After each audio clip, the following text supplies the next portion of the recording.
I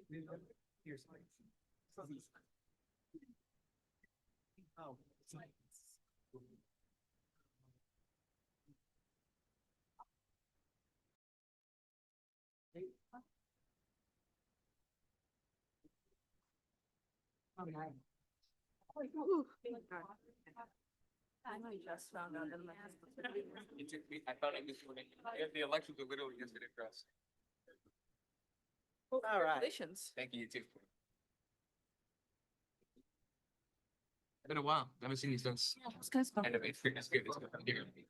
Much better than Casco. Really? Yep. Perhaps. Nice. Saha from here. Sebastian from Caroline. Okay. Yeah. Yep. I'm just double checking that people are ready. I guess. All right. We're going to go ahead and get started here tonight.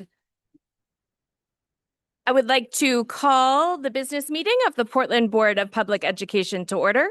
It is Tuesday, November 25th, 2025. We are meeting in a hybrid format, some of us here at Casco Bay and some online.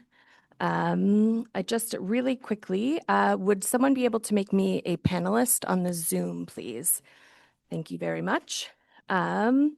So we're going to start with a roll call of the current student representatives and board members, please. Member Ali. Here. Member Yusra Ali. Here. Vice Chair Bondo. Yes. Member Bryden. Here. Member Lena. Here. Member Noor. Here. Member Opperman. Here. Member Sawtell. Here. Student Representative Fitzgerald. Here. Student Representative Kantiba. Student Representative Lee. Here. Student Representative O'Brien. Here. Student Representative Ziegler. Chair Lentz. Present. And so now we're going to do the Pledge of Allegiance.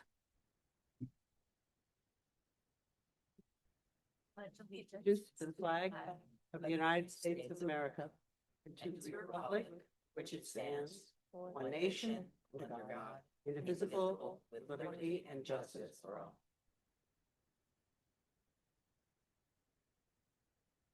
Portland Public Schools recognizes the original inhabitants of the land on which our city and schools stand.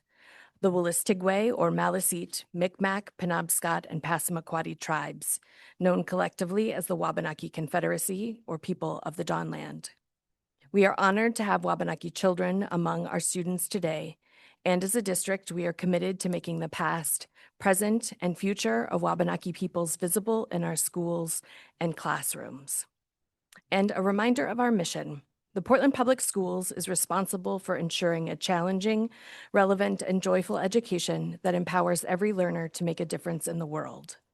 We build relationships among families, educators, and the community to promote the healthy development and academic achievement of every learner.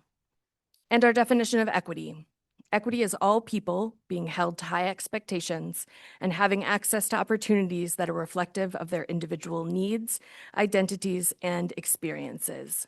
Equity is achieved in the Portland Public Schools when there are no identifiable differences in outcomes and experiences for any population subgroup. And so now, hold on one second. Per board policy, we have to move into a caucus right now.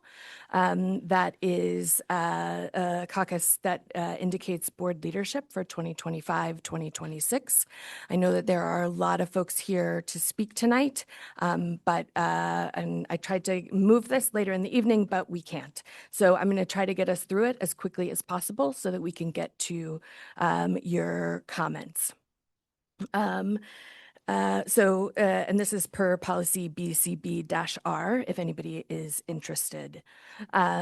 First, any new student representatives that are here tonight, and I see you're already here, but I don't know if there's anybody else in the crowd that is a new student representative.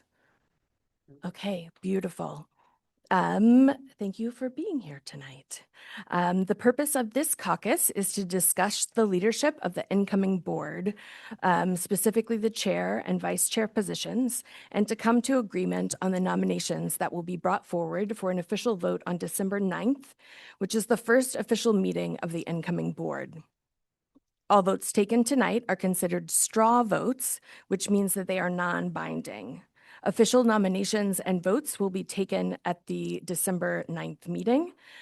This is a little bit of a weird procedure, so I will do my best to walk us through it. But at any time, if you are finding yourself confused, you can just raise your hand and I will call on you and we can figure it out together. So now that we have our new student representatives and current student representatives, you won't be in this role because you'll be leaving us next week and you won't be part of the next board. Yes. I'm not. That's right. I forgot. Beautiful. So you will be part of this role that we're getting ready to call. So Dr. Warren, could you please call the roll for our incoming board and student representatives? Member Ali. Member Yusra Here. Ali. Here, sorry. That's okay. Here. Vice Chair Bondo. Présent. Member Bryden. Here. Member Lena. Here. Member Noor. Here. Member Opperman. Here. Member Sautel. Here. Chair Lentz. Present. Student Representative Milstein Jones. Here. Student Representative O'Brien. Here. Student Representative Grant. Student Representative Mohammed. Here. Beautiful. Thank you, Dr. Warren. And just really quickly, I like to introduce ourselves when we have a new makeup of people on the board. So Board Member Bryden, I'm going to start with you. If you could just introduce yourself and your district, please. Certainly. My name is Sarah Bryden, and I represent District 5. Hello, everyone. My name is Fatuma Noor, and I represent District 4. Julianne Opperman, and I'm District 3. Yusra Ali, and I am at large. Maya Lena at large.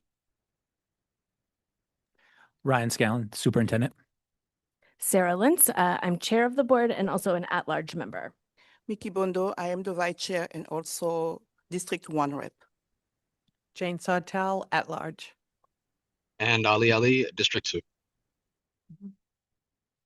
Sarah Warren, I'm staff. Saf Mohammed, student rep for Deering. Sebastian Mosan Jones, student rep for Casco Bay High School. Caroline O'Brien, PATH student rep. Thank you. So now I would be looking for a motion for the consideration and action to enter into the caucus. Thank you, Board Member Opperman. Is there a second? Thank you, Board Member Noor. All those in favor of moving into a caucus, you may raise your hand. Yeah, I know it's going to be tricky, but and new student representatives, you can also vote in these to indicate your preference as well. Sorry, can we just do that one more time? Okay, so that is going to be a unanimous vote. And so we will now start with the nominations for chair and then move into vice chair. Again, this is a non-binding process, but it does indicate for the next meeting. I'm going to open the floor for the nominations for the 2025-2026 chairperson. Is there a nomination? Board Member Bryden, go ahead. Thank you, Chair. I would like to nominate Sarah Lentz as chair. Thank you, Board Member Bryden. And in a caucus, we don't take a second on any of these nominations. Are there any other nominations? Okay, so I'm going to go ahead and close nominations and I accept the nomination. But is there a motion for the consideration and action to cease nominations for chair of the board? Thank you, Board Member Noor. Is there a second? Thank you, Board Member Lena. All those in favor of closing nominations for chair of the board? Thank you. That's unanimous. So nominations are now closed. Board Member Bryden, would you like to speak to your nomination at all? Sure, I recognize that we need to get through this quickly. Having served on the board with you since when we both got elected at the same time, I've seen your dedication and commitment to this district, and I think your leadership is invaluable. Thank you. Thank you, Board Member Bryden. Is there anyone else that would like to speak to the nomination? Just a quick few words for me is that I'm offering myself up for this role once again because over the last 3 years of this role, I know both how hard this role is and what it takes to make progress in our district. I also see more clearly now than ever the potential of our district, our community, and our students. 3 years ago, when I came into this role, we weren't paying people correctly on time, and many of our systems and operations were failing. We've made substantial progress in many areas, and I want to continue to lead us into this next phase. Right now, we have a federal administration who wants to stop the work that we are doing here in Portland, and that's not okay. I will continue to fight for what's right for our students and work collaboratively with the superintendent, the board, and our community. I thank the board for their trust in my leadership. Last chance for anyone to speak to the nomination. Then we will move into a vote. As a reminder, this is a non-binding vote to appoint me, Sarah Lentz, to the position of board chair for 2025-26 per policy BDB-R. Please use the name of the individual you are voting for with your voice when you are called on. So Dr. Warren, will you please call the roll? And again, you're indicating with my name if you would like to vote for me. And just to be clear, I'm calling new student representatives, not departing ones, but thank you all. We'll miss you. Okay, so member Ali. Sarah Lenz, yes. Member Yusra Ali. Sarah Lentz. Vice Chair Bondo. Sarah Lenz. Member Bryden. Sarah Lentz. Member Lena. Sarah Lentz. Member Noor. Sarah Lentz. Member Opperman. Sarah Lentz. Member Sautel. Sarah Lentz. Chair Lentz. Sarah Lentz. Student Representative Milstein Jones. Sarah Lentz. Student Representative O'Brien. Sarah Lentz. Student Representative Grant. Student Representative Mohammed. Sarah Lentz. Thank you. So that is unanimous. And now we're going to move on to chairperson. So I'd like to open the floor for nominations for the 2025-2026 vice chairperson. Is there a nomination? Board Member Opperman? Thank you. I would please to nominate Mickey Mondo for Vice Chair of the Portland Public School Board. Thank you, Board Member Opperman. And as a reminder, these nominations do not need a second. Are there any other nominations for vice chair? Okay, then I will close. I would be looking for a motion to close nominations. Thank you, Board Member Yusra Ali. Is there a second? Thank you, Board Member Lena. All those in favor of ceasing nominations? Okay, that's unanimous. Vice Chair Bondo, do you accept the nomination? Yes, I accept the nomination. Beautiful. Board Member Opperman, would you like to speak to your nomination? Briefly, yes. Mickey Mondo has been a blessing for the district. Her long involvement on the board provides us all with a historic perspective on what has changed over time in Portland Public Schools. We can know what has improved and what still needs to be worked on. Her advocacy for special needs and multilingual students is incredibly important as the federal administration moves to lower services for these students. Thank you, Board Member Opperman. Is there anyone else that would like to speak to the nomination? Vice Chair Bondo, would you like to speak to your nomination? Yes, just a little bit. Thank you so much. A couple of years ago, I have the one sponsored the equity policy, and accepting a third time a nomination as a vice chair. I just want to make sure that we are moving to the right direction and making sure that our students come first, so we can have a place where it's really safe and to move the academic learning a little further. So I will keep working to make sure that their voice has been heard. Thank you. Thank you, Vice Chair Bondo. With that, we'll move into a vote. As a reminder, this is a non-binding vote to appoint Board Member Bondo to the position of Board Vice Chair for 2025-2026. Per policy BDB-R, please use Mickey Bondo's name as you're voting when you're called upon. So Dr. Warren, will you please call the roll? Member Ali.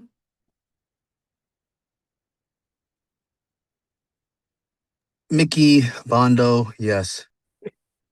Member Yusra Ali. Mickey Bondo. Vice Chair Bondo. Mickey Bondo.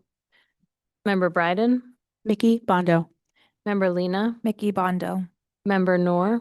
Mickey Bondo. Member Opperman. Mickey Bondo. Member Sawtell. Mickey Bondo. Chair Lentz. Mickey Bondo. Student Representative Milstein Jones. Mickey Bondo. Student Representative O'Brien. Mickey Bondo. Student Representative Grant. Student Representative Mohammed. Mickey Bondo. So the vote is unanimous, with students voting with the majority here tonight. So I just want to thank you all for moving through this caucus together, and I look forward to this coming year and hopefully working with all of you. We now need a motion for the consideration and action to adjourn the caucus. Board Member Noor, and then that was a second from Board Member Bryden. All those in favor, you may raise your hand. Beautiful, that's unanimous. So thank you, new student representatives. We'll look forward to seeing you officially on December 9th. You are welcome to stay for this meeting, or you can go. So it's totally up to you, however you want. And current student representatives, you are still here. We get you for another meeting. Okay, and so now we're going to move on to public comment. And there are a few reminders about public comment that I really want to make sure that are clear. So members of the public may speak on any subject directly related to the operations of the schools, except for personnel matters or complaints concerning specific employees or students.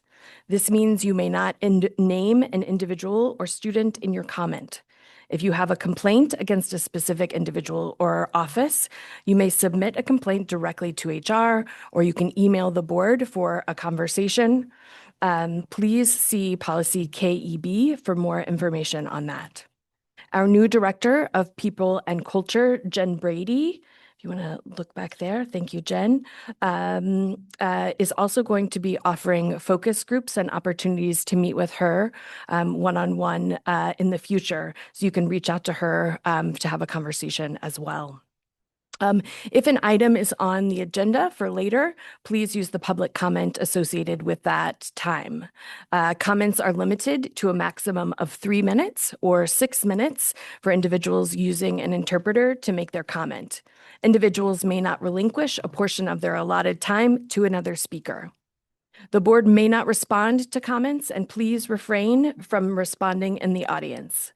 Speakers must refrain from engaging in disruptive content or conduct, including but not limited to using vulgar and/or obscene language, threatening others using words or by other actions, using pejorative or discriminatory language with reference to a person or a group on the basis of their religion, ethnicity, nationality, race, color, descent, gender, or other identity factor, making defamatory comments, exceeding the allotted time limits, talking over or interrupting others, offering repetitive comments, and offering comment on matters unrelated to the school district's programs, policies, or operations. I will stop any public comment that is contrary to these rules. To give public comment, you can come forward to the podium or raise your hand in Zoom, and we'll be alternating back and forth. Please begin your comment by introducing yourself with your name and address. We'll alternate batches from Zoom and in person. I will keep the time and raise a yellow folder indicating that you have 30 seconds remaining, and I will raise a red folder signifying the end of your time. If you get to the end of your allotted time and would like to request more time, you may do so. So you can come on up. Go ahead. Hi, I'm Victoria Furman. I live at 24 Partridge Circle. Could you get a little bit closer to the microphone? Hi, I'm Victoria Furman. I live at 24 Partridge Circle.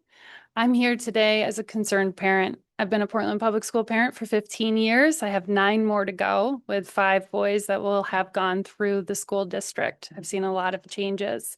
When my son first entered Portland Public Schools, I didn't know if it was the right place for him when he was in kindergarten. It was highly. But what I saw was dedication from the school board, admin, central office, and the teachers and community. We've made a lot of great progress, but over the past year and a half, things have felt different. Granted, our climate is changing, but the more and more I heard from staff and other concerned parents, I realized something more was going on, and I had a lot of questions. One of the greatest things about Portland Public Schools is our diversity. It is the strength behind our buildings and in our classrooms and in our walls. When our schools do not feel the same and children feel scared and concerned and teachers are burnt out and leaving the buildings on medical leave or just can't do the job anymore, there's something that we need to look into. And that is why I'm here today. What are the changes? What is going on? Why are so many people concerned and scared or tired, burnt out, and feel like they can't come forward? I want my children to be in a district that is thriving, full of equity, diversity, and structure. I want them to feel safe, and I want my child to get the services they deserve. I have a child that has an IEP in Portland Public Schools, and it is hard to get what he needs. And right now, teachers can't support him. They don't have the staffing, but they always have, and they've always shown up. I have BIPOC leaders who have shaped and molded my children into what they are today, that they want to see walking through their halls, and they want to know that they are a safe place to go to. All I want as a parent is for my child to be ready to enter the world as it is. And our world is not singular. We are stronger together. And I am coming forward as a parent. Can you still hear me? It's really hard to speak and lean over a podium, by the way. Who knows a lot of the staff, and they are reaching out and they're asking for help, and they're asking for people to stand up and ask the hard questions that they might not be able to. And you all can. You are responsible. And I know that you will do the right thing and listen to all of the voices behind me, in your inbox, and on the Zoom. Thank you. Thank you. Go ahead, you can come up. Good evening, everyone. My name is Nyla Wisa, 106 Boothby Avenue in South Portland. I'm here tonight because many in our school community are deeply concerned about the recently announced leadership transition involving the Assistant Superintendent for Secondary Schools and the creation or repurposing of an Assistant Superintendent for Student, Family, and Community Engagement. This was a letter sent to all staff on November 6th, 2025 by the superintendent. While the superintendent framed this as a strategic alignment, the community impact and perception tell a very different story. For some of us, this change is seen not as a thoughtful reorganization, but as a demotion and reassignment of a leader who currently oversees the secondary principals and the secondary network district leaders. It also appears that an entirely new leadership lane is being created to accommodate a transition without clear rationale, justification, or position description. The result is a restructuring that duplicates existing leadership. We already have an executive director for family and community engagement, a highly experienced leader who has built and sustained critical district-wide systems for multilingual students, like the Make It Happen program, English language development programs, newcomer support, and equity-centered family and community partnerships. In a year when Portland Public Schools faces serious financial constraints, Creating overlapping roles not only risks unnecessary spending, but also raises the likelihood that one or both positions held by leaders of color will ultimately be cut. This is not strategic stewardship of limited resources. Equally concerning is how this move places two leaders of color into an artificially narrow box. Instead of expanding leadership pathways, this transition appears to collapse them, shifting two experienced leaders into one silo and framing engagement work as the only domain where leaders of color can lead. This is the opposite of what equity requires. At a time when communities of color in Portland Public Schools have repeatedly asked for trust, transparency, and stability, this restructuring fuels the perception of internal politics rather than student-centered planning. It also risks forcing out a respected executive director who, by the way, has not announced any, may I have 20 more seconds? Yes. Has not announced any intention to leave or retire, and who has dedicated decades to building programs the district now claims is central to its strategic vision. Our community is asking for clarity. What problem is this restructuring solving?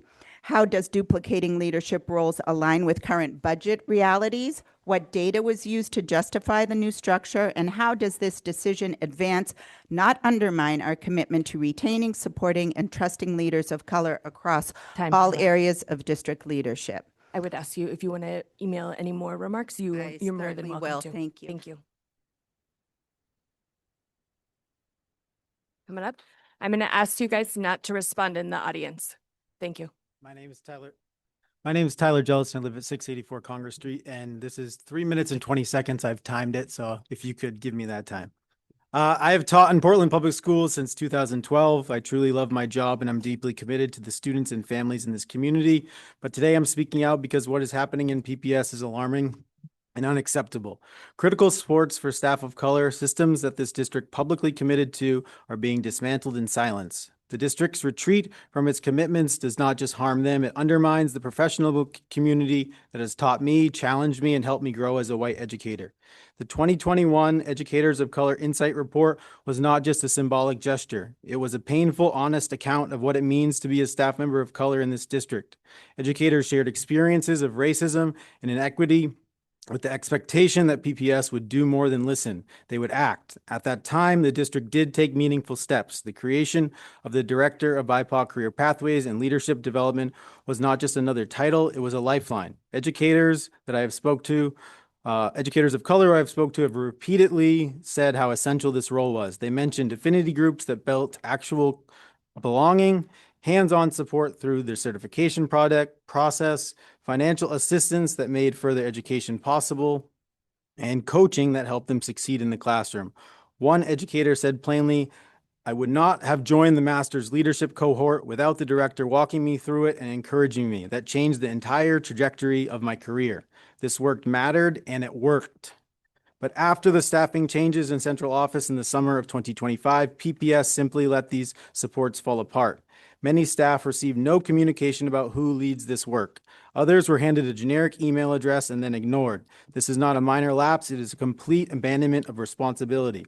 And then in November, staff enrolled in the leadership development programs were abruptly informed that funding previously guaranteed would no longer be fully provided. These educators were already enrolled in graduate level courses who now face unexpected financial burdens because of the district's failed to honor its commitments. There was no advance notice, no explanation, no accountability. Some of these educators told me, "I feel dejected. I'm questioning whether I want to remain in PPS." Another said, "I do not feel supported by central office at all. Who is responsible for this work now?" Another teacher wrapped up our discussion by saying, "In the end, it's the students who will lose if programs like these are cut." Adding insult to injury, the PPS website continues to advertise many of these initiatives that in practice no longer function. If these programs have been quietly cut and left leaderless, then we are misrepresenting the truth to our current staff, our communities, our families, and our future employees. This is not a misunderstanding. It is a failure of transparency, and it's unacceptable. So the question must be asked bluntly. Is PPS no longer committed to addressing the findings of the Educators of Color report? The erosion of support for BIPOC staff is not just a miscommunication. It is not just a restructuring issue. It is a breach of trust, a threat to staff morale, and ultimately a harm to students. Educators and family deserve clarity, not silence. They deserve accountability, not vague reassurances. For all these reasons, I'm calling on the board to immediately investigate these concerns under the ACAB and ACA harassment and discrimination policies. Thank you. Thank you.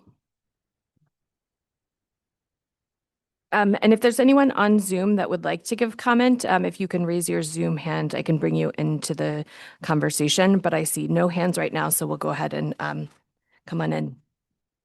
Hi, my name is Mallory Haar. I live at 289 Deering Ave. I've been employed in the district since 2010. I teach ESOL here at Casco Bay, and I'm a pre-K mom. Like most teachers, I spend most of my time in the weeds of my daily practice in my building. But in my particular patch of weeds, I'm noticing a growing sentiment among staff that our district is losing its way. This is because we appear to be losing and devaluing the leadership of many of our district's vision keepers, by which I mean the people with longstanding institutional knowledge, community relationships, and experience working towards the district's most crucial equity goals. Tonight, I want to talk specifically about one of our most essential groups of vision keepers, which is our language access team. These colleagues are the lifeline between the institution of school and home for the 40% of PPS families who are multilingual. Unlike our predominantly white teaching staff, the majority of these colleagues are members themselves of our city's diverse multilingual communities. They have important insight about how the interplay of culture, power, and language shapes families' experience of school. Theirs is usually the first number parents call when they have an urgent concern about their students' safety or well-being. Yet last year, our language access team was cut by 20%. We no longer have interpreters for Southeast Asian languages, spoken by a total of 106 families in our district. In fact, we are out of compliance with our Lao plan, as we have more than 50 families who speak Vietnamese, but no district interpreters to serve them. Using on-demand virtual interpreters is not a sufficient replacement. The Department of Ed dictates that school districts must use interpreters who have specialized knowledge of educational terms and concepts. I myself have sat in on a few challenging conferences with online interpreters who have zero context about PPS, and I can attest that our families deserve better than this stopgap solution. Years ago, the specialists were understood to be essential district leaders. Now they are spread thin and their expertise is undervalued. Early last year, several parent community specialists called on the district to act in anticipation of the increased presence of federal law enforcement in our city, but it was months before the district communicated any type of protocol. This situation sows doubt about the district's commitment to our multilingual families and their advocates.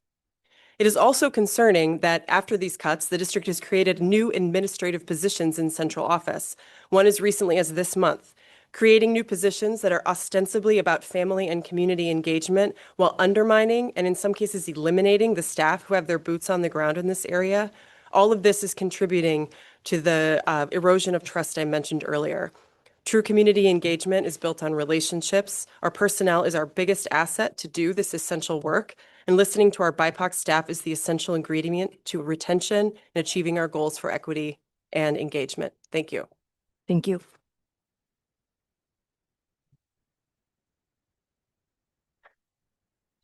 Good evening. Good evening. My name is Halima, 5 Dana Street. I'm a proud PPS graduate, a Deering High School alum, and someone who returned to this district because I believe deeply in what public education can be. For me, coming back to teach at Deering and later serve as an administrator was more than a career choice. It was a commitment to the community that raised me. I became an educator and a leader because I wanted students to see themselves reflected in adults guiding them, and because I know firsthand how representation and high expectations can change lives. I'm speaking tonight because I care deeply about Portland Public Schools and because I believe our students cannot succeed when concerns raised by staff, students, and families, including my own, are consistently met with no meaningful response. Under the superintendent, PPS has experienced a troubling decline in stability, transparency, and trust. Many of these issues are not hidden. They've unfolded publicly. The loss of key leaders across departments, the dissolution of major equity structures, and a visible rise in fear, frustration, and burnout amongst educators. These are not abstract problems. They affect our students directly, their safety, their confidence in leadership, and the quality of support they receive in the classroom. Under the superintendent, the community has watched the departure or reassignment of trusted administrator and staffs who were central to supporting multilingual, immigrant, and marginalized students. Longstanding equity initiatives have been weakened or eliminated. Educators have openly expressed concern about a culture of retaliation or dismissal when raising inequities. These departures and restructurings have happened too frequently to be considered isolated. I am one of many. As a PPS alum who chose to return to serve my own high school, I repeatedly raised concerns about equity, unfair workload distribution, lack of concern for staff who share serious complaints of biased language and behavior from other staff. These concerns were not addressed. Instead, I found myself in an environment where speaking up did not lead to solutions, and the problems I named continued. Ultimately, after raising concerns that I no longer felt safe or supported in my administrative role, I was told I could either be moved from my school, moved to different positions. None made sense, so I stepped down, a decision that came at a great personal and professional cost. This is not only my story, it reflects a broader pattern that many educators and families have witnessed. PPS cannot function well when educators fear consequences for raising issues. PPS cannot serve students well when staff turnover becomes the norm. PPS cannot claim a commitment to equity while weakening or removing the very structures designed to support this equity work, which has happened continuously this past year. And PPS cannot maintain the trust of families when communication around leadership decisions is inconsistent, incomplete, or nothing is shared with us. I want this district to thrive. I want students, including the next generation of PPS graduates, to learn in schools where concerns are heard, where staff feel valued, and where leadership is responsive and accountable. And I know the PPS alum on this board here tonight understand the pride we hold in this district. But pride demands accountability. We're asking this board to communicate clearly with the community about what steps will be taken to restore stability, equity, and trust in the Portland Public Schools, and to investigate any claims of discrimination and harassment. Thank you. Thank you.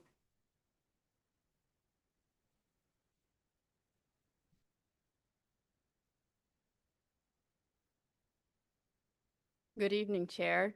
Good evening, Chair, members of the board, and community. My name is Mano Ali. I come before you today as an alumni, a former employee, and a daughter of this community. Portland Public Schools shaped me.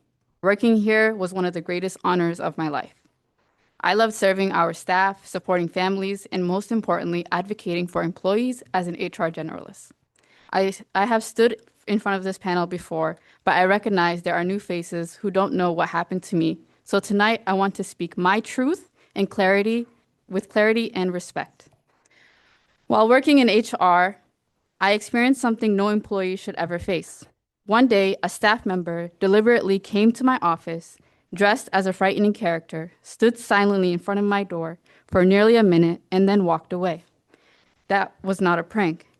That individual continued walking. It was targeted, and it left me genuinely afraid for my life. When I reported it, the superintendent dismissed it as a prank. When police arrived, they were asked to leave. My fear was minimized, and I was dehumanized in my own workplace. I sent an email to the entire school board, and my incident was referenced as something positive. This incident is an example of someone doing something positive. And that was a dagger in my heart. This incident took a significant toll on me. Emotionally, no one from the board followed up or checked in. Everything changed after that, and the retaliation began. Shortly after speaking up, I received a letter on December 20, 2024, stating that HR was being restructured and that my position, HR generalist, was being eliminated. This letter is a part of the record today. For clarification, I did not quit. I was laid off and told that I could reapply for the new positions if I wished to stay with Portland Public Schools. Even so, I applied for all three newly created HR positions: HR analyst, HR hiring coordinator, HR personnel coordinator. I was highly qualified for each one. I completed interviews, and on February 13th, I was informed you are not being hired for any of these positions. I couldn't return to the office. Instead, I was told to work from home until my end date on April 21, 2025. Then, on March 7, 2025, while I was still completing projects, I received a text saying that my email would be shut off and to return all technology and keys immediately. This was not restructuring. This was retaliation. Since being told to leave, I have continued to apply for other roles within PPS, including secretary positions and support roles. I even went through interviews for these jobs. No one ever contacted me afterwards. No email, no phone call, not even a notification saying I was or wasn't selected. There has been zero communication from HR, principals, even the superintendent about any of Time. my applications. I would like more time. You can have 20 seconds, okay? This continued, okay.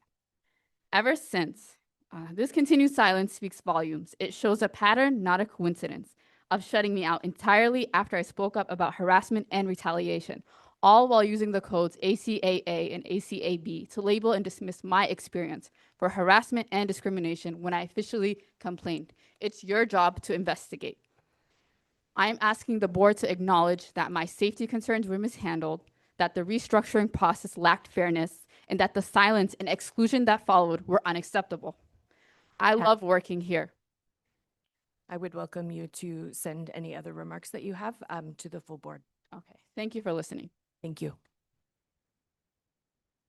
I'm going to ask the audience again, please do not respond. Hello, I am Tyler Schwaller. I live at 9 Church Ave. I'm Tyler Schwaller. I live at 9 Church Ave. And for 3 years, I was the student equity officer for the district. So I facilitated and led our work related to harassment and discrimination of students. When I started that role, I was very inspired by the environment I was entering into.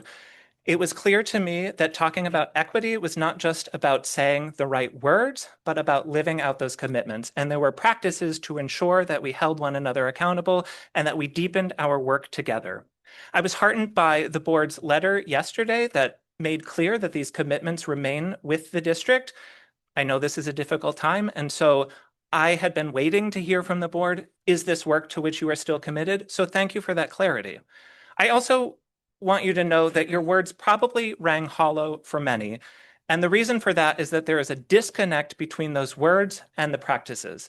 I would like to give you a few examples to help you understand where that disconnect might be and to encourage board members to consider, is this information for which you were already aware, or are there things you need to investigate further? So you gave the example of the reporting form, making very clear that people can report concerns of harassment and discrimination. You should know that I was on a team that received those reports for the years that I worked. I had primary responsibility, but I was with others, and we consulted together and did that work together. I was the last person from that team when I departed the district on July 10th.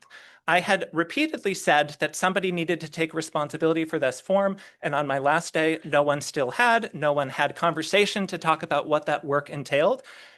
After a week that I was gone, the form was deleted from the main page. There's no longer a report a concern button on the main page of the website. It was also removed from the Families tab. You can now only find it under the Students tab. So that's one example where the structure may still exist in name, but the commitment to carrying out that work has certainly not continued.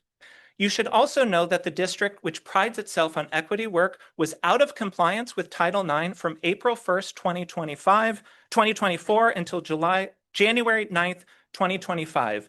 There were new Title IX regulations that were eventually vacated by a federal court.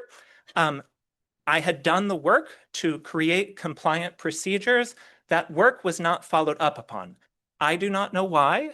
The only excuse given was to blame a previous board member. However, procedures are the responsibility of the superintendent, and so you should ask the superintendent, why was the district out of compliance with one of the signature civil rights laws of this nation while priding itself on equity work? That is a fact. There were also multiple instances where basic principles of fair process were violated. During complaint processes, there were a few instances where I gave guidance and then legal counsel gave guidance that was then disregarded by the superintendent, creating increased legal exposure for this district. The board should know that and ask further questions. Also, I'm worried that there's a pattern of— Time, Tyler. Would you like 20 more seconds? Yes, please. I also think there's a pattern of censoring information that is given to you. When I handed over information on ACAA and ACAB on my last day, I said I would send that to the chair of the policy committee. I was directly told we cannot communicate directly with board members. I think that represents a pattern of keeping information from you. I will say I did that anyway because I was a public servant and you are public servants, and any work that we do, unless it is required to be confidential by law or policy, should be able to be done in the light of day.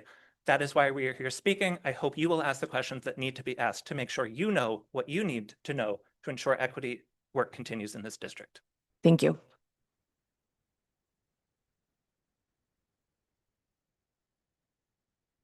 Hi, my name is Priscilla Betancourt, 8 Boulder Lane, Lyman. I am a social worker and a McKinney Venta liaison for PPS. Yesterday, the board shared the definition of equity. They were powerful words, but words alone do not create equity. And right now, the lived experience of many BIPOC and multilingual staff does not reflect this definition.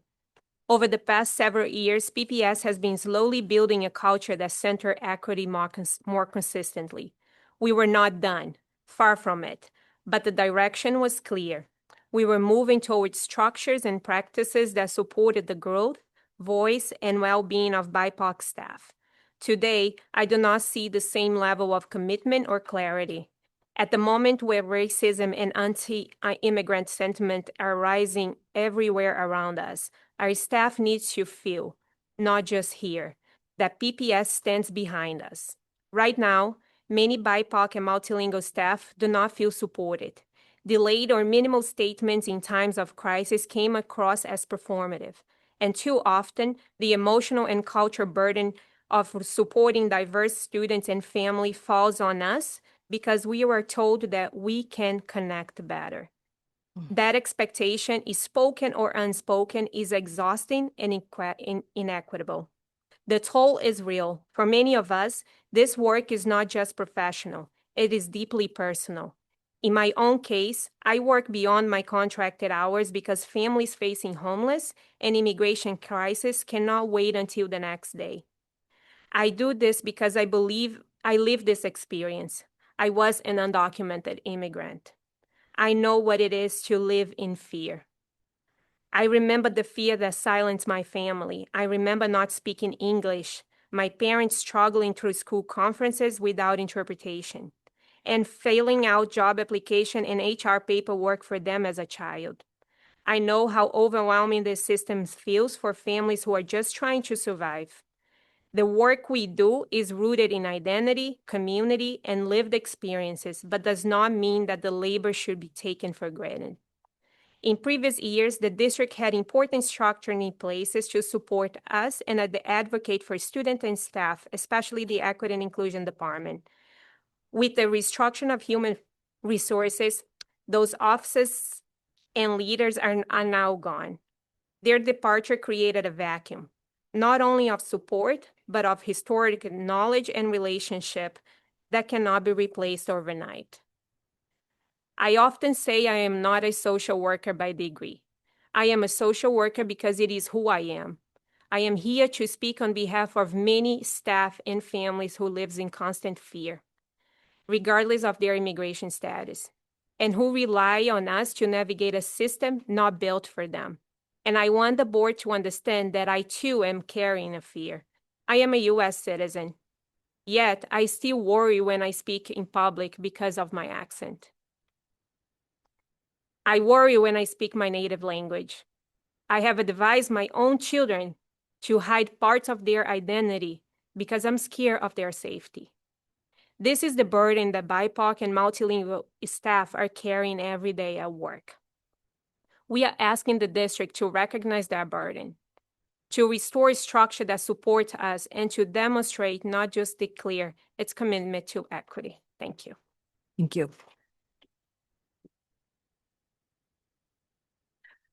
We actually have a hand up on Zoom that I haven't acknowledged, so I'm going to pull that person over. So it's Monique.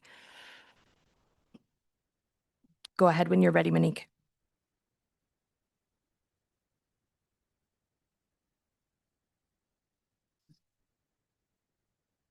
He's muted.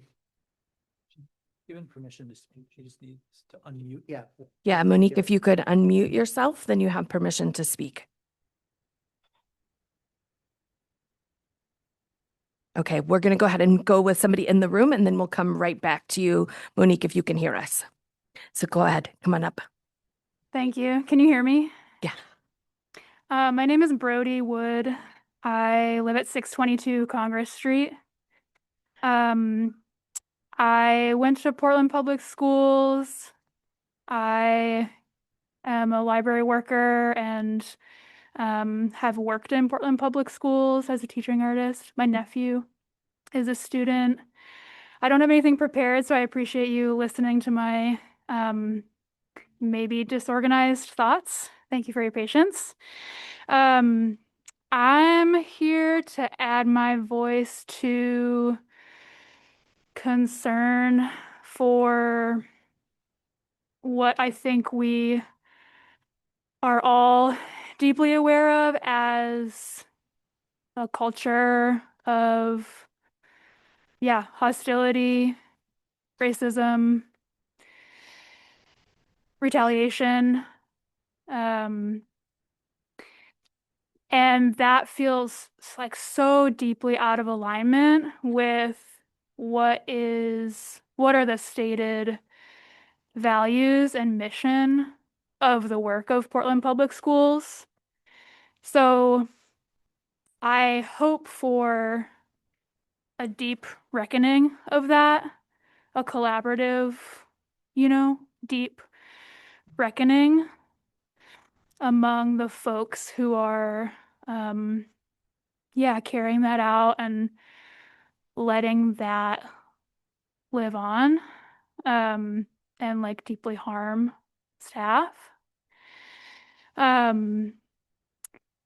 It's I think it's a pattern, right? We're seeing this pattern, and it doesn't have to be a pattern for us to be so concerned. It could have only happened once. Any of these things could have only happened once, and it should be taken so seriously. So yeah, I'm just here to add my voice to, saying that this is so unacceptable, and it has to stop, it has to be different. Black and brown and Indigenous leaders, staff, teachers in this community deserve so much more. And I hope that goes without saying, but it seems like it doesn't. So I'm asking it to start being the rule. Thank you.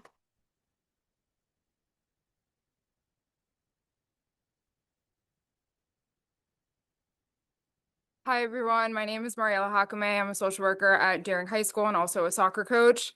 I've been a social worker here in the district for almost 1 full year, and I absolutely love my students and this community. I feel that it is the greatest privilege to work with these students and their families, and I take my role as their teammates and their advocate very seriously. I'm speaking here today because in my 11 months at PPS, I've witnessed and experienced the value of diversity and equity dismissed by those in position of power in the district. I support the experiences that my colleagues have all shared tonight, especially Tyler, in speaking about Title IX. I can say as a current social worker, I had a meeting with the person in charge of Title IX right now. They told me that they didn't receive a report I made with a student through the link given to me, and then realized in that discussion that we didn't have the right link, and they're using a different link. So just want to back that in terms of proof of like the amount of reports I may have actually gone unnoticed because we don't have the right information and the right links.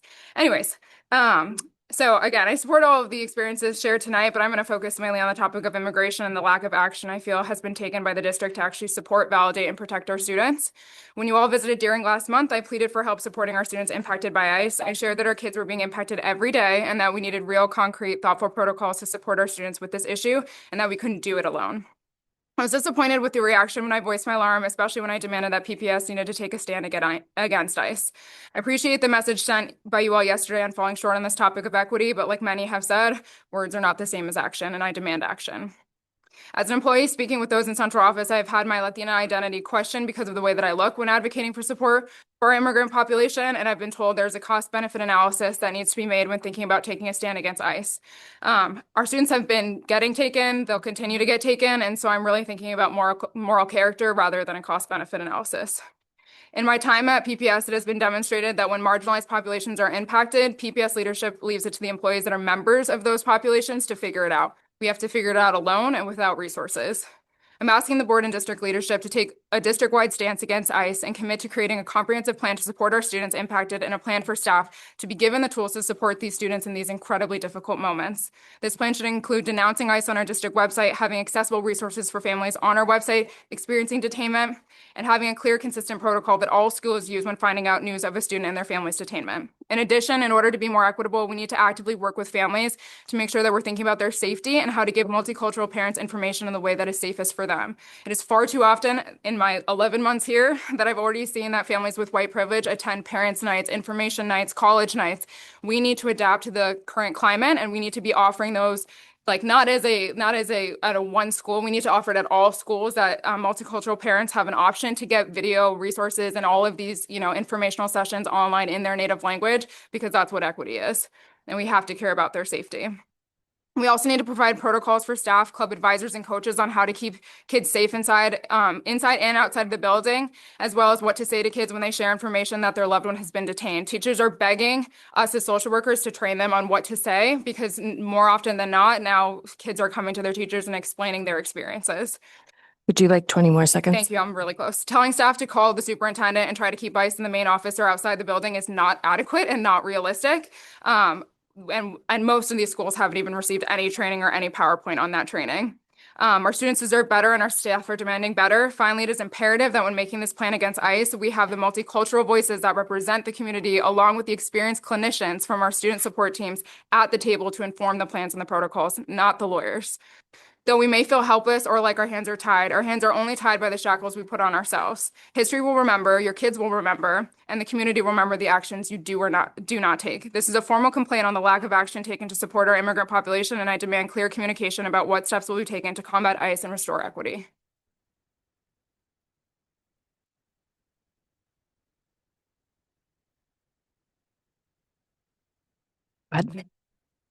Good evening, Portland Public School Board members. My name is Erica King. I'm a longtime parent and community member and a member of the Family Partnership Advisory Committee to the district that was created by this body. I have worked in the field of public policy for over 20 years, and 3 of my children have attended Portland Public Schools, one who's here tonight in support of his educators. And I come before you tonight representing myself and a decentralized collective of deeply concerned parents, students, and educators to express profound disappointment and to lodge a formal complaint regarding the current administration's actions and priorities. We are in a social contract with one another, and we need to reckon with what's happening together as a community. I've been a resident of this city for over 3 decades, and during that time, I've witnessed a consistent trend of escalating property taxes, coupled with a demonstrable decrease in vital school budget allocations.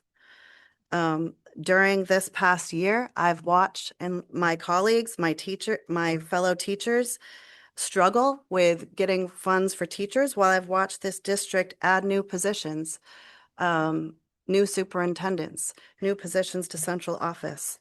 And my engagement as a parent has spanned numerous committees and initiatives and boards and superintendents, from the Ocean Ave PTO to multicultural groups at King and restorative justice circles, and 15 years of service either on the FPAC or its predecessor group. I don't get up at 9 a.m. on Mondays to work with the district to volunteer. I do it because I care.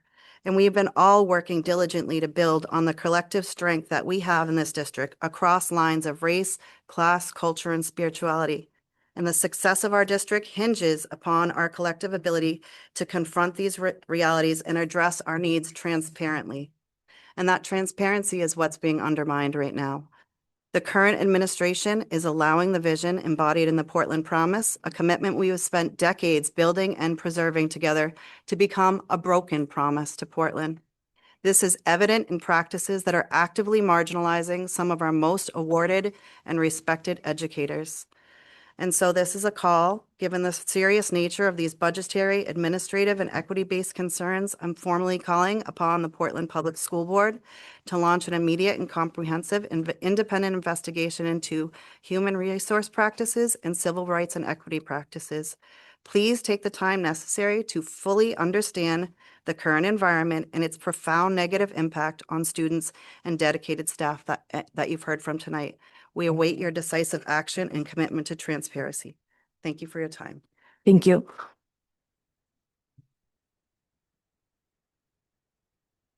Good afternoon. My name is Helene DeBartolomeo. I live at 24 Old Colony in Cumberland, Maine. I was the former Senior Executive Director of Finance and Operations for the Portland Public Schools from August of 23 to December of 24. I'm a licensed CPA, have my master's degree in accounting, and I have over 20 years of accounting experience. I've also been the CFO for a school district in Florida for 9 years with a student population of 18,000 students.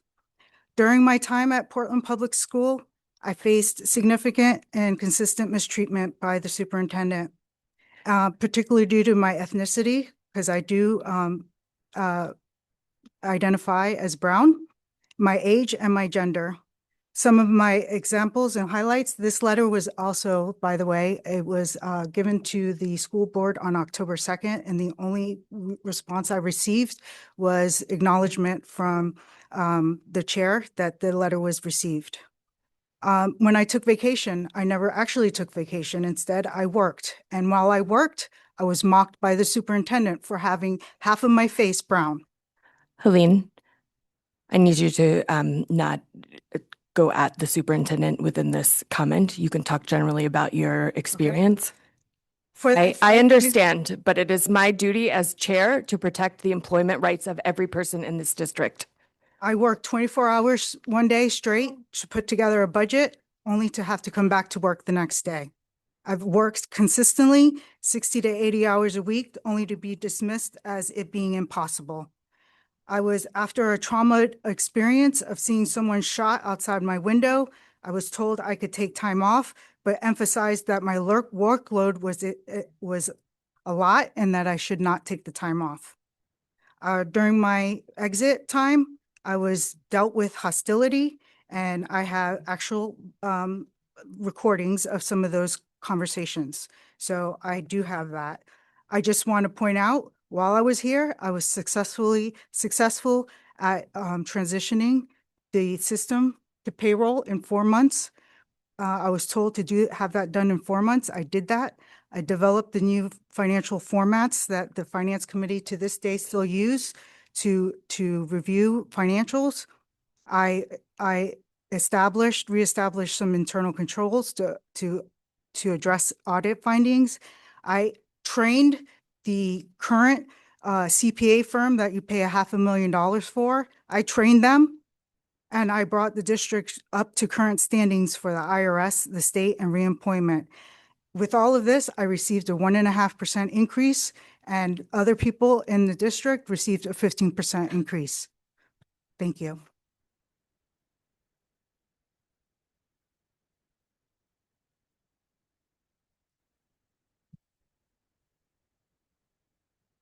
Good evening. Thank you, Madam Chair. Can you hear me? Yes. Yeah. My name is Rachel Talbot Ross. I reside at 39 Washburn Avenue, and I actually have more questions than I do comment. I was on the Portland Schools website, particularly the Office of the Superintendent, and what I'm struck by is I don't find a copy of the superintendent's contract anywhere. Is that information public? Yeah, it can be public. You can email for it. Because it's not on your website, which Correct. It probably should be, just because it is public money, it's a public institution. But my question is about the contract. My question is, what current contract is the person in the role of the superintendent filling, and has there been a contract renewal of any kind? If there has been a contract renewal, was that process public, or who was involved in discussions about renewing a contract? And is there any evaluation that has been done prior to any contract negotiations to further a contract? If so, is the evaluation also public information? The evaluation is not public information, but the contract can be made public. Okay, so I'm requesting it now. I will put it in writing as well. but there's a lot of outdated information on your website. When you look for the job description, it looks like it was from 2009. So I just encourage you, this is the public's business. And it is the public's right to ask for this information and to be involved in any processes that use public money. I've heard so much disappointment and so much frustration from people here tonight, and this is just the tip of the iceberg. We intend to get to the bottom of this, and it starts with me looking at that contract, if you can make sure that that is made available. Thank you very much.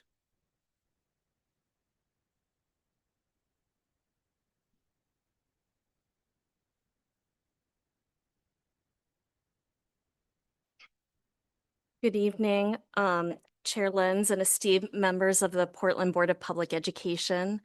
My name is Jenna Van Dill, and my address is 1184 Washington Avenue. I'm here to speak about the concerns I have about the district's direction and how it's operationalized the equity work in the past 2 years. I speak from this lens as a parent of a pre-K-er at Lyseth Elementary. I love that I finally get to say that I'm a Portland Public School parent. And I also speak to these concerns as someone who's been a community organizer, an advocate for educational equity, a former board member on this Portland School Board from 2009 to 2018.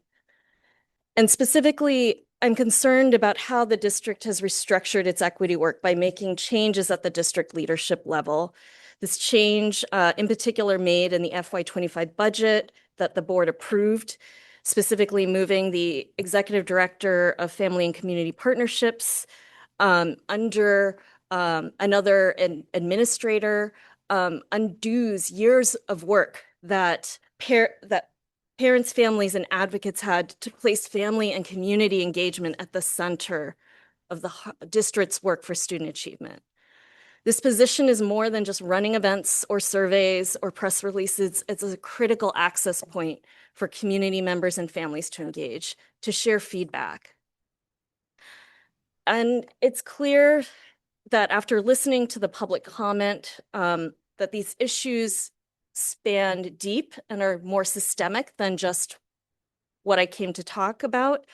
I think I want to say that I've been in your shoes. I know it's hard to sit with the discontent of public comment.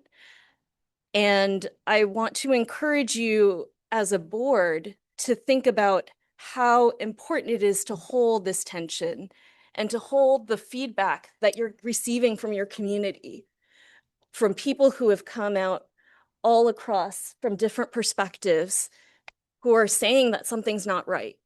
And your responsibility as a board is through leadership, whether it be the district level leadership and the valuation process, the contract negotiations process, the policy setting process, and also internally through board governance, whether that being doing the work of addressing of whether or not the leadership that you currently have reflects the leadership that is needed to handle the challenges and charges in this light. And I say that because, again, there are, like, I want you to think about the political moment that we're in. This is a moment that asks for courage.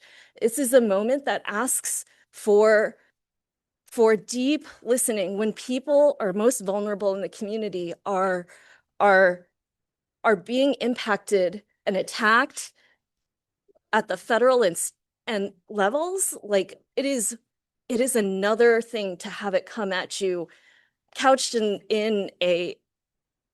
wrapped in a package of equity in a strategic plan. And so I think there's so much more I am going to say in my email to you. I would happy to chat with you about the 5 superintendents that I was part of working with during my time in the district, the board evaluations that I participated and worked on. Happy to be a resource. It's been a while. I had hoped that my time would be I hoped that we had moved farther, and we did at a certain point, and it feels like we're moving back. So I'm here and I have kids. We're gonna be here for a while, so thank you. Thank you, Jenna.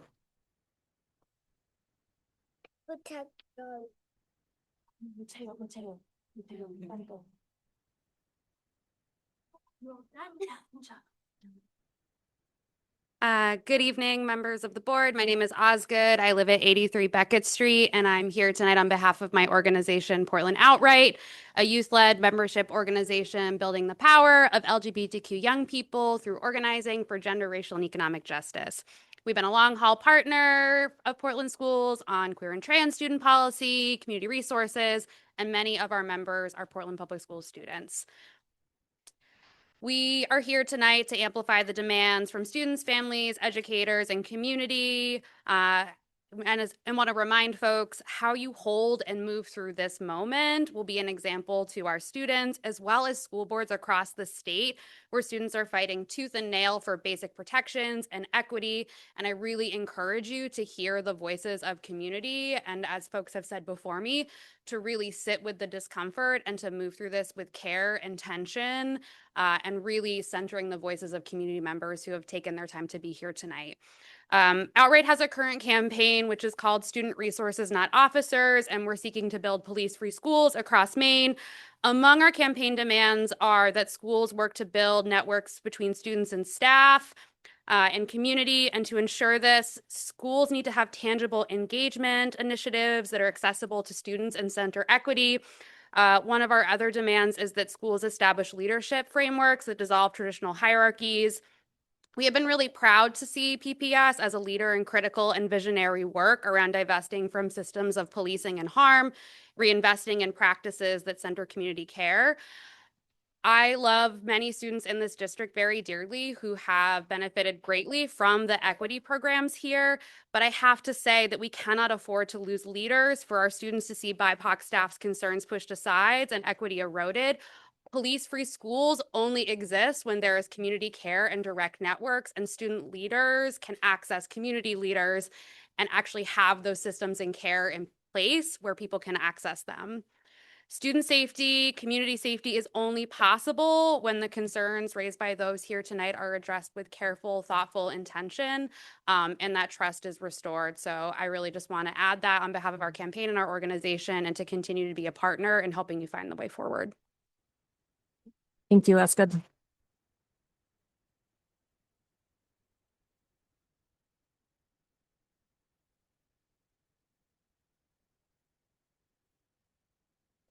Hi, Amelia Clancy. I live at 60 Walton Street. I'm a teacher in Portland schools and I'm a community member. I have many, many thoughts about equity in this district. I share them loudly and often. Right now, I just want to point out how you write letters about how you value equity, but then there's a clear example of your lack of commitment. You don't even provide childcare at your essential district meetings. How are people supposed to access this? You're engaging in discrimination directly by not providing childcare. It's one small thing that you can do, and this is exactly what we're talking about. Your words mean nothing. There's a million next steps that you can take. I hope you choose the right ones, and we will hold you accountable to doing so.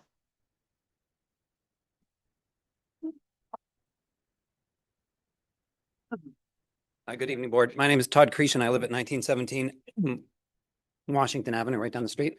My daughter is a proud graduate of Casco Bay High School, and I work at the multilingual, multicultural center here in Portland as one of the Spanish family and community engagement specialists for Spanish-speaking families. I want to second everything that's been said tonight, and I just want to add a sense of urgency to it. Families are being disappeared out of the district. Not 6 months ago. It's an ongoing problem. I want to thank Chair Lentz for helping me directly to find legal counsel for one such family. But the problem is that out of the goodness of her heart and her efforts and her personal connections, through another person, we were able to find an attorney. This situation of relying on personal connections and hope to find legal counsel for our families that are being disappeared is insufficient. There has to be something that our city, there has to be something that our board, there has to be something that our district can do, not to simply say to some of our poorest families, go find a lawyer for $5,000 retainer and good luck. There has to be something that we can do. Now, this is not something that when you got elected to the school board, you expected to be having to do, but this is the current reality. And so I think for our student representatives, for our community representatives, for our district representatives, there's a real and present danger facing our families and our students today. And the board, I don't have an easy answer for it, but somebody said this is a time for thinking big. This is a time for making equity real in Portland. And if we're going to do that, we have to think outside the box. We have to find creative ways, not simply to express our support for our families, but provide them the real resources they need to be able to defend themselves, to defend their communities, and make our schools a stronger place.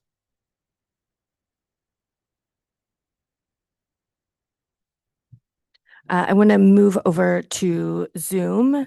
Lawless, go ahead.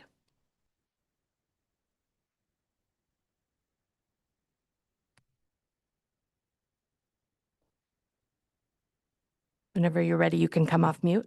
Can you Go hear ahead. me now? Yeah. Hi, my name is Michelle Lawless. I live on Woodford Street and I work at Portland High School, and I've been with the district for 20 years now. And I would like to speak to two specific points. First, I received and read the email from the school board that came out yesterday in regards to issues of equity. And I want to say that inevitably, unfortunately, what I felt like was I was reading a CYA memo that was preparing for tonight's meeting. And while I appreciate that the district wanted to address their commitment to equity, as well as the boards, as I read the email myself, and I will only speak for myself, but I'm not alone in this, started to feel like the message was that the school board and the district were committed to equity, but unfortunately, the wheels were falling off the bus at the school level. I'm sure I don't need to explain to any of you how incredibly insulting, demoralizing, and demeaning that subtext is. And I think we can all agree that hearing the previous speakers this evening, many of us feel that the problem lies actually with leadership. So I hope that gets addressed. The second point that I would like to make is one that speaks to what both Priscilla and Todd brought up. And that is, again, when I initially saw the email, I felt like I was, or I guess I hoped what I was receiving was a clear outlining of procedures in how to protect our students, our staff, and our families of color from the abductions and kidnapping of ICE. This is something that I personally have been asking the district for guidance on since August of this year. I have been in attendance at meetings where others have asked for it. And while I can appreciate a strongly worded email, I think we can all agree that that does not actually protect our students. And so I'm going to implore the leadership of this district that if you are making a commitment to equity, you make it in such a way that you provide guidance and protection for your staff who are seeking to engage in actual, real activity, not signaling or performative actions, but real activity to keep our most vulnerable students, staff, and families safe. Thank you. Thank you, Melissa. Oh, thank you. Stephen, we're going to move you over and then you'll be welcome to talk. Go ahead when you're ready. Stephen Sharp of Brackett Street. I've spent, I guess, the last hour or so listening to this conversation, and I have a slightly different take on things I want to speak to, and that is the natures in terms of the communication you sent out, signed by the entire board. I'd like to know when the board voted on this in public to send this letter, because it's obvious the letter was discussed amongst the 9 of you prior to being sent. And it appears that it was discussed in private, which is in violation of your policies and state policy on ex parte communication among board members. And so I'd like to know how and when this letter was developed and when a vote was taken to actually send the letter. So that's all I really have in terms of this, and thank you. Thank you, Stephen. Are there any other people in the room that would like to give public comment?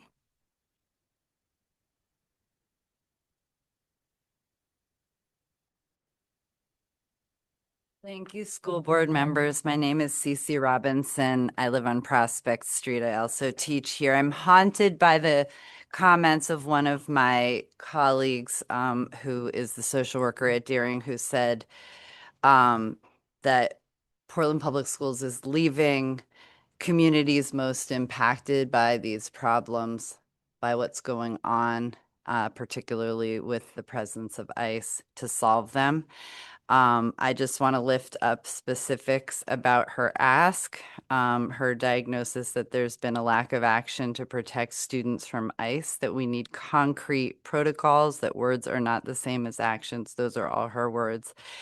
And in addition to her 2 asks, providing protocols for staff in the event of ICE presence on school grounds and protocols for schools when teachers, social workers, etc., find out students or family members have been detained. I'd add a 3rd concrete ask, a detailed plan for protection on the public grounds surrounding schools that many of us think of as school grounds, but in fact, we should all know in this room that playgrounds, parking lots, walkways, car pull-arounds are all considered public. As often as possible, when lawyers are consulted to create policies in this area, please include legal advocates for student rights and immigrant rights like the ACLU and ILAP, as well as community members most impacted. And most importantly, please do everything in your power to retain those staff with deep and long-lasting relationships to the communities most directly impacted. Rigor, relevance, and relationship are really the only 3 ingredients of a good educational system. And when a kid's having a bad day, you can give them a boring worksheet that's not super relevant and not that hard. But the relationship is what matters on a bad day. Portland's having a bad day, and losing major, like Mallory Har said, vision keepers, people with decades-long relationships to the communities most impacted by all the things going on right now, is a huge loss and puts us in danger. And the cone of silence around all of this is also contributing, primarily due to ICE's lack of transparency about their detention policies. But our beloved FERPA, which I think we should keep upholding because it's incredibly important to respect students' right to privacy, as well as spread awareness that you can actually hurt people's immigration cases by sharing information. But what's happening is when we're problem solving, we need accurate information. I'm a teacher who cares a lot about this. I didn't know students. I knew about families members who've been detained. I didn't know about students having been detained prior to last week when that was actually happening. So I think we need to change up how we talk about things so we can share real information and problem solve with the parties most impacted. And please hold on to the faculty and the staff who have the most direct connection to these experiences and the most wisdom and perspective to bring to solving these really complicated problems, because Portland's having a bad day.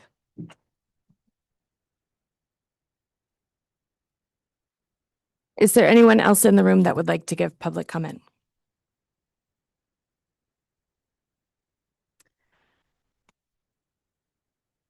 Okay.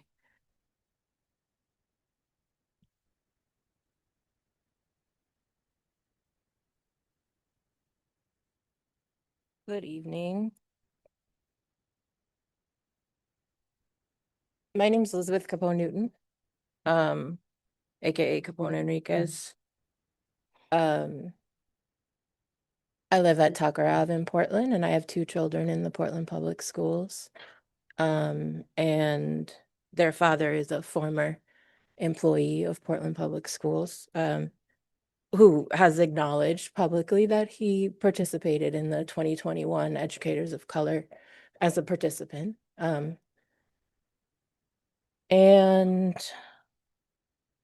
I have a few things to say. On a practical note, in terms of, people here tonight, and I'm sure people who aren't here as well, encouraging you to have clear policies about how you're going to support families, in terms of protecting people who are at risk of being abducted by ICE or their affiliated masked people who do violence. I would encourage you to think about the policies that you have for active shooters, those protocols. If there's an active shooter near or in a school building, those policies might provide some great, clear advice about what to do if ICE is in proximity to your school building. And also policies that you have about custody agreements when there is a parent or guardian or former guardian who no longer has a legal right to a student, but is trying to pick them up, for example, or remove them from a school. Those are 2 those are 2 existing areas where you likely have protocols that you could lean on.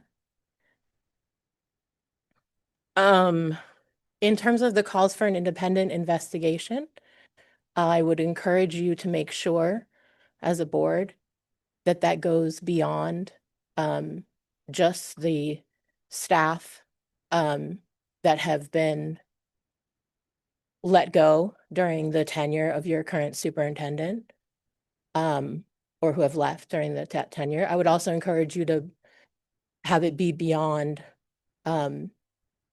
just people of color as a subgroup, as you say in your email, a population subgroup, I think is the term that you use in your equity policy. Not great terminology, but and make sure that you consider disability, and probably something regarding the wage of the staff person, right? You have staff people with a lot of different levels of status and wages, and or anything else you have that can sort of approximate socioeconomic status. And of course, gender, age. I would encourage it to be comprehensive when you look at the patterns of discrimination in the district. And also, I'm Elizabeth. Would you like 20 more seconds? Thank you. And to go beyond, the current person.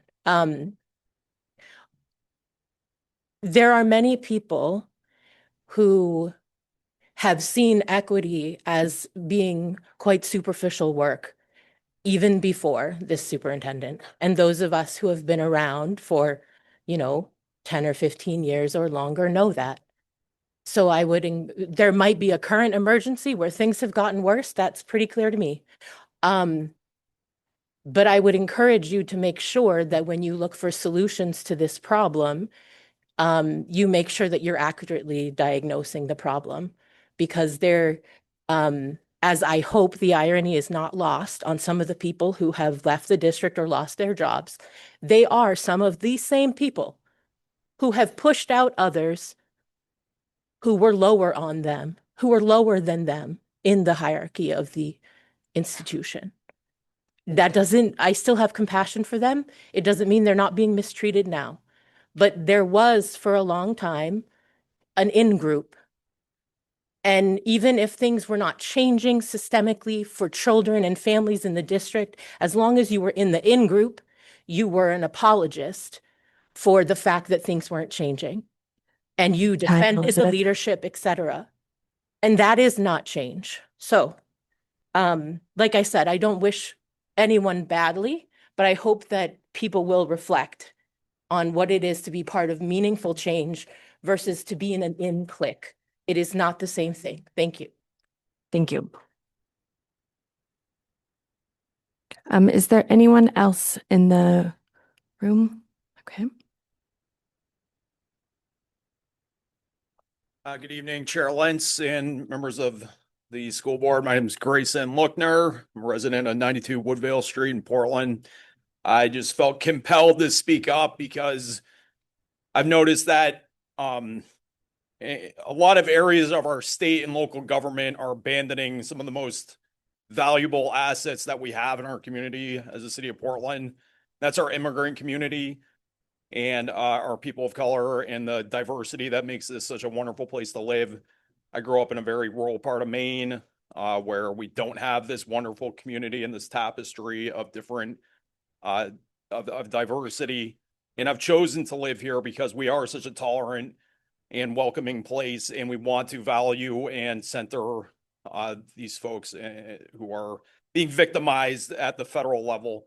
And unfortunately, what we're seeing is that the state government in which I participate has been unwilling to step up to the plate to protect these folks. We're trying hard. The county, I don't think, is interested in taking a strong principled stand against the mass deportation efforts and discrimination that's being enabled by the Trump administration.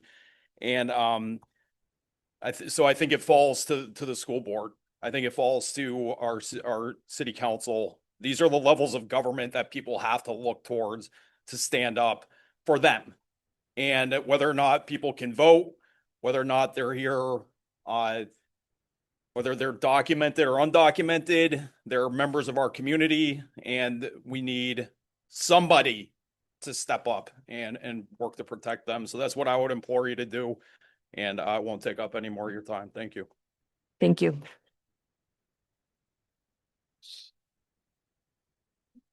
Is there anyone else that would like to give comment?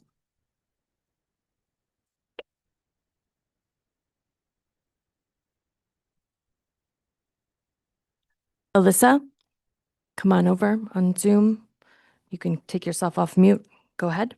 Thanks very much. My name is Alyssa Burke. I am a PPS parent of 2 alumni and 1 current student.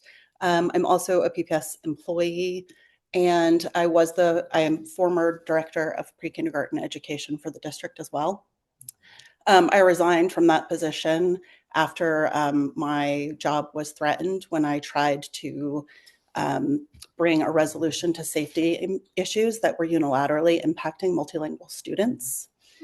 I have some significant concerns about the policy that we currently have in place for PPS staff related to ICE enforcement, specifically because it does not actually allow any staff member to take any action that might be helpful to a member of our community should ICE be on school property. I'm concerned that this policy is not time sensitive enough, and also concerned that it leaves open the possibility of disciplinary action towards staff if they do elect to do something that they think might be protective of a student or family under these circumstances. I also am very concerned about what's happening nationally towards LGBTQIA families and young people. And I would really implore the board and the district to consider making all of their policies and protocols transparent around protections for transgender students and their families, particularly given that our current administration, national administration, has brought up the possibility of separating transgender students from their families. I think that everybody should be able to understand how their students' information is being recorded by the district in IC and other data platforms, and that they should be able to access this information without outing themselves to the school district or any individual employee or their children. And I think lastly, I just would like to say that what is being said about the operation of central office in regards to the treatment of BIPOC staff and also LGBTQIA staff is accurate to my experience. I have significant concerns about the number of queer staff who are no longer employed in central office. as a result of changes in this administration. And I have subsequent concerns about what that will mean for this particular population of students whose voices are not necessarily being represented well in decision making. Thanks. Thank you. Is there anyone else that would like to make public comment? So seeing none, I'm going to go ahead and close public comment. And I'm going to ask that we have a 10-minute recess so that board members can collect their thoughts. And then we will come back and respond. So we will be back at 7:50.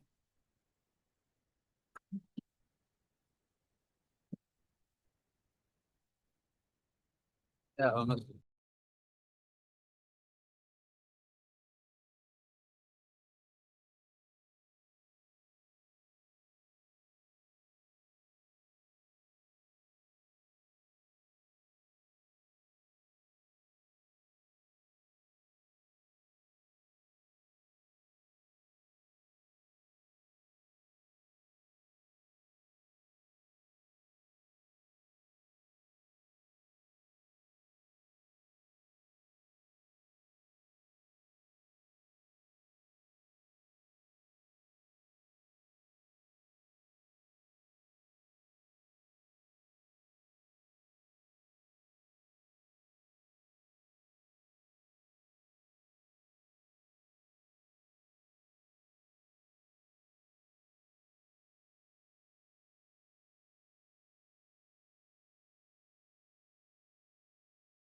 That's okay.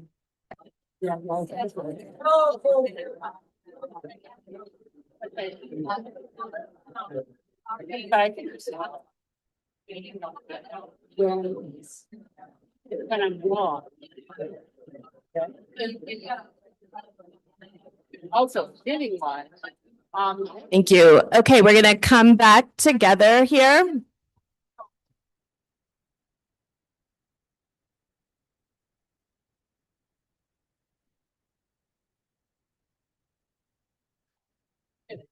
And I got 10. Oh, yeah.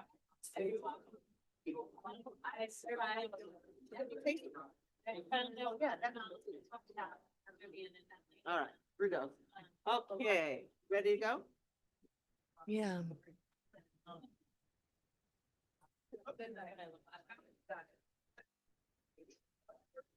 All right.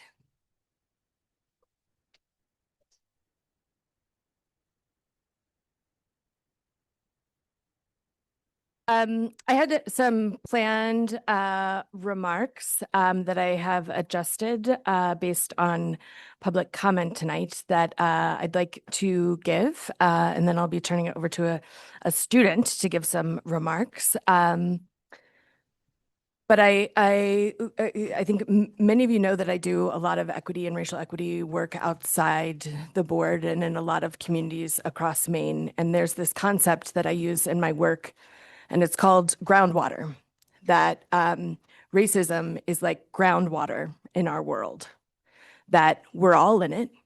We don't have a choice. It's everywhere.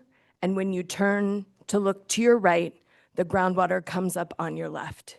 When you turn to look to your right, flip that. When you turn to look to your left, the groundwater comes up on your right. And I think what people are speaking to tonight is the evolution of the groundwater in our community. And I hear the pain and the anger, and you're right to be in pain and angry because we haven't yet figured out a way to get the groundwater to recede within our community.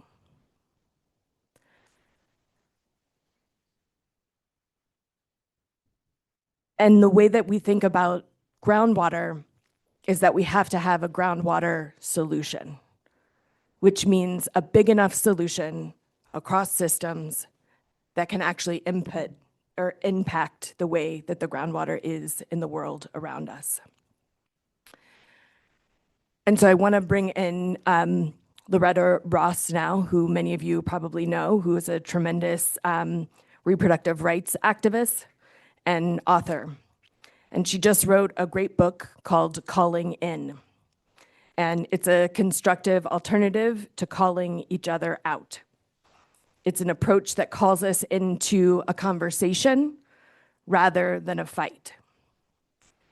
In her words, it builds bridges instead of burning them down so that we might walk together along the path toward collective liberation. Many of you tonight called the board into conversation and continued action. And I'm incredibly grateful for that invitation. I want to thank you all for sharing your experiences with us and for being here tonight. I feel and hold all of the concerns and the anger and vow to continue to support all of the work that is already in process and the initiatives that will be developed with your input. I came to this board 3.5 years ago because I wanted to protect the equity work of the district. And what I'm hearing here tonight is that we just need to do more so that people feel that. I'm hopeful that moving forward, we at the district and at the board can do a better job communicating the decisions being made, the whys behind them, and the desired impact we hope for them to have.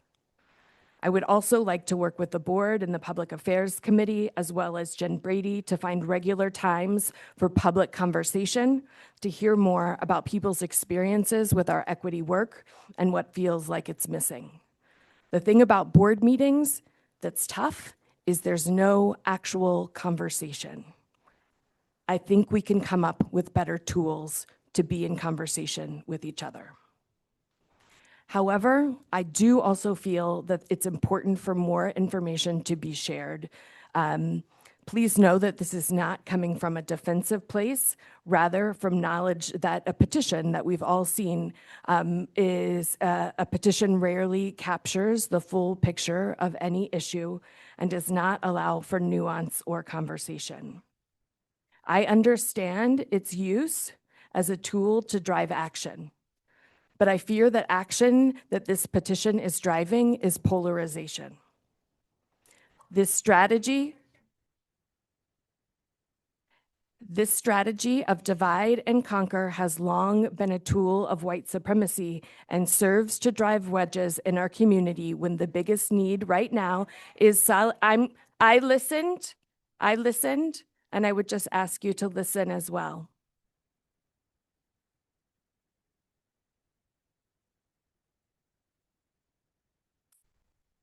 I understand that it's not always that easy to be in solidarity with each other, especially when it feels like things are being taken away or undone.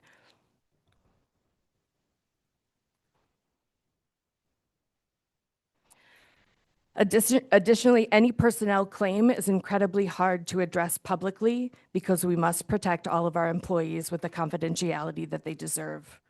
The claims in this petition and here tonight are incredibly serious, and the board is taking them very seriously. However, to date, there have been no formal complaints made by anybody listed in the petition, and 4 of the 7 people listed are still very valued PPS employees, and there is no plan to eliminate all of their roles.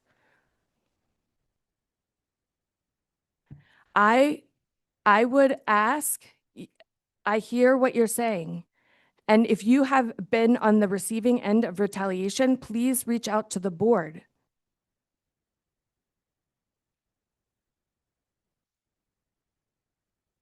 Thank you.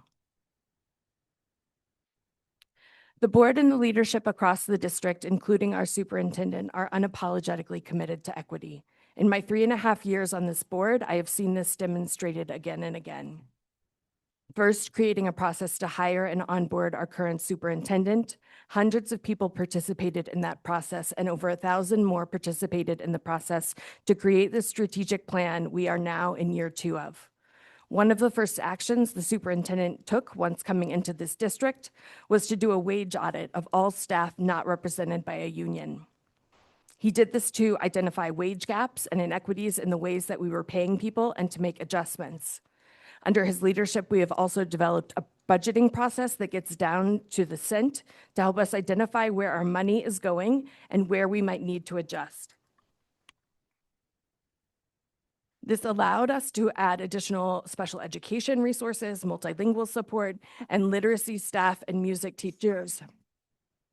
All moves that help our student get the experiences they need to be successful. We've also created a great data team so that our staff can use disaggregated data to inform their practices, and so we can clearly see as a district where we need to align more resources. We are now consistently implementing great curricula across the district to make sure that each student gets an opportunity to experience them because we know that they work. This year, we've seen our student attendance rates go up, our reading and math scores increase across the district, and our suspension rates decrease by 10%. These facts do not dismiss the claims that we've heard in the comments tonight in any way, but they are part of the story. As the board mentioned in their letter this week, there's currently a lot of equity work already happening in the district, but we have so much more to do. That's the thing with equity work. It's a practice, and adjustments sometimes have unintended effects, but we are listening and practicing alongside of you.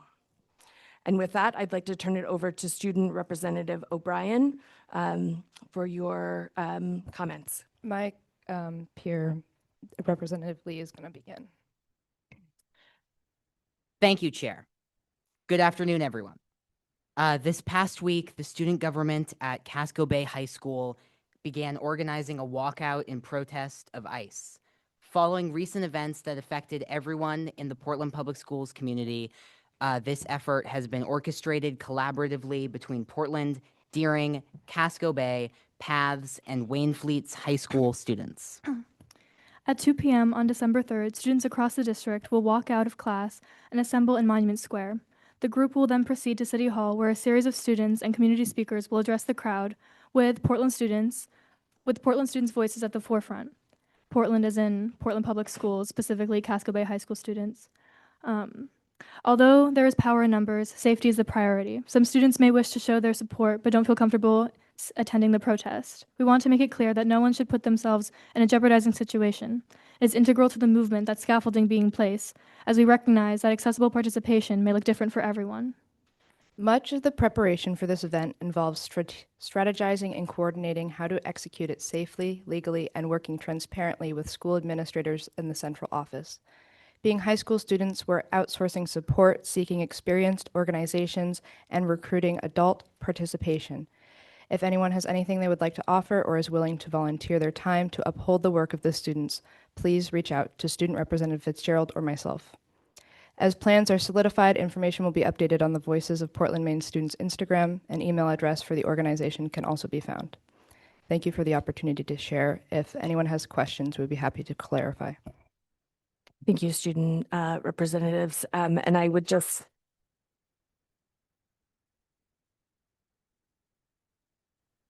invite everyone in this room to join them next week.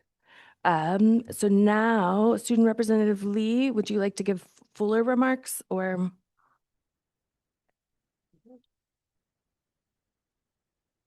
I would not like to deliver my prepared remarks at this time. Thank you. So with that, we're going to move on to superintendent remarks.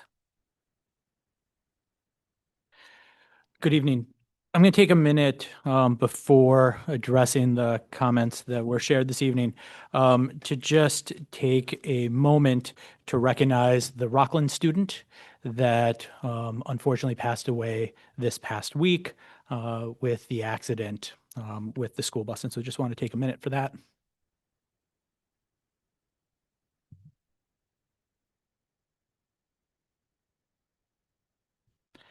And then second, I want to thank the students. I had an opportunity to be in contact with the Casco Bay Student Cabinet last week after the news about the Casco Bay student and the Deering student that were detained by ICE and their family that was detained. And want to just thank our students for stepping in and providing a voice and an opportunity for folks to express frustration and concern and a deep dissatisfaction with what's going on with the country right now. And so want to thank the students for doing that and doing that in a way that is helping to amplify voice and reaching across all of the schools. And so just very appreciative for you for doing that. So thank you.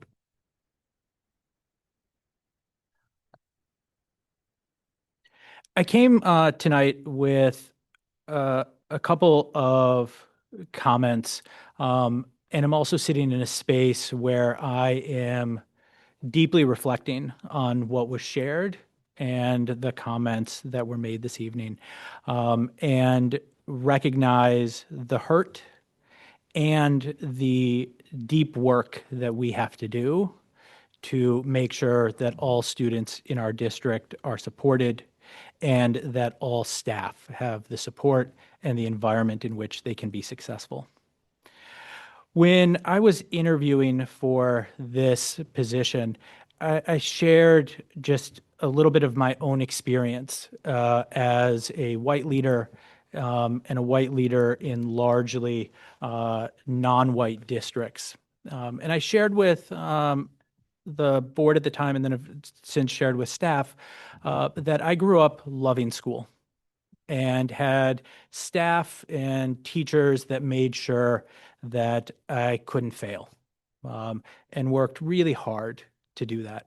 And I look back on that and didn't realize it at the time, but the sacrifice and the work that my teachers did when I was an elementary school student with a speech impediment, when I was a middle school student testing boundaries, and when I was a high school student with serious case of senioritis.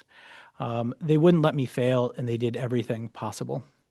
And when I was in college, I went to college in West Philadelphia and had the opportunity to volunteer at a school teaching world economics to sixth graders. And when I was there, I realized that for no fault of their own, students had varied experiences and not always the same experience that I had.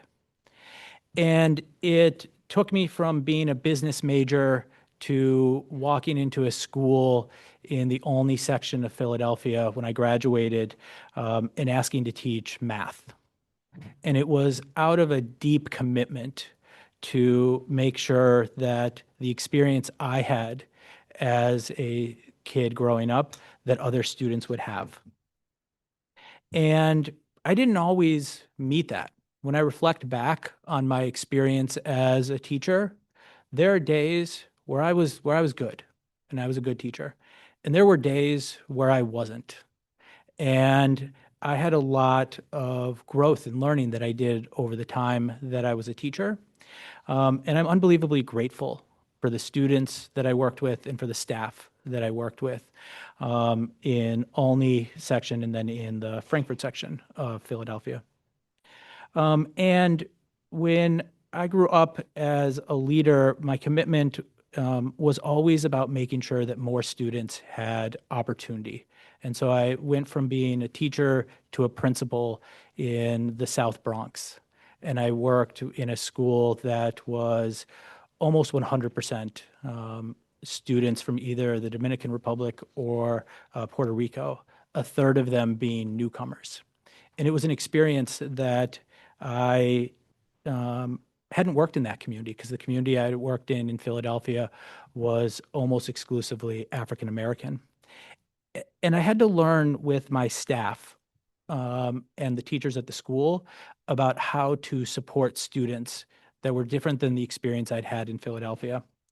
And I worked with them and learned from them and learned from our families. And we started a bilingual program, something I'd never done before, but started a bilingual program to support students on both passing the New York Regents and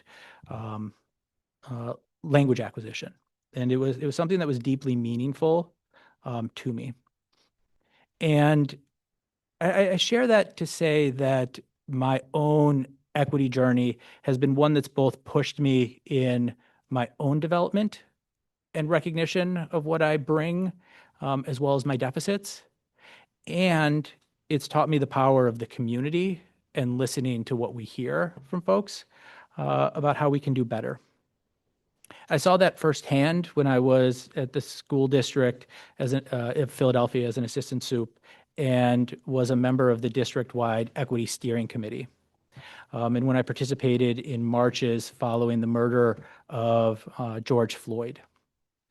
And it was amazingly meaningful work.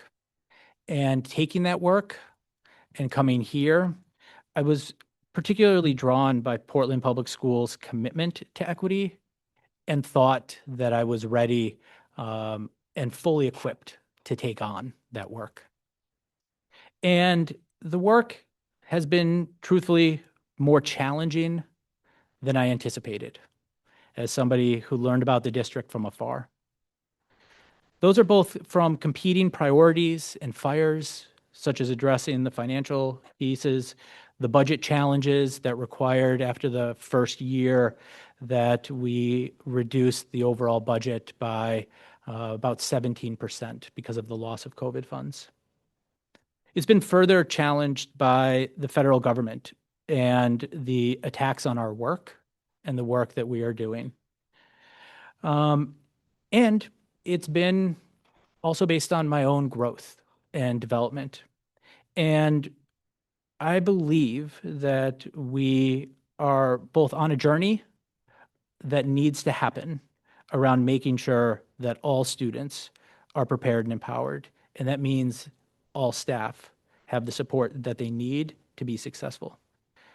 I fear that this journey is long. We've heard about the Educators of Color report and the work that's been going on for many years.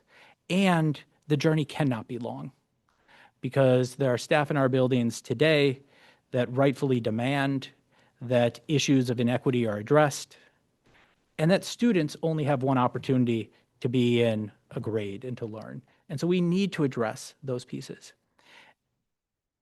And those changes have not always happened with the eloquence that either they demanded or that was needed.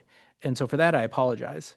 I think about the intent and the conversations I've had and learned from with Dr. Ahmed and Dr. Valenzuela, and thinking about how do we support long-term work in our multilingual team, and think about long-term transition and succession planning, and never an intention and never a desire to have it ever feel like somebody is being pushed out of that position.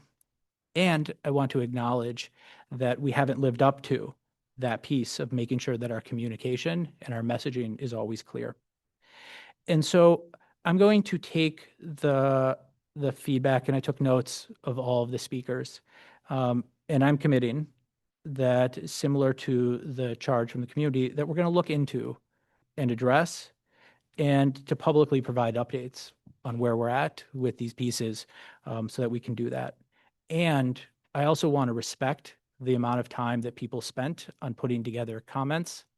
And instead of trying to respond to each one of them, I'm going to take this as a time to really sit in some reflection and think about what is the work and how do we continue to deepen it and do it further.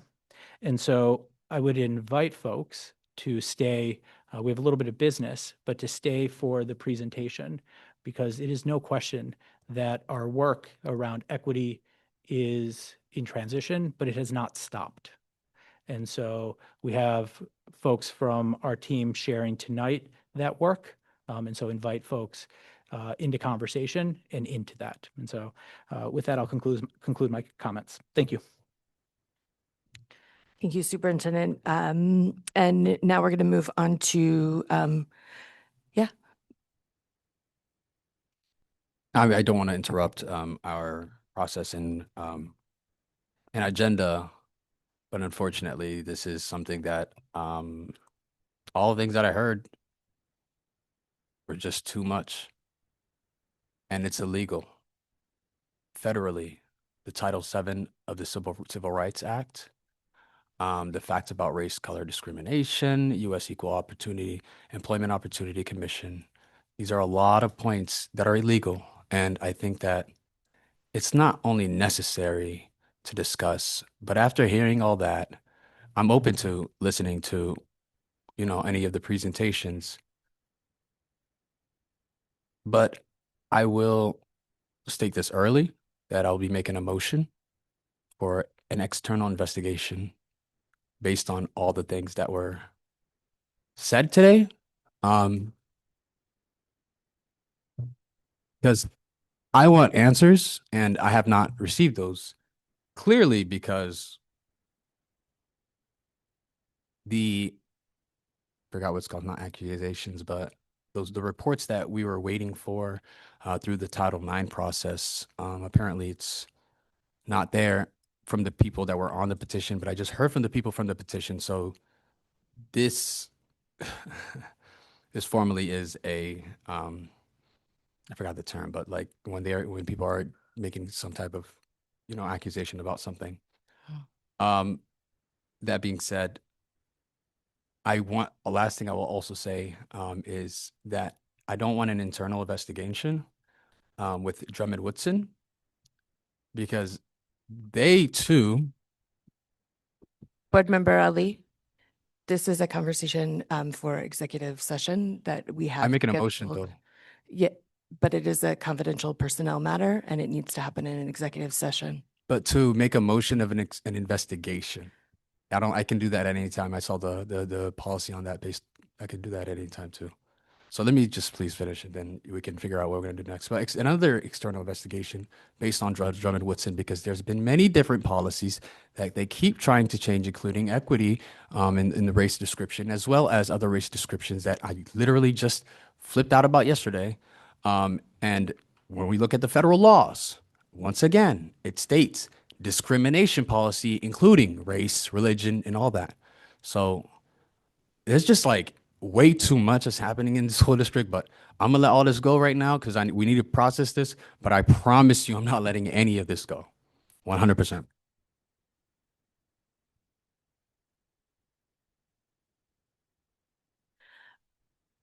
We're going to move ahead with committee reports. So up first, we have finance, personnel, and operations. Thank you, Chair.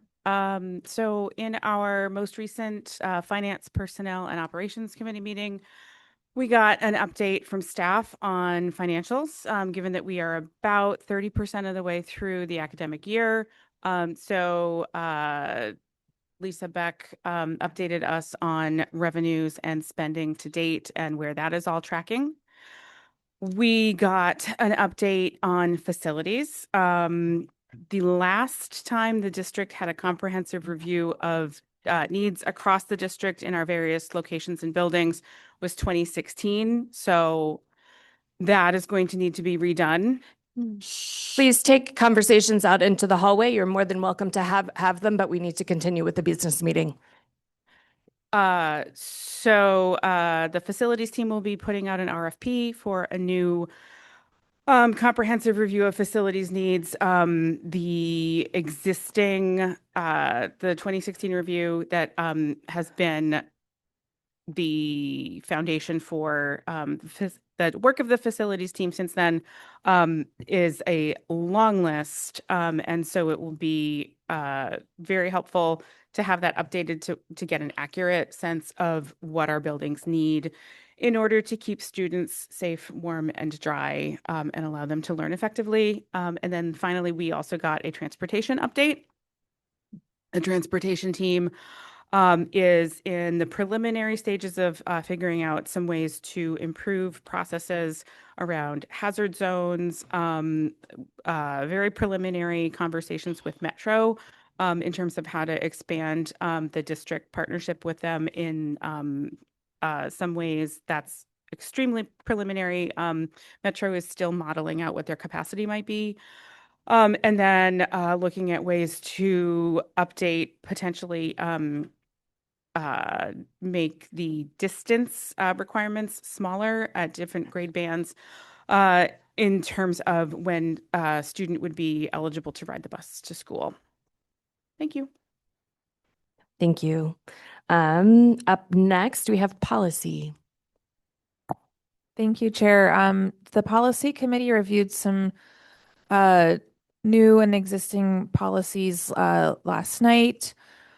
As you know, we have been in the process of creating a policy on staff conduct with students, which is policy GBEB.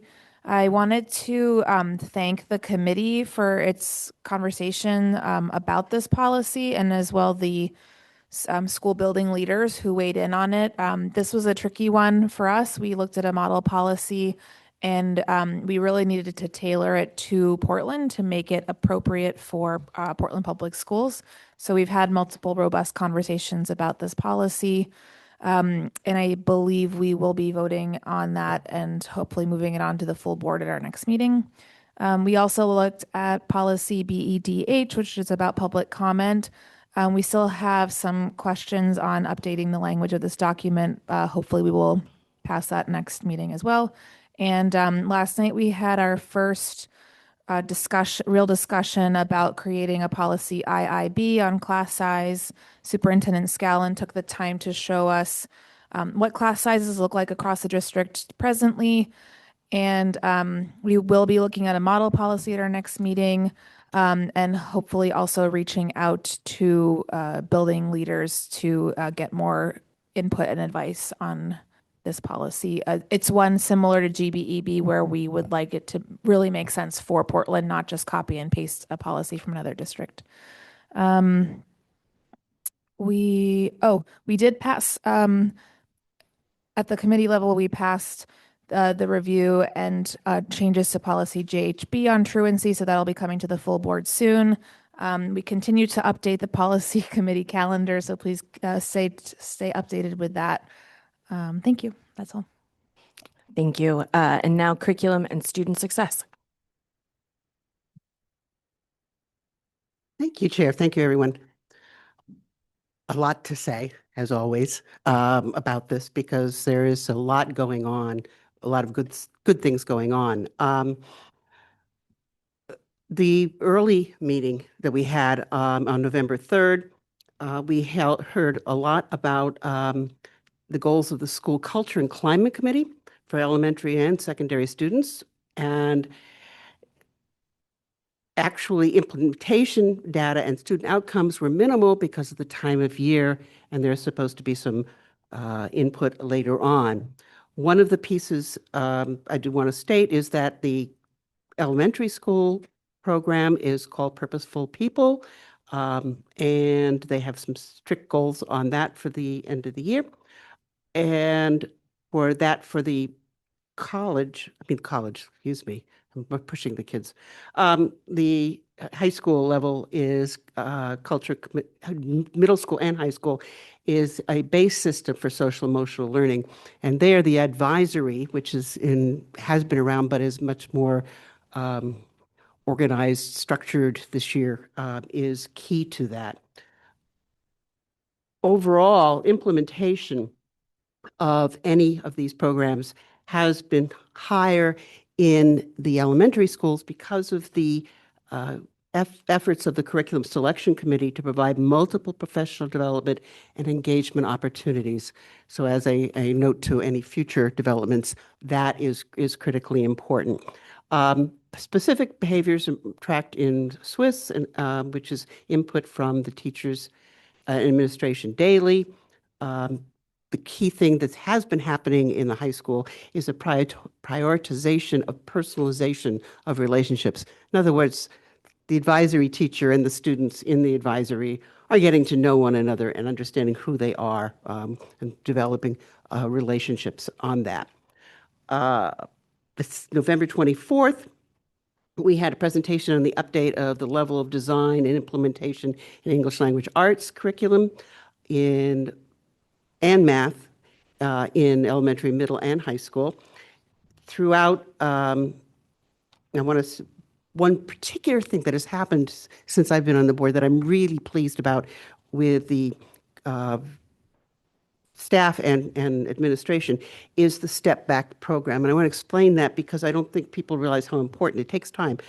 Throughout PPS, district leaders and administrators are taking a step back and thinking deeply about all academic programming. They are scheduling time to revisit their strategic goals, implementation plans, and performance data to evaluate how programming is meeting the needs of students. That's the overall. One of the particular thing for the English language arts was a focus on native speakers and multilingual speakers. The program that's being used for ELA is increasing the cognitive load, that is in thinking of the students, and has specific methodology that applies to teaching multilingual students in the idea of developing conversations, vocabulary, and close reading.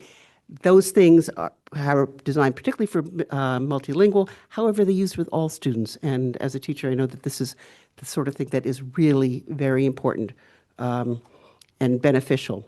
The multilingual, when asked about ESOL and this programming, there is some evidence of pre-teaching going on and team collaboration at different levels on that.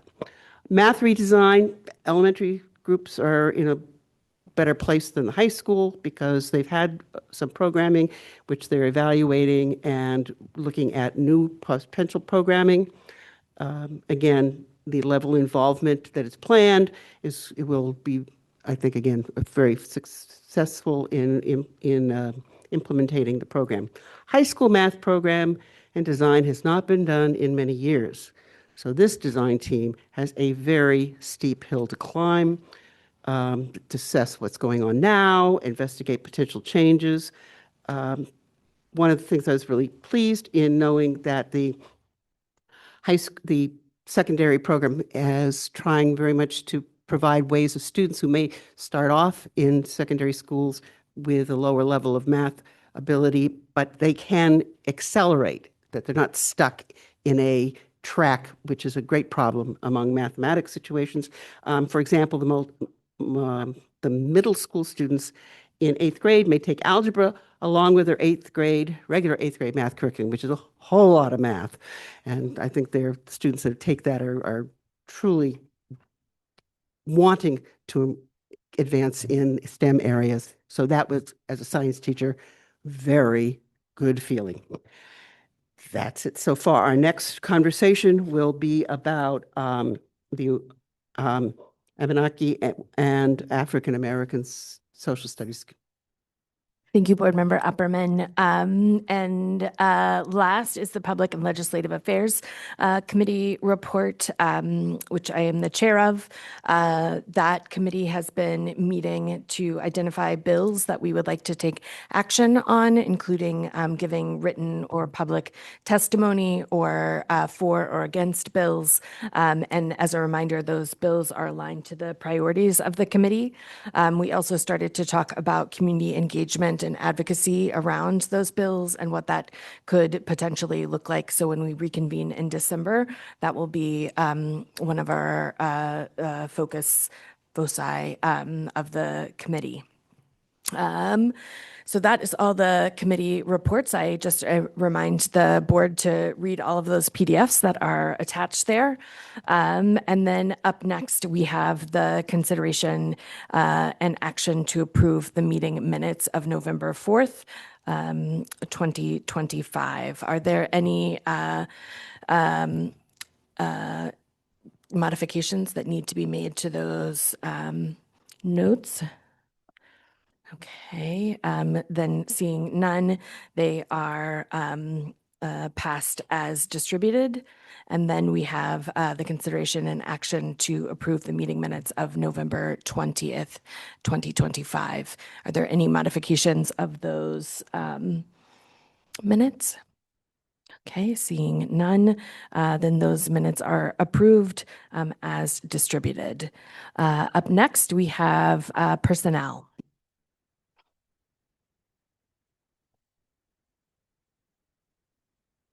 So just two items for your hopefully approval this evening. The first is one probationary teacher candidate and seeking board's approval for that hire.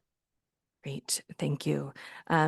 So is there a motion for the consideration and action to approve the personnel items listed? That is election of teacher candidates probationary. Thank you, Board Member Opperman. Is there a second? Board Member Ali. We do not take any public comment on personnel issues, but if there are any questions from the board, I'm happy to entertain those. Nope. Then seeing none, let's call the roll, please. Dr. Warren. Member Ali. Yep. Member Yusra Ali. Vice Chair Bondo. Yes. Member Bryden. Yes. Member Lena. Yes. Member Noor. Yes. Member Opperman. Yes. Member Sautel. Yes. Chair Lentz. Yes.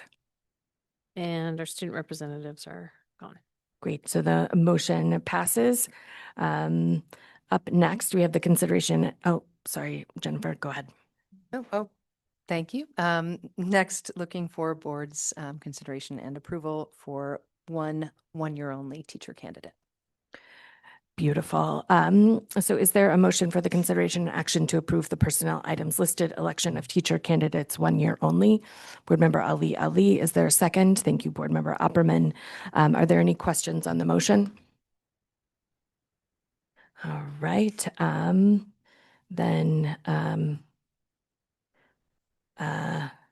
Sorry, I don't have my language in front of me. Then by roll call vote, please indicate whether you are in favor of the consideration and action to approve the personnel items listed, election of teacher candidates 1 year only. Member Ali. Yep. Member Yusra Ali. Vice Chair Bondo. Yes. Member Bryden. Yes. Member Lena. Yes. Member Noor. Yes. Member Opperman. Yes. Member Sautel. Yes. Chair Lentz. Yes. So the motion passes unanimously. Thank you. Thank you, Jennifer. Up next, we have old business, and we visited all of these policies at our last meeting. So we'll have an opportunity to ask questions, but won't go into the policies themselves unless there are questions. So would there be a motion for the consideration and action to approve changes to policy AC, which is the non-discrimination, equal opportunity, and affirmative action policy? Thank you, Board Member Opperman. Is there a second? Vice Chair Bondo. Are there any questions on the motion? Any public comment on the motion? All right, any discussion? Then by roll call vote, please indicate whether you are in favor of the consideration and action to approve changes to policy AC, non-discrimination, equal opportunity, and affirmative action. Dr. Warren, will you please call the roll? Member Ali. Yep. Member Yusra Ali. Yes. Vice Chair Bondo. Yes. Member Bryden. Yes. Member Lena. Yes. Member Noor. Yes. Member Opperman. Yes. Member Sautel. Yes. Chair Lentz. Yes, so the motion passes. Up next, I'd be looking for a motion for the consideration and action to approve changes to policy ACAA, which is the harassment, discrimination, and sexual harassment of students. Is there a motion? Thank you, Board Member Bryden. Is there a second? Thank you, Board Member Noor. Are there any questions on the motion? Any public comment? Hello again, Tyler Schweller, 9 Church Ave. So this is the area of policy that was my primary responsibility as student equity officer. And I have 3 sets of suggestions that I would encourage you to ask to inform how you might treat this policy. And then I have 2 suggestions that I would invite you to consider, and you can do with that what you will. So first question, does the district currently have a Title IX coordinator who has been adequately trained to fulfill requisite responsibilities under federal regulations? If not, has the district contracted with a law firm or other professional organization to provide Title IX coordinator services, which is different from merely calling legal counsel when there's a complaint? So 1 set of questions. 2, are principals now expected to conduct Title IX investigations? The posted job description for the Director of HR Compliance seemed to suggest as much, with the Director simply providing support. If this is the case, have principals been informed of this expectation, and have they been adequately trained?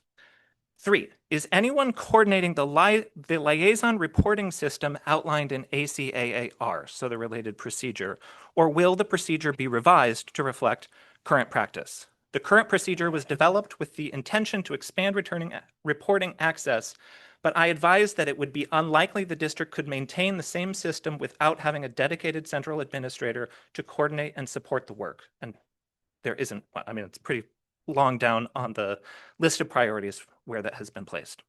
Okay, so to be clear, these are not rhetorical questions. I actually encourage you to ask them, and I would also encourage you to expect that they could be answered tonight. If anyone's giving attention to this work, which I really do sincerely hope they are, these are fundamentally basic questions that should prompt easy responses.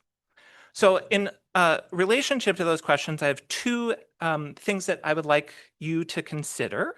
I know that this is the second reading, and so I apologize I didn't come to you sooner, but I also know that board policy does allow you to make and act upon amendments at this meeting. So see what you think about this. My first suggestion is a way for the board to make expectations clear for how this work should be prioritized.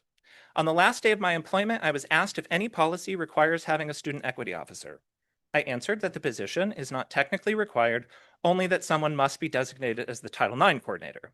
However, I suggested that the district could not carry out stated commitments without dedicated attention. And so this may be a good opportunity, in thinking about your statement yesterday to the community, this may be a good opportunity for the board to consider whether you want to ensure that someone is giving consistent care to the prevention and redress of discrimination and harassment. So I would suggest something along these lines, and I have a printout that I can share if this language is helpful to you.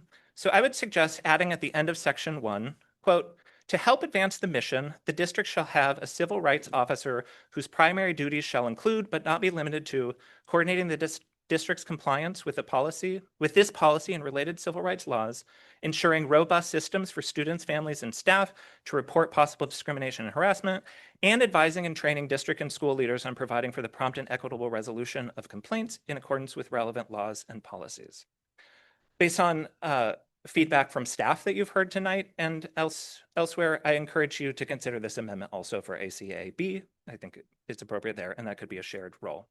So this kind of provision would operate much like the requirement under federal Title IX regulations that districts must have a Title IX coordinator that establishes certain responsibilities without defining or limiting the whole job or even requiring a certain job title. So likewise, my suggestion would necessarily require a standalone position, but civil rights officer duties would need to be assigned to someone and be among their primary responsibilities. And that's something I think is lacking right now. This could be a way for the board, you all, to set that as a priority for the district and ensure that it continues. I will conclude with encouraging you to set a clearer expectation for maintaining an online reporting system. So I saw in the notes that the policy committee was asked a question about whether having an anonymous reporting system needs to be named in the policy, and I'm glad that you kept it. In light of how the existing form, as I mentioned in my earlier speech, in light of how it has been minimized recently, I would suggest amending the beginning of the paragraph where that reporting form is discussed to read, PPS strives to ensure multiple avenues for reporting concerns about harassment and discrimination, including to maintain and publicize an online reporting form that is easily accessible and that provides an option to make an anonymous report without elevating it to a formal complaint. The anonymous process will not necessarily allow for investigation, and then it would continue. I want to make one other editorial note. I noticed in the revisions to Tyler, do you think an additional 20 seconds is helpful, or do you have more than that? Yeah, I can do it. The definition of discrimination in ACAAR and ACABR are not correct. You need to ensure that they align with the definition in the policies themselves. You all, or the members of the board in 2024, added a second sentence to the definition of discrimination that refers to impact being considered along with intent. So that's an important part of a definition that already exists. So you just need to make sure that the procedure aligns with the policy. And if you want this information, I will give it to you. Do it. Yes. Thank you. Any other public comment? I just want to clarify, and thank you, Tyler, for your comments. We were just going over AC just now, right? Or were we going through all of the? We were just going over AC. Okay, thank you for that clarification. ACAA, sorry. Oh, yeah. You voted on AC. Yeah, okay. Thank you. Discussion? Yep. Vice Chair? To make a motion. Yep. Yeah, I would like to make a motion to send back the policy back to the policy committee so we can review those relevant information and to update if necessary and bring back to the community. To the Second. full board. Second. Yeah. Third. I'm just kidding. So the motion on the table is to send this policy ACAA back to policy committee to take under consideration the questions that have just been raised, as well as the potential language amendments. Are there any questions on the motion on the floor? Go ahead. Can we make a motion to amend the motion to include ACAB because they're similar, they're the same, just a couple different words? Vice Chair Banda, would you be? Yes. Yes. Thank you. So there's an amended motion on the floor that is to send ACAA and ACAB back to the policy committee. Any discussion from the board on that? Yes. No discussion, but thank you, Tyler, for bringing this up. Beautiful. Dr. Warren, could you please call the roll? Member Ali? Yes. Member Yusra Ali? Yes. Vice Chair Bondo? Yes. Member Bryden? Yes. Member Lena? Yes. Member Noor? Yes. Member Opperman? Yes. Member Sawtell? Yes. Chair Lentz? Yes. So the motion passes unanimously that those two policies will head back to policy committee. Beautiful. And I echo the appreciation, Tyler. And I also echo the appreciation. Really, thank you so much. Thank you. It was a must needed. Thank you. Up next, we have some new business, which is the first read of the proposal to cease operations of TV3. Who would like to speak to this motion? Good evening. I'm going to speak very briefly to this motion. This was a requested change that was shared with our Finance, Personnel, and Operations Committee, and it was specifically to address what are significant security risks in IT that are created by our current TV3 technology, and to which there is no easy or I will say easy, financially feasible, et cetera, solution. And so the staff have looked into this in a number of ways. They're going to provide you a brief update similar to what they provided the committee that is recommending that we cease TV3 operations, recognizing also that we communicate all of our board sessions through both live streaming on Facebook as well as YouTube. And for the last, I want to say 6 months, 5 months, TV3 has in fact not been operating, but has been just a loop so it has not been operating, it has not been impactful. I'm welcoming up here Brian Newcomb, who's our Director of IT, and Haley Diedrichson, who's our Senior Director, to share. Thank you. Thank you very much. Again, Brian Newcomb, pleasure to be with you again. We'll take you through the slides that we presented in the subcommittee. Just that background from the related to TV3 in May 2024, Deep Seas, our cybersecurity consulting firm, completed a report and an external vulnerability scan to give us an understanding of what our baseline threat was. The final report, delivered in July of that year, identified 16 critical and high vulnerabilities. In terms of technology, critical is the worst case scenario. The threat is imminent, although it would be something that we could work on, just to give you that scale. Since receiving the report, this team has thoroughly reviewed the findings and set priorities and remediated the efforts, remediated our efforts, and have cleaned up the majority of them. To date, we have remediated 7 of the identified vulnerabilities through our internal staff and developed a targeted resolution for TV3, which we'll talk about tonight. And we've also identified 2 other high vulnerabilities that are above the knowledge and the resources within our team, and we'll have to be looking for outside consultants to help us. Before we talk about TV3, I just wanted to provide that cybersecurity roadmap that Deep Seas also provided to us. And in the spring of 2025, we went through a long-term planning process through a vice CISO engagement, and they laid out a 2-year roadmap to help us improve our security posture. In that roadmap, we outlined a phased approach of strengthening our cybersecurity across the district in focus areas such as you see here, focus of policy development, staff training, infrastructure upgrades, and an ongoing monitoring and risk management process. Roadmap reflects our continuous commitment to proactive security and continuous improvement. Now to TV3.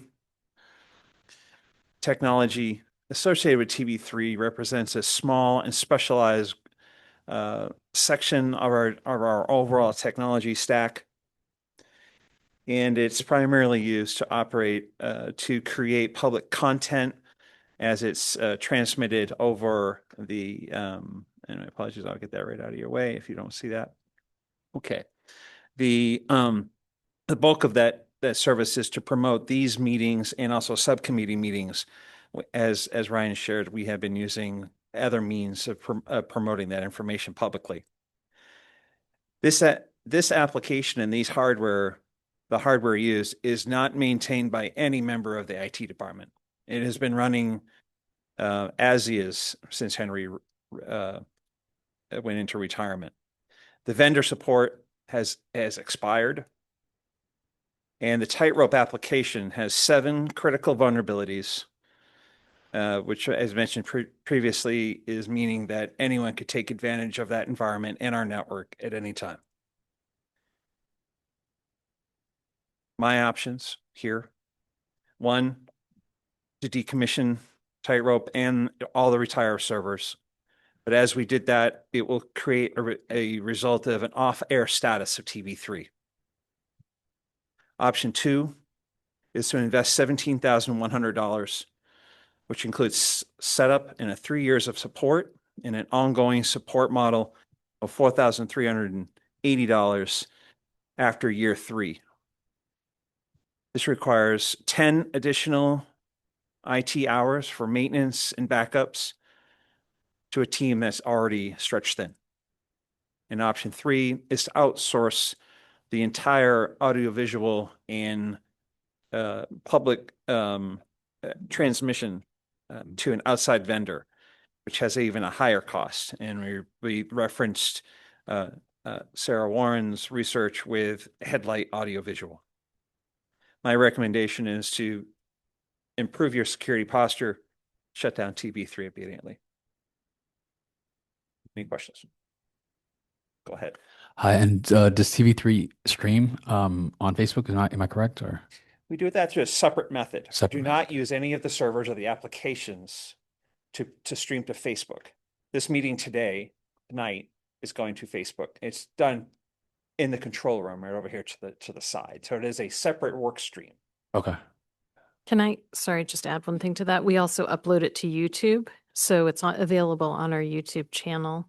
And then the other thing I just want to clarify on the communications side of this is that long ago, TV3 would transmit other types of programming, but that has not been the case for quite some time. It was just recycling old programming.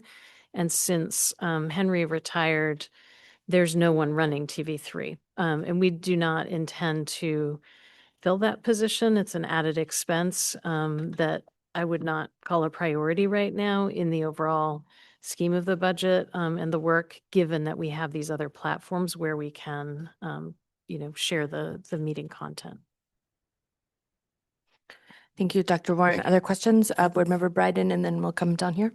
Thank you, Chair. Thank you for this information. I'm curious about, I'd be curious to hear your opinion about the level of risk. You said immediately.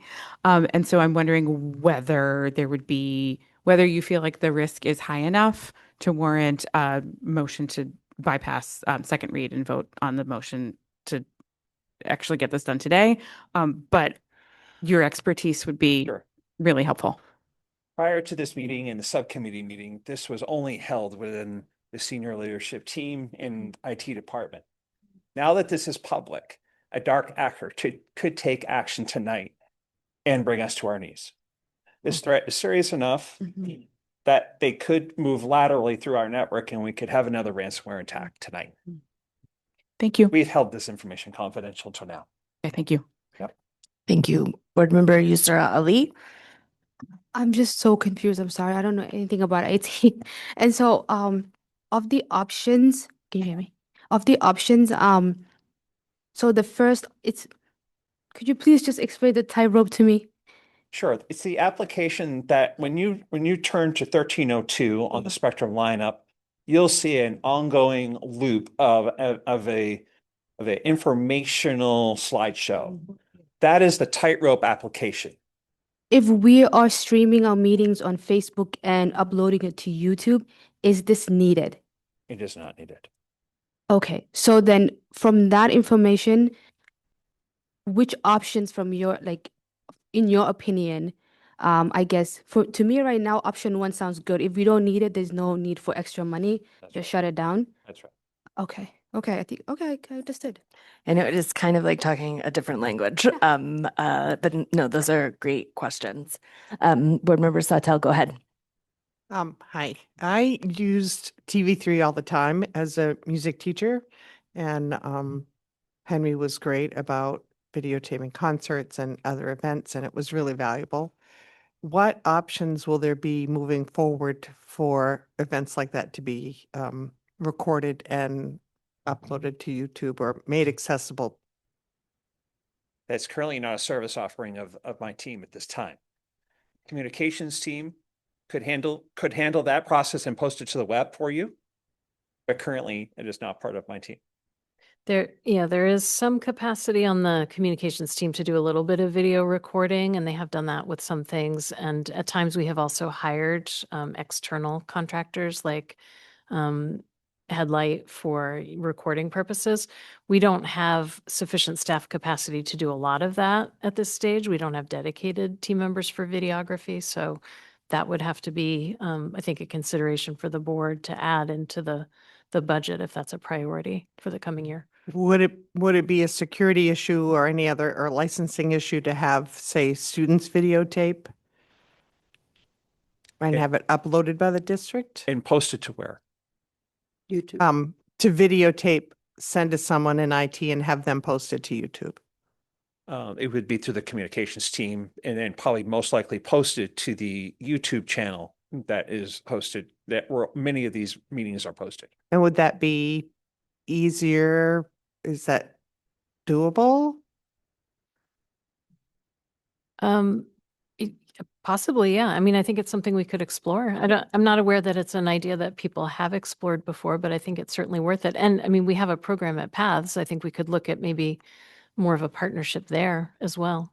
So yeah, I think it's certainly something we could explore. I think that's really important. So many of our students have family members who live far away, and for them to be able to attend a concert, or see their students, same with, certain sporting events, or we used to do, the infotainment, like, workshops and things, and it was really valuable. So I'd love to see something like that continue. And that could continue through the social media side of the house instead of through public access, which is the direct impact of this resolution. Thanks.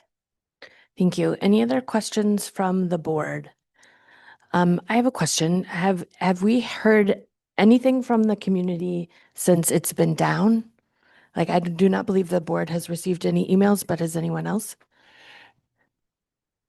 I don't say this in light of, but I've received comment from one individual about it, and that it impacted them. I will also share that on the one day that we did broadcast, we did receive 2 complaints that our audio was not very good.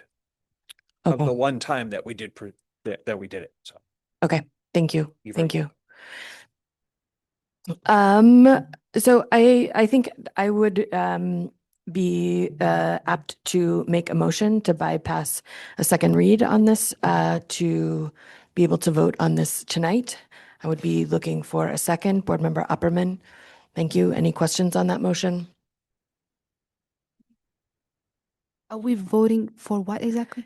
So no, that's totally fine. And you know what? I could have done a better job saying it in the motion. So let me just get the language up from the from Diligent. So the motion is to bypass the second read process for the proposal to cease operations of TV3. That's the option 1 in the slide. Yes. Yeah, and so I did have a second on that. Any questions from the board? Any other questions? Board Member Lena? If we are to vote to cease operations, does that preclude us from option 3, which is, well, I guess the outsource to local vendor is specifically about TV3, not about what Correct. Board Members Hotel is asking about. So I answered my own question. Thank you. Good work there. And also, I do think that this is something that could be taken up during the budget process if people feel like this is a priority of the district. Any other discussions or questions on the amendment or not amendment, but motion on the floor. Then by roll call vote, please indicate whether you are in favor of bypassing the second read for the proposal to cease operations of TV3. Dr. Warren, will you please call the roll? Member Ali? Yep. Member Yusra Ali? Yes. Vice Chair Bondo? Yes. Member Bryden? Yes. Member Lena? Yes. Member Noor? Yes. Member Opperman? Yes. Member Sawtell? Yes. Chair Lentz? Yes. So that motion passes. So now I would move for the consideration and action to cease the operations of TV3. Is there a motion? Thank you, Board Member Opperman. Oh, did I just move? I'm sorry, I can't You remember didn't the. move, I'll do a second, whatever you want to do.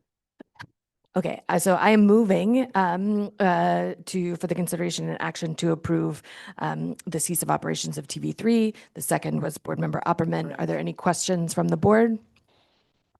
Any discussion from the board? And I realize I overdid public comment, so if there's any public comment, I would take that now.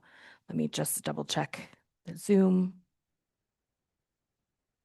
Okay, then by roll call vote, please indicate whether you are in favor of the consideration and action to cease operations of TV3. Dr. Warren, will you please call the roll? Member Ali? Yep. Member Yusra Ali? Yes. Vice Chair Bondo? Yes. Member Bryden? Yes. Member Lena? Yes. Member Noor? Yes. Member Opperman? Yes. Member Sawtell? Yes. Chair Lentz? Yes. So the motion passes, so we can turn it off. Very much. Thank you. 15 minutes. Give me. Thank you, Brian.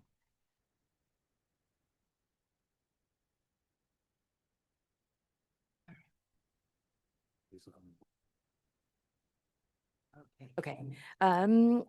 Superintendent just suggested that we take a recess because the next couple of presentations are long, and I would agree. I have not gotten up yet tonight, so let's take a 10-minute break, and we'll come right back. And just for the record, I said the next one was short, but the one after. Didn't mean to set you up for unreasonable expectations there.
That's who you are.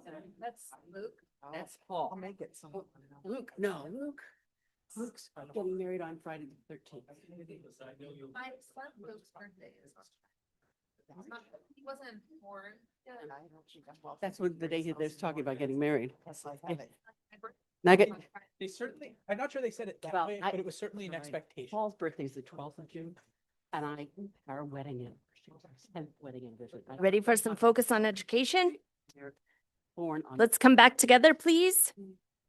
So we have. All right. Up next, we have one of two focus on education segments. Our first one is going to be on policy JFCK, which is the student use of personal electronic devices. It's an implementation update, which I know we are all very excited for and have all asked about this a lot.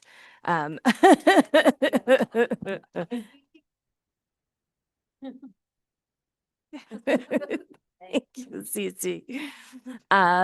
Okay, Superintendent, do you want to do any further introduction, or we can just pass it over to Dr. Ahmed and Dr. Atkinson-Duino? Go for it. Good evening. So we're here to give you an update on the student use of personal electronic devices. I have a little short part. Dr. Ahmed's is a little bit longer. And I just want to report that our elementary schools are showing very few technology violations, and none have been related to personal electronic devices. That was whenever we pulled the data, probably a little over a week ago. So since September 2nd, there have been, I'm sorry, why is that not moving? There we go. Oh, we did. Okay, thank you, Dr. Ahmed. There have been 6 reported instances of technology violations across the elementary schools in our system for recording that. They were all from one school and all involved students being on YouTube on their school-issued devices rather than on Lexia, which is a reading program, as assigned. So most of these instances were from one classroom on one day. There has been 0 documented technology violations involving personal electronic devices such as cell phones or smart watches. We do know of 2 to 3 cases where parents have not supported the policy, and so we've worked through those on a case-by-case basis. I do just want to call out that while the impact of the new policy has been minimal at the elementary level, we continue to focus on our recently updated technology usage guidelines. So the elementary technology usage guidelines were updated last spring. With support from Courtney Graffius, our Assistant Director for Technology Integration. And those guidelines emphasize age-appropriate educational use of technology in our classrooms. Courtney and our library and media specialists are doing staff sessions at all of our schools to go over those updated guidelines. We did do some schools in the spring last year, but we are continuing to go through all schools this year.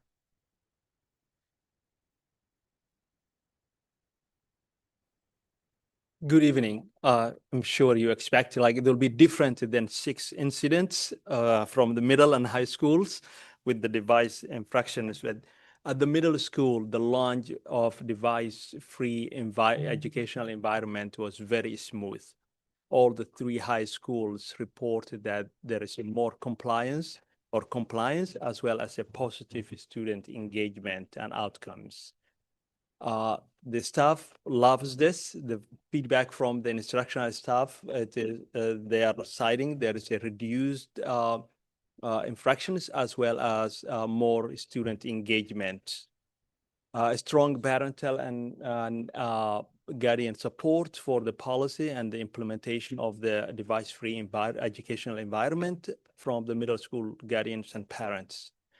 There are some recorded about 43 incidents related to use of technology, and we will be looking into this data. The launch of device-free at the high school level is presenting some challenges. there is relatively successful implementation of the device-free at both Casco Bay and Portland High School. And there is also some active, looking into or refining the entry and exit logistics at the Deering High School. And there is similar to the middle school staff and reporting, there is more engagement and reduced distractions and infractions. The data indicates that there are still some challenges or initial challenges related to the compliance. However, there is a strong parental and guardian support for the implementation, given the recent communication channels from the parents and the guardians. And there are at the high school level about 115 technology-related infractions or incidents recorded since September 2nd. And that data we are using as a baseline to look at, and compare to the what comes next. Also, the data from Deering High School is still pending and not included into the 115 technology-related infractions. Our next step is to analyze the technology violation data and identify specific trends and also interventions. So there will be we will be conducting a deep dive and look into the 115 from the high schools in the school-wide information system.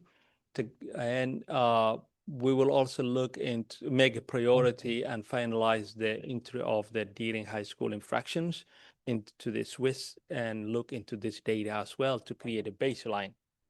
We will be looking into both quantitative data that is collected from the Swiss and these infractions, as well as also looking into the system and explain this data and qualitatively and get a feedback from staff, parents, and students so that we can come up with appropriate interventions.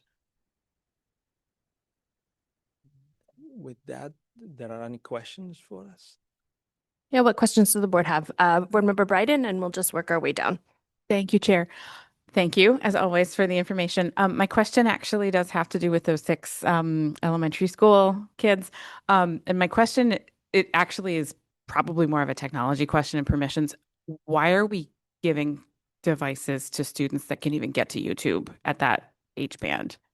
So I have gone through this a few times with Courtney as far as we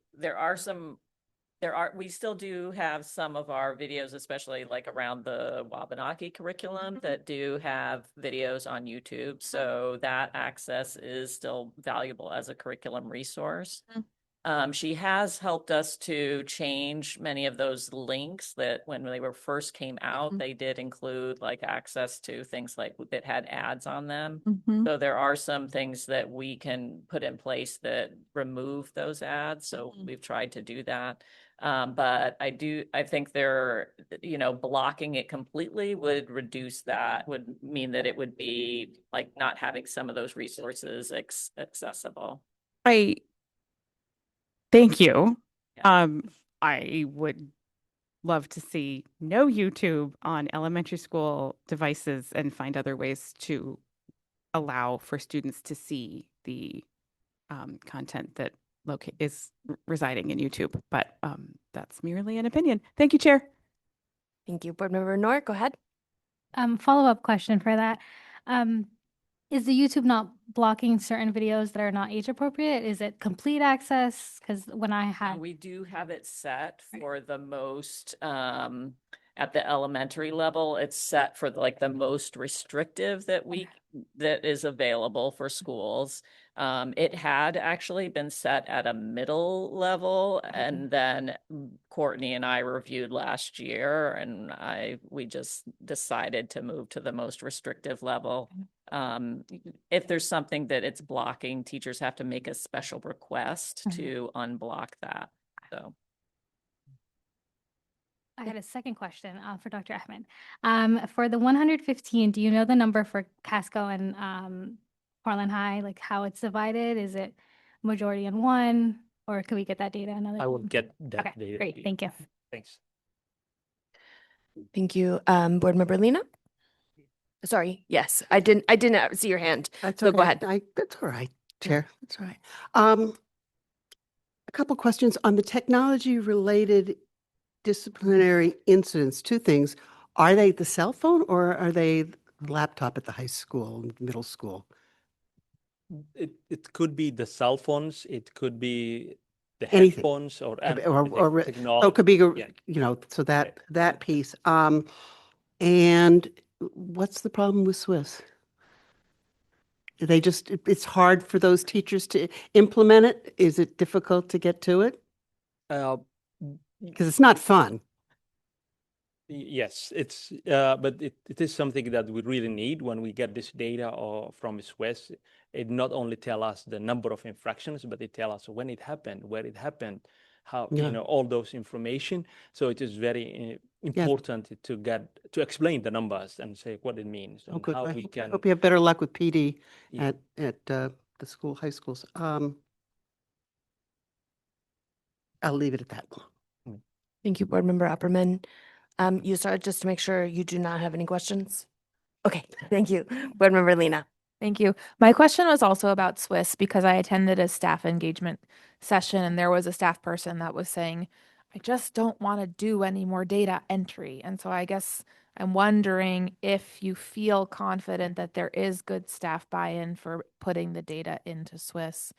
And if you don't know, then can we check? And if you feel like there needs to be more encouragement, I'm wondering, has the staff seen these updates? Like, have they gotten an update at a PD saying, this is how the cell phone thing's going at our school right now?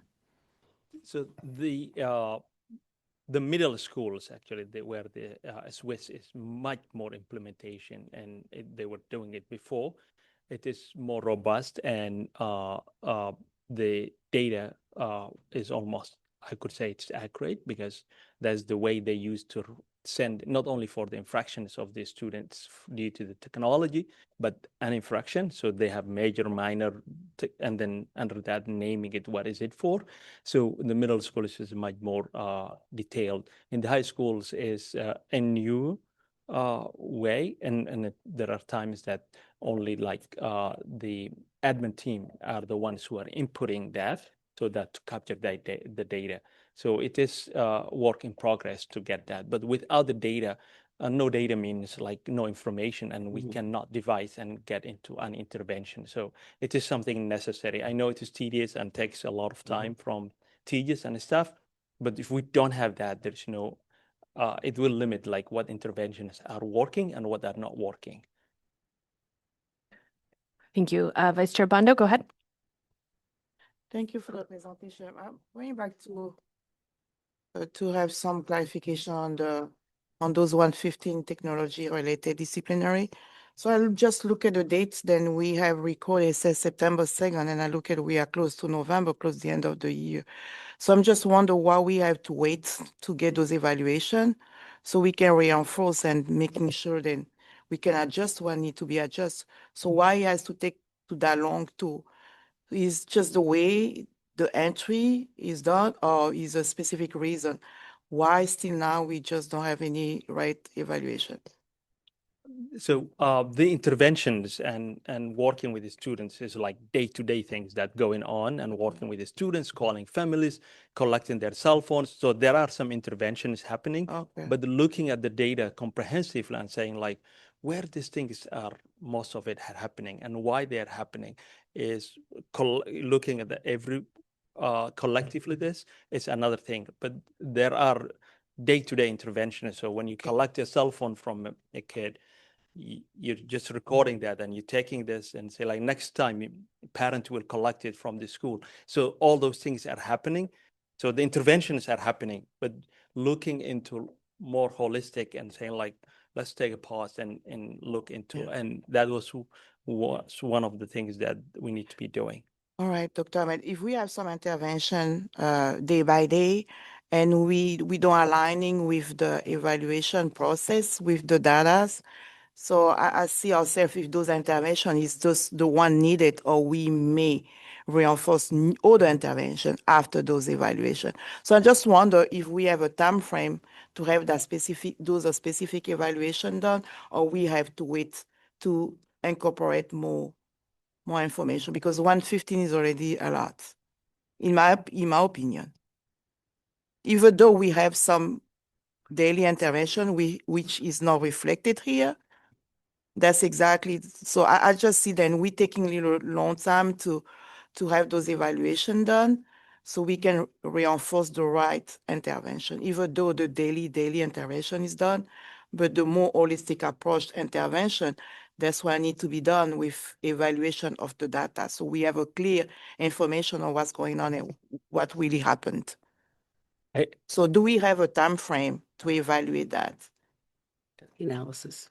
Yeah, and definitely, and the day-to-day intervention according to the progressive discipline protocol is happening, Yeah. but the step back and collectively looking into this data Mhm. and just saying like what other things are not in our tools and what trends we see. So it could be school specific if it is like the area that we got most infractions of cell phone or technology use was in the bathroom. Mhm. What we are doing about the bathroom, and that those things are already happening with the school, but taking a step back and saying like what we see in this holistically when we put all the high schools together and what trends we see, and when we put all the middle schools together, what we see.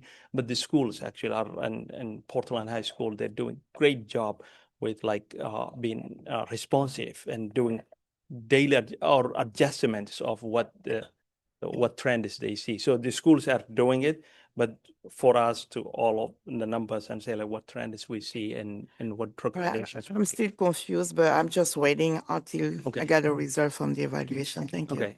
So Marisata, go ahead.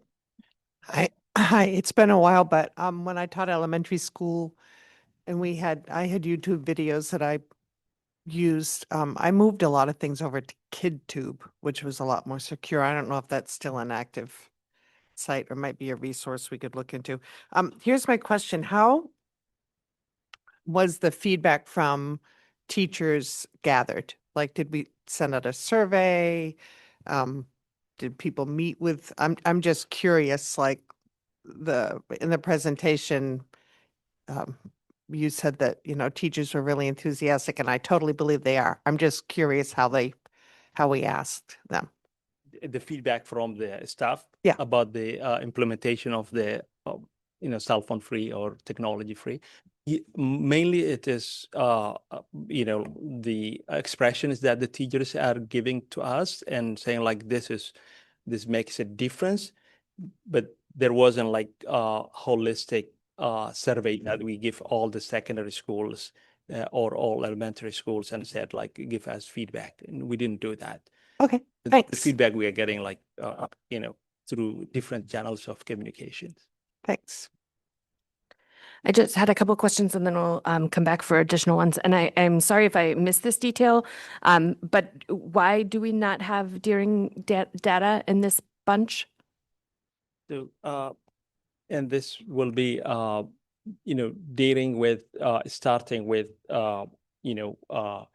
less administrative team or a complete administrative team. They had some, from the get-go, some challenges of starting and the implementation of this with, so there were some capacity-related issues that they didn't start yet.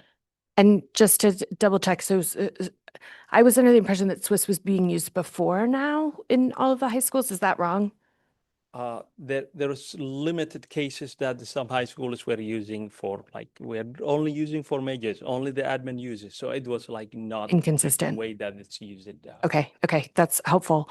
And then I will say that we have gotten a couple of emails from specifically high school teachers who are feeling frustrated because they do feel like they're having to phone police a little bit more. That, I think the solution I think that was like said to folks was the pouches, right? But we know that kids aren't using the pouches, but in most instances, they're still keeping them like away in a way that they weren't before. But teachers are, from these 2 emails that we got, it seems like there could still be some more support about how to either communicate that with students, that like the bigger picture of being cell phone free is the goal, rather than using a pouch, and just around like kids sneaking them to the restrooms and things like that. So I just wanted to say that out loud, because, you know, a couple of emails have come in, and I'm just curious if those are things that you are also hearing. Yeah, okay, beautiful. Let's see, I'm sorry, I got confused. Yes, Yeah, Board Member it was me. Opperman and then Board Member Noor. No, okay. Okay.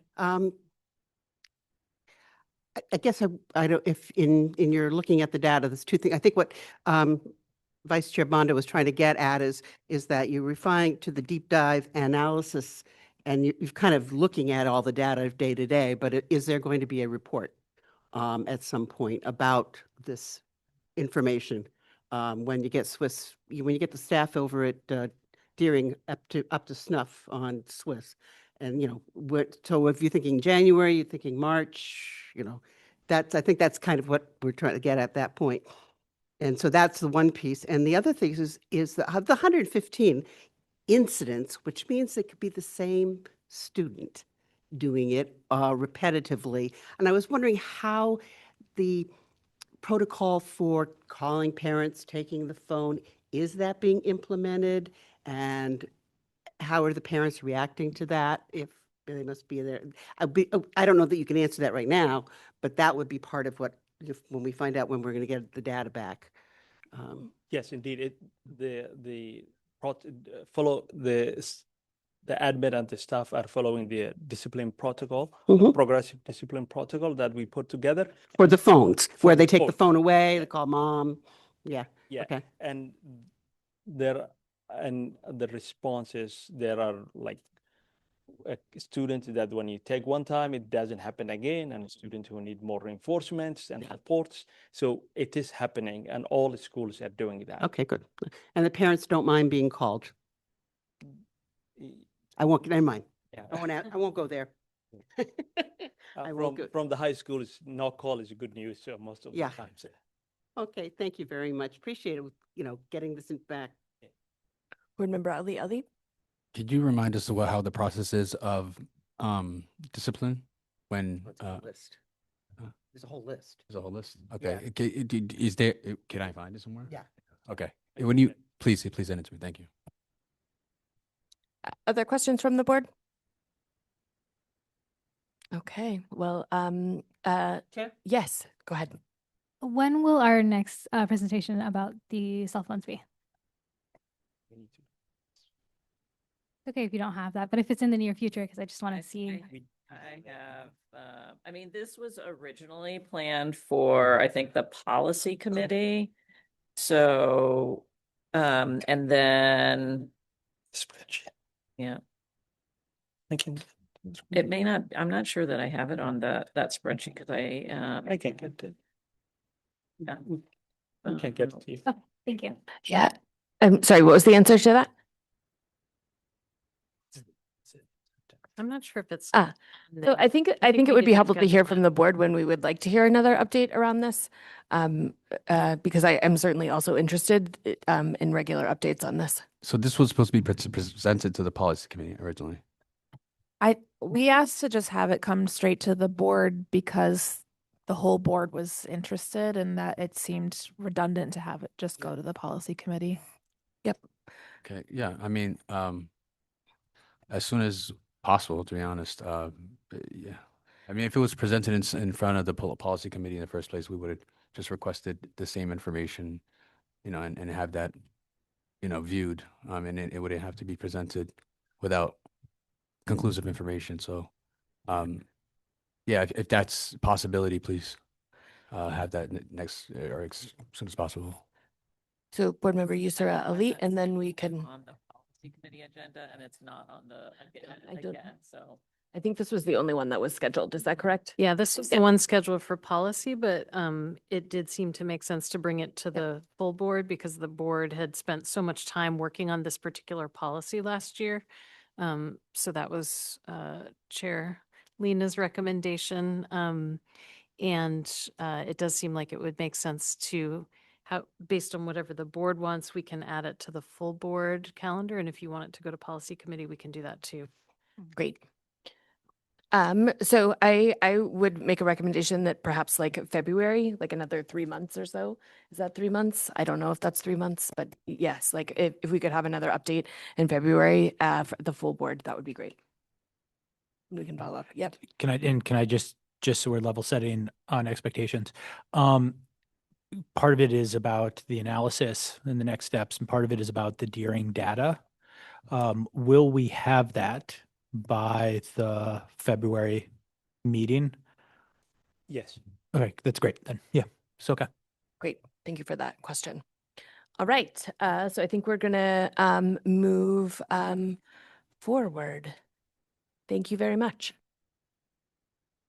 So up next we have our human resources update, and this is an update that we give every year in the fall that looks at our hiring data and some numbers around employment. So we have some good historical data here, and I know that this team has been working incredibly hard to get this presentation together. So I will turn it over to you. Thank you. Yes, I think Dr. Scowen, you're okay to drive the slides. Thank you. Thanks so much. So thank you for having us here.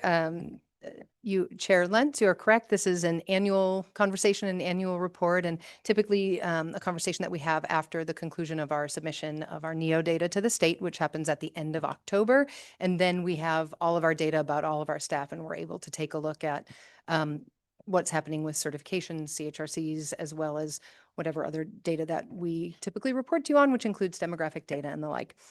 So we have that today. Before we start running through our presentation, I do want to take a moment because usually when we hire new people, we try to bring some of our new administrators, we try to bring them forward. And I think none of the members of the team have had the opportunity to come forward and be introduced to you. So I did really want to start with introducing and giving them the opportunity to share a little bit about themselves and their connection to the work. And then we'll go through and everyone's going to get to take a part in the presentation. We're going to excuse Rosa if at some points, please excuse her if she needs to sit. She's tired and expecting, and we're going to let her take a load off anytime she needs to, because we're trying to take really good care of her. So I will just start by saying that these three fabulous women that you see behind me have all started within the past 3 to 4 months. Rosa started with us I wrote it down, 28th. Jen Brady started with us on August 11th, and Bridget started with us actually as an analyst and moved into this role of HR compliance, director of compliance on September 29th. So working to build our capacity as a team together, but I really want them to be able to tell a little bit about themselves. So I'm going to go in order of when they were hired. So I'm going to start with Rosa, and she will tell you about her role and her background. Thank you. Good evening. So I'm so happy to be here, and I apologize, but I'm actually very exhausted, as I'm sure you all are. So I will try to go through my background fairly quickly here. But I began my career in education, in adult education, teaching history, reading, and writing. I had the opportunity to also redesign the ELA curriculum to better meet the needs of students, most of whom were of African and Brazilian descent, helping them move successfully from ESOL classes to high-step programs. I then moved on and spent 7 years teaching high school English for the Worcester Public Schools, which is the second largest school district in New England. Primarily teaching sophomores on the ELA MCAS exam, helping them prepare for that. And happy to say that my students for 6 consecutive years had the highest district scores. And that is an urban district, but also we either outbeat or very close to beating suburban districts in the state. So with student growth percentiles between 90 and 98% every year. So that is just one of the highlights of the work that I've done as an ELA teacher, as well as my class being featured in the Worcester Magazine for having the highest number of winners in the Worcester State University MLK Poetry Contest, focus on diversity and equity, and just a wonderful achievement and celebration. I was also the AP Literature and Composition teacher, where we did not stop any student from joining the class. Anybody who wanted to take the course could take the course. And we did so with a third of our population being multilingual students and on IEPs. So with that, we also received such high scores that I earned a bronze recognition from the state. Moving on, my final year at the Worcester Public Schools, I served as an interim AP, supporting educators in diversifying content, improving attendance, and addressing classroom challenges. At the same time, I worked part-time for a program called Purple, which is a service provider for the Department of Education and Secondary Education, supporting over 125 educators statewide in preparing portfolios for initial licensing. As of 4 months ago, I moved to Portland, fell in love, got married, and now serve as the Director of Recruitment and Staff Development. And I also am a part-time adjunct professor at USM in the Literacy, Language, and Culture Department. So I'm happy to be here.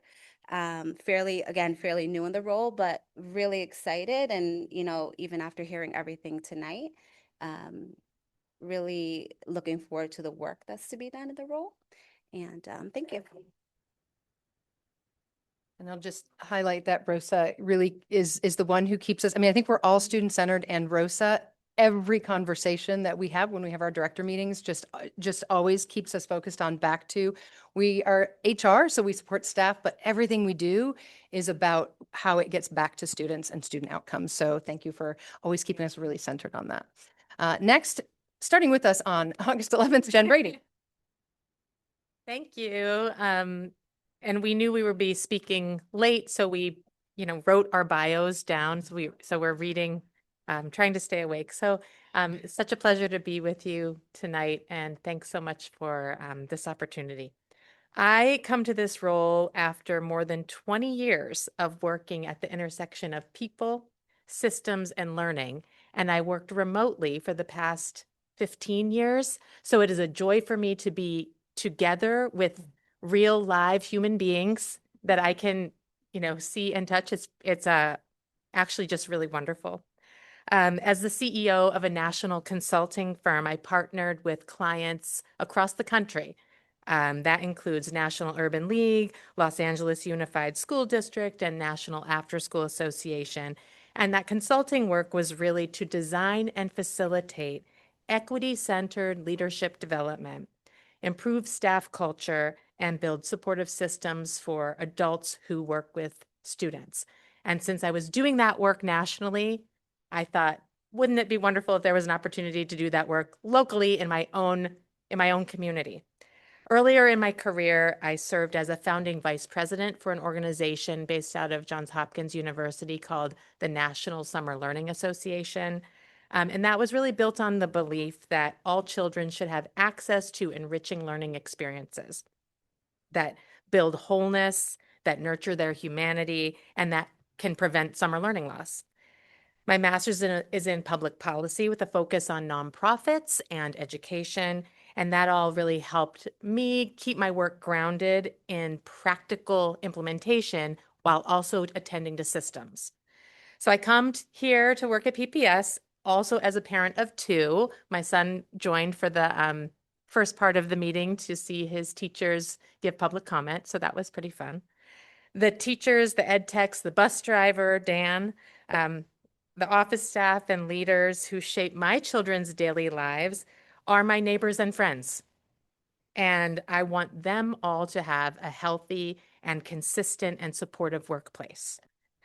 because I know that when the adults in our system feel valued and supported, that our students benefit from that. And so in this people and culture role, my goal is really to help us advance equity in the ways that are lived every day through daily practice and relationships, and to build a staff culture of belonging and positive relationships to really make our schools work.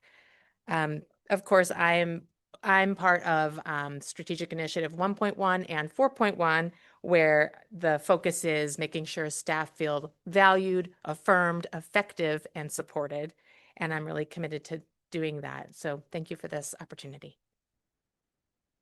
Pass it to, I'm gonna pass it to you to pass it to Bridget. Well, I feel like now I have to say something about each of you because I said something about Rosa. So like if you couldn't tell from that engagement, Jen, like we talk a lot about thermostat, and she's, I think, like a really great thermostat for our team. So when we're having conversations and things are getting heated, or we're having emotions and feelings, she's really good at saying, like, where are we at? Let's gauge. It's okay. Bring it down. So you could hear it in her voice, right? She's got a very calm presence, and I really need that and appreciate that on the team.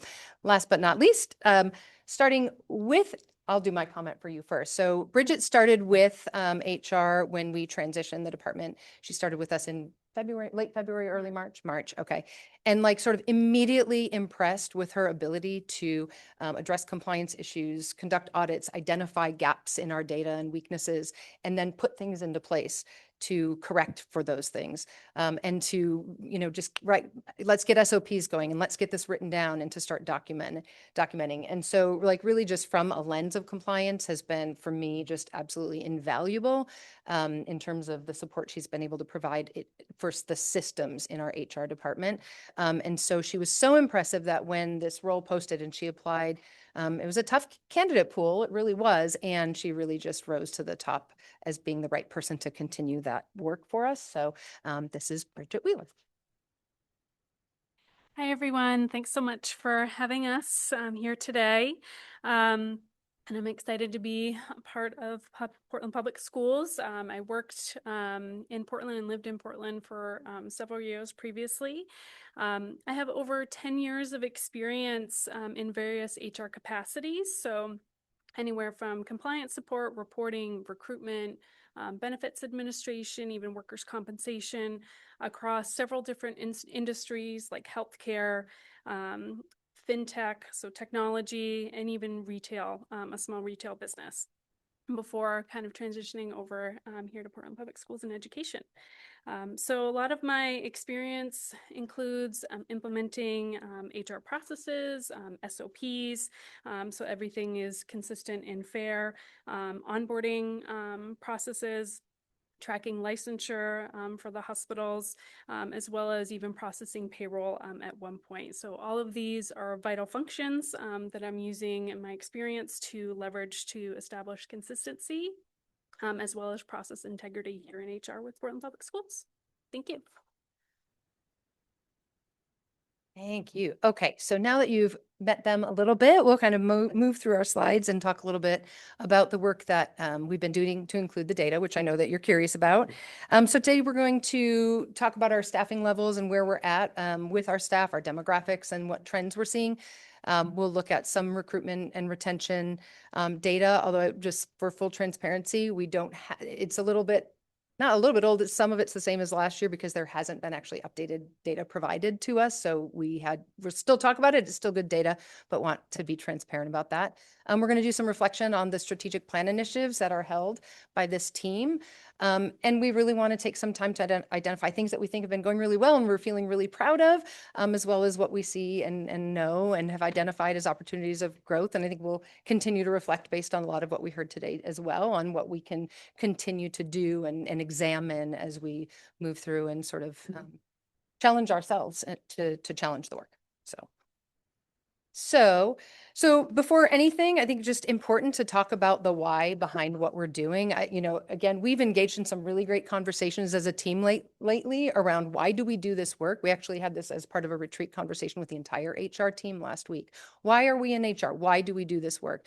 And again, Rosa keeps us centered on it, but I think really the feeling in the entire room was this is about the experience our students get.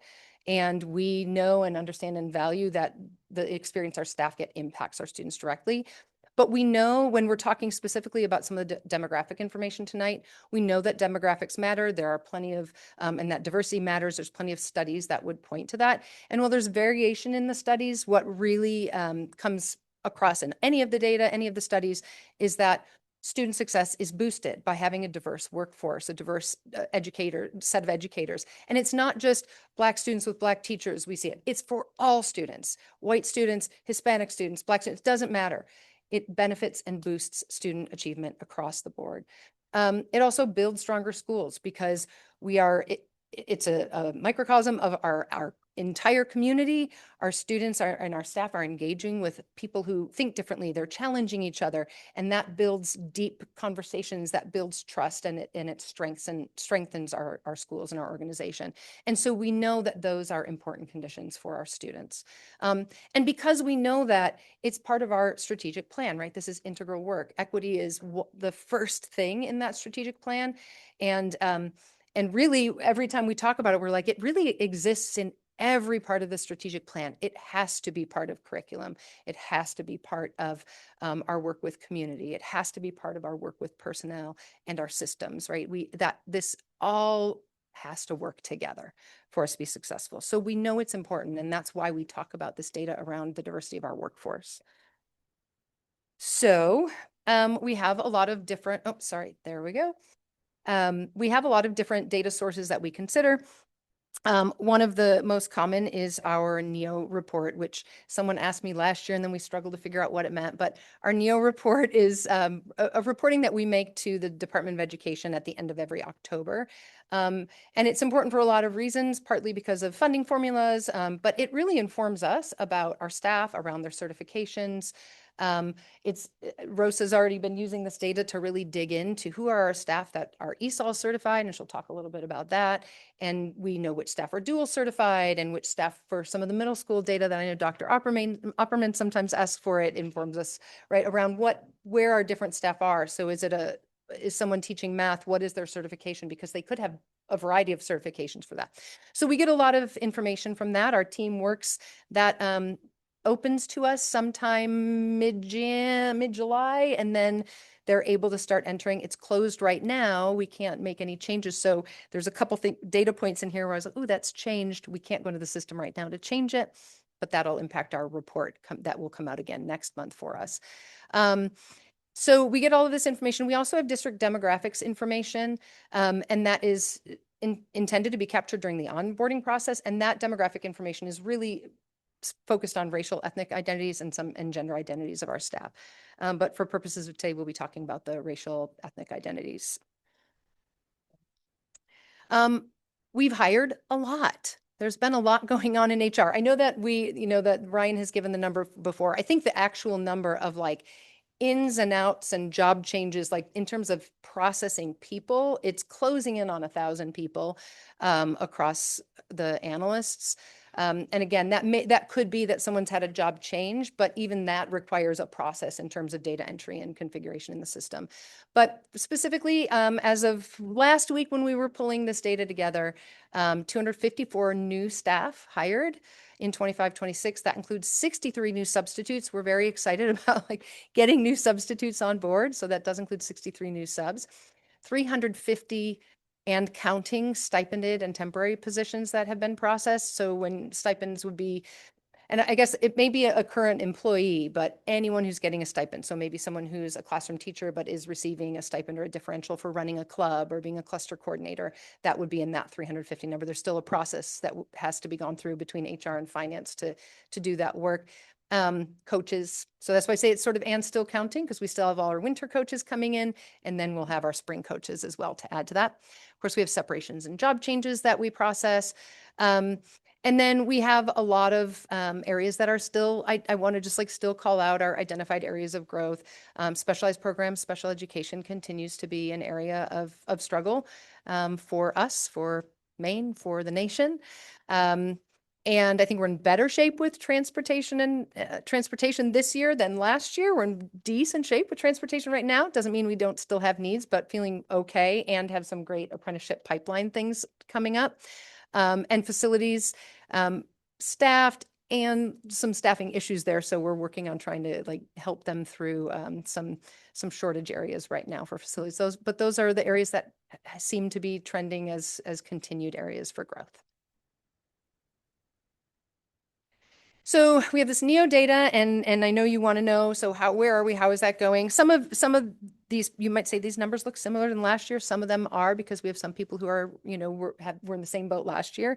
But in terms of our violation report, we feel really good about where we are this year, much better than where we were last year. You can see we have a number of staff where we don't have a concern. Our J1 visiting teachers, people where we've seen their letter, and their letter says they're eligible for conditional certification, and they've submitted to the state saying, I want it. And we're just kind of like in that waiting zone for the state to formally issue it. So we're kind of in a holding pattern there. And we do have some people where maybe that they have a certification, it may not match what they're currently teaching, and they're working on addressing that. In the interim, they do have a teaching certification, they do have experience. So an example could be someone who's maybe an ELA teacher who's moved into an ESOL position and is just waiting for an emergency certification to be issued and is willing to do the coursework for that. So that would be an example. What's that? Oh. Hey, right there. Right. For example, I'm not calling anyone out. No, I think it's great. Right. So but these are like in the world of violations, it's like, these are the violations that we're like, okay, we'll take that. Right. Because we know we're going to have some violations because we have staffing shortages and we're trying to figure out how to best fill those. And then a couple people we have to correct. Title II, so feeling really good. We have 5 pending applications waiting on the Department of Ed, and this is things like people who have transferred in from out of state. They have their out of state certification and the reciprocity, they'll get their certification. We're just kind of waiting on that process to run its course. And then last year at this time, we had 41 CHRC issues that we reported to you, and we are now, I put 11, but I actually think we're at 6 as of today. Because we've been working to address and correct those. 5 of those. Can you clarify what a CHRC is? Oh my gosh, it's the criminal history and records check. It's like a background check, the fingerprinting that our employees are all required to do. And so, yeah, 11, we're down to like 6, 5 people in the renewal process. Someone just popped up as an expiration. So that was just today. So we have to find out what's happening there. The team is doing manual reminders out now. So we've got what all the expiration dates are. And so doing a 6 month out, 3 month out, 1 month out reminder. And we really are excited to move to automated reminders in ADP so that we aren't manually doing those. We're not there yet, but it is on the horizon. I don't know, I'll look at Haley, it's coming. And so that's really going to help us to stay on top. Employees do receive notification regarding renewals of their certifications or they should, from DOE as well. I get my notifications at 6 months, 3 months, 1 month from the Department of Education as well. So we're doing this as like an extra boost, an extra follow-up to really ensure that we're helping people stay on track of that. Okay. So when we look at our demographic data, which must be coming up soon, when we look at our demographic data, just want to highlight there are some limitations to this data. So about 14% of our employees are missing demographic data. That's a combination of things. It's some about data migration, and it is some about maybe people weren't entering that in the past, right? So we are working to address that and clean that up and make sure we're correcting for that. But we know that we have this missing data rate, and that does impact what these numbers look like. It's legally required for us to collect data on ethnicity. And I just want to sort of articulate that for the team, it's a little bit of an uncomfortable process. It's less than ideal because it is voluntary. So while we are required to have this data in our system, employees providing it is voluntary. So if an employee does not want to provide their information, that's fine, they don't have to. It does put our staff in a position of having to visually identify. And that can feel uncomfortable to people and can lead to misidentification. And so that's just a reality, and that's what it is. And we talk about it and we move through it. But that's a less than ideal situation, and it may impact our data.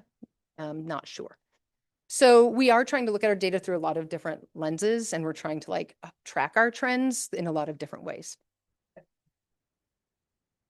So just a quick staff overview. This is of at the time of this data piece, this was 1,379 staff. You can see that nearly 60% are with our PEA teacher unit. I'll read the other percentages, not that you need me to, but about 16.5 with our EdTech unit, just over 15 with base, almost 7% non-rep, 2.5% are our administrators, and then 0.6% are SEC, which are student enrichment coordinators, not to be confused with special ed coordinators. And then we have our BIPOC trends. So again, just like highlighting that and Haley, when there are questions about this, I've already told Haley she's all over it. She gets to be the person when we talk about the ends of these data, right? There's a lot of variation. And as I shared, there's this missingness in the data. So want to highlight that. And this is the data that we're using as our comparator. So slight decrease from 16% last year to 15% this year in terms of our percent of BIPOC staff in public schools. This is, again, just our comparator. So our student population, our student demographics have stayed relatively flat at 52% last year, 52% this year. And you again see that compared to that slight decline for our staff. And then the next slide looks at some specific numbers. So when we just sort of look at, again, what is that N, what is the group that these are being determined with? For our ed techs, 200 out of 212 ed techs, we're down 2 BIPOC staff compared to last year. For our administrators, we've stayed level. And for our teaching staff, we've actually gone up 8 educators, classroom teachers or people under that PEA contract. And then on the next slide, we wanted to kind of think of like, how can we look at this data since we know that there's this missing component, there's this 14% missing data and that initial bar graph. We also wanted to look at what are our trends, how are we doing? And so we just pulled all of the people we've hired in the last 12 months. So we went back November 1st, right, till October 31st, or right in the beginning of November, and looked at the last 12 months. And because we have that data, right, the team has entered it, and we have all of that data now for that group without that missingness. And so when we look at our last 12 months, we see that 18% of the staff that we've hired in the last 12 months identify as BIPOC. And I think that felt really exciting to us because that's like a trending in the right direction. That's an increase in that cohort of new hires. And so we felt like that was worth sharing because it doesn't have that missing data component that leaves us sort of sitting in the unknown. This is the known. And then this is the slide I said just for like full transparency is the slide from last year because we haven't been provided this data for any more current than what we have here. But historically, PPS has had really solid retention rates that are higher than the state average for our teachers and support specialists and ed techs. And then where we really were like, okay, there's some room for growth here. We can reflect on this is our data, our TNTP data, and this is around retention strategies, specifically aligned to feedback that staff are receiving. And we've worked through this data in a couple of different formats and meetings, but had a nice uptick and then a decline last spring. And so we really want to dig in and understand more about that and make sure that our systems are designed to be providing meaningful feedback for our staff, opportunities for our staff, so that people are aware of how they're doing, can feel good about all the things they're doing right, as well as to know what the areas are where maybe there's space for growth. So that is the last of our data slides. And then we wanted to share a little bit with you about the work we've been doing with regard to the strategic plan. And so we have a lot of initiatives, and this is good. I'm happy to move because I think I have one more slide before I get to like break off and let somebody else talk for a bit and go grab my water. So as we look at the strategic plan, our work in HR is grounded in the strategic plan. This is a point at all our directors meetings and all of our HR team meetings, we weave back through to the strategic plan. And really want to, again, just highlight like the intensity of the work that we've been having now that we have this full directors team, which has been really great. It's not like me sitting in a space by myself, talking to myself. But the work that we've been able to do to engage and have dialogue around these initiatives has actually made it more and more clear to me about how interconnected all of these initiatives, not just the personnel ones, but all of the initiatives in the strategic plan are. But these specifically, 1.1, and then all of the initiatives in the 4s, which are the people initiatives, are really like, I was trying to come up with an analogy. And when we were starting the work, I was like, well, it's like a puzzle and you know, they all just fit together so nicely, but really it's not that they're a puzzle, because that is almost feels too linear in a way, right? But all of these things, they're constantly like a universe moving around each other, in and out, you know, they rely on each other, the tides and the moon and the story. It's just this nice little universe with these initiatives. And as we continue to do this work together, we're constantly having moments of like, oh, right, this thing that I'm doing connects to that thing you're doing. And that's how it's going to, that's how this work is going to improve, you know, improve upon what you're doing. And because you're doing that, I can do this. And so there's just this really nice, I don't know, you know, I wasn't here, so thank you for all the people who worked on creating these initiatives, but they really are structured nicely and work together so nicely to sort of have this overarching thematic look at how we support staff and how we challenge things that come up and how we're working through equity and all of that. So I'm going to stop talking. I'm going to have some water and I'm going to pass it over because Jen Brady is going to talk about initiatives 1.1 and 4.1. She's going to pass it to Rosa King for initiative 4.2, who's going to pass it to Bridget Wheeler for 4.3, and then I'll come back for 4.4. And feel free to sit while you're not talking, really. Okay. So initiatives 1.1 and 4.1. The great thing about 1.1 is that it doesn't just, of course, work with all the fours, but in 1.1 goes through all of our initiatives. The equity, that's our equity initiative. So initiatives 1.1 and 4.1 are really we're focusing on growing a staff culture where equity is a daily practice to support student outcomes. And I really intentionally put the word daily and practice because it's something that I think we really want to be seeing regularly. We want to be seeing the actions of equity. So what I've been doing in the 3 months I've been here since August 11th, I have been doing a lot of relationship building and listening. We know this work will not move without relationships and listening. And far be it from me to come in and tell people how to do things. I need to understand where things have been, what needs to happen. So I was really grateful for all of the comments. I was taking mad notes so that, to me, that is helping us put together our plan. So I've been doing one-on-one interviews with principals. I only have 2 schools that I haven't gotten to talk to yet.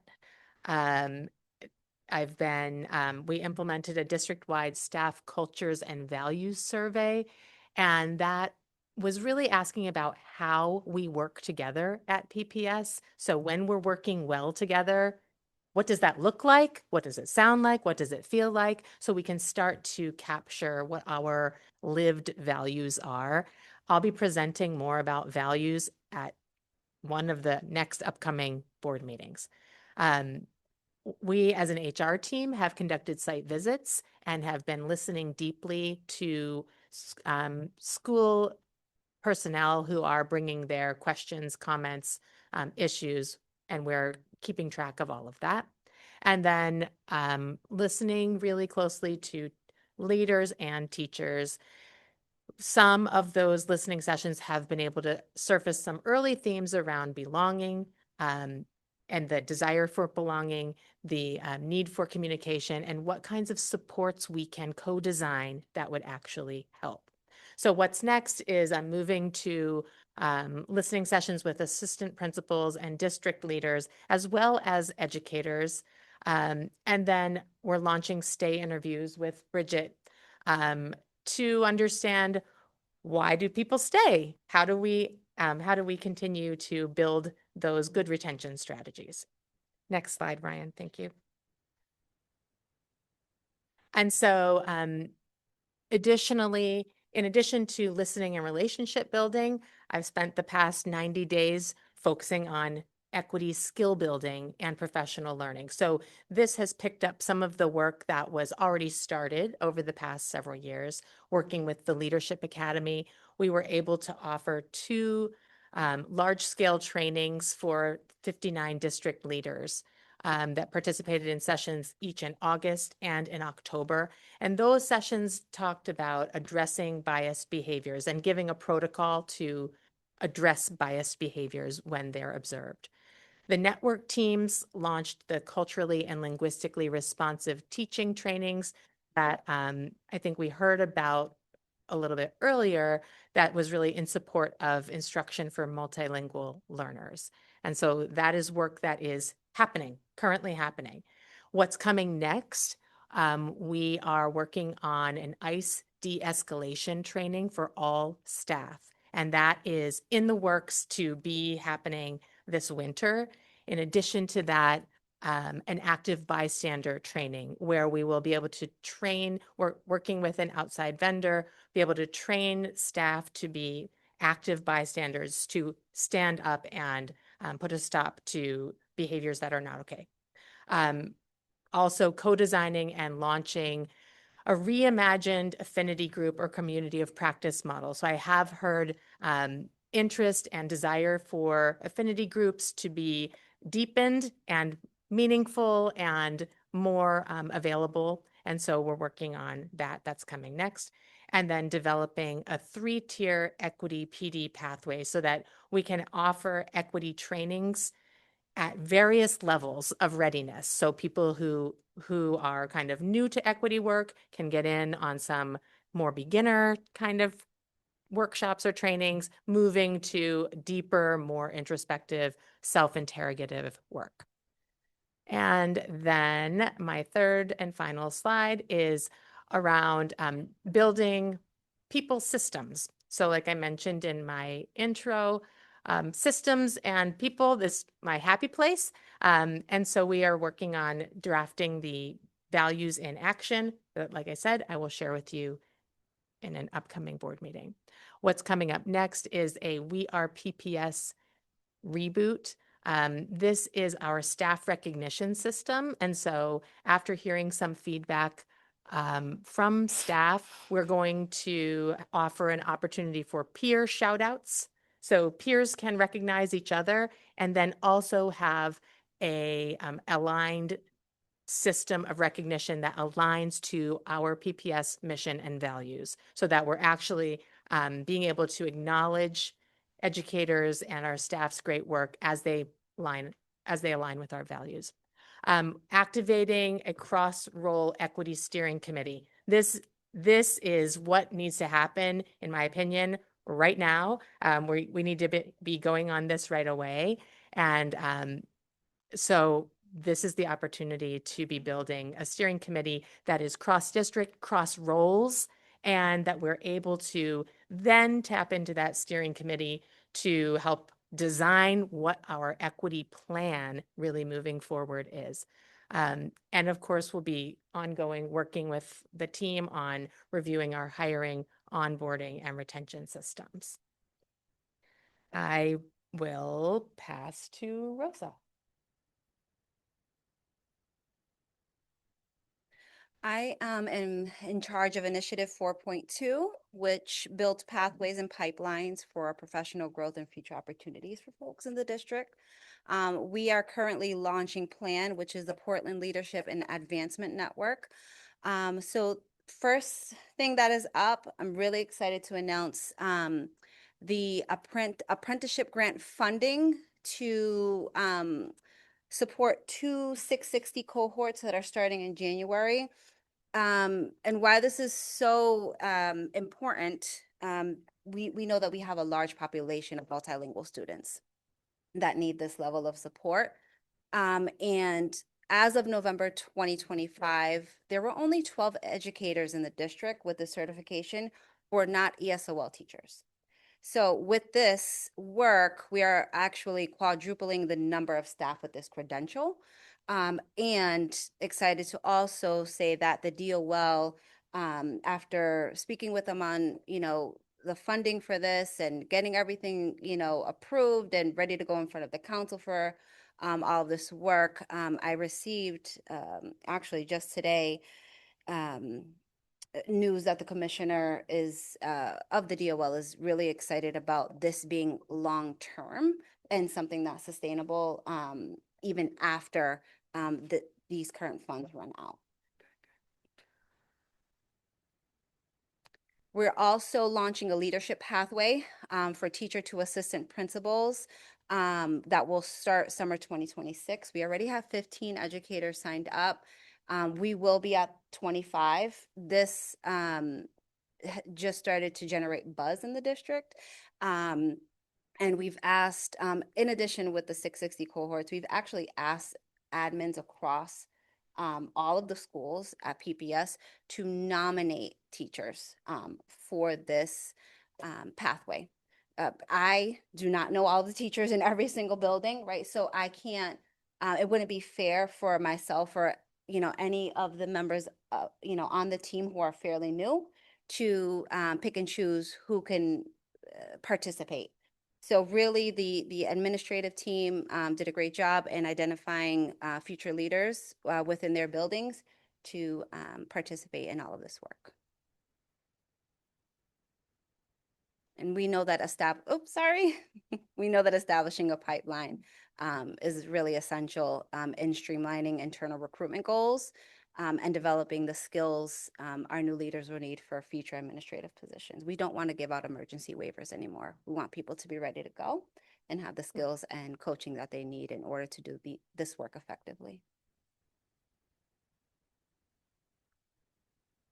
Thank you. Again, so the other side of that coin, right, the administrator mentoring. We are launching a 6-month mentoring program for administrators right now, starting January 2026. So this is designed to create full alignment across PPS. We know that a lot of the schools operate in somewhat silos. We want all of the information that is being presented to staff and to students from the top down to be in full alignment. So this is part of that work. And then finally, collaborating with EdTech leads to help develop a structured monthly professional development plan, which is modeled on the framework used for new teacher PD that I facilitate monthly. Bridget Willow.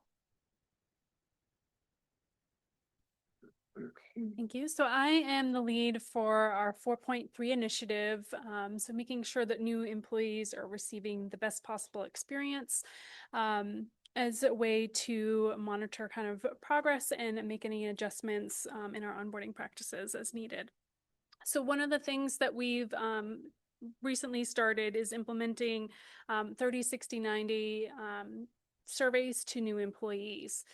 So we launched the first 30-day survey in October, and I just launched the second 30-day survey for anybody hired since that date, as well as launching our first 60-day survey. So the survey allows us to collect comprehensive feedback. So not just getting a sense of, the basic HR onboarding, but also to assess, are employees feeling a sense of belonging? Are they feeling welcomed within the district as also within their locations, the sites that they're working at? Are they receiving the necessary tools and technology? And is that being received in a timely manner? Also, any kind of initial potential issues. So how are they with clocking in and out, using the time clocks if they're hourly, their first paycheck, were there any errors? So kind of trying to address those up front and make any kind of necessary adjustments to our onboarding practices. Kind of the next steps, as I mentioned, we just recently kind of launched this.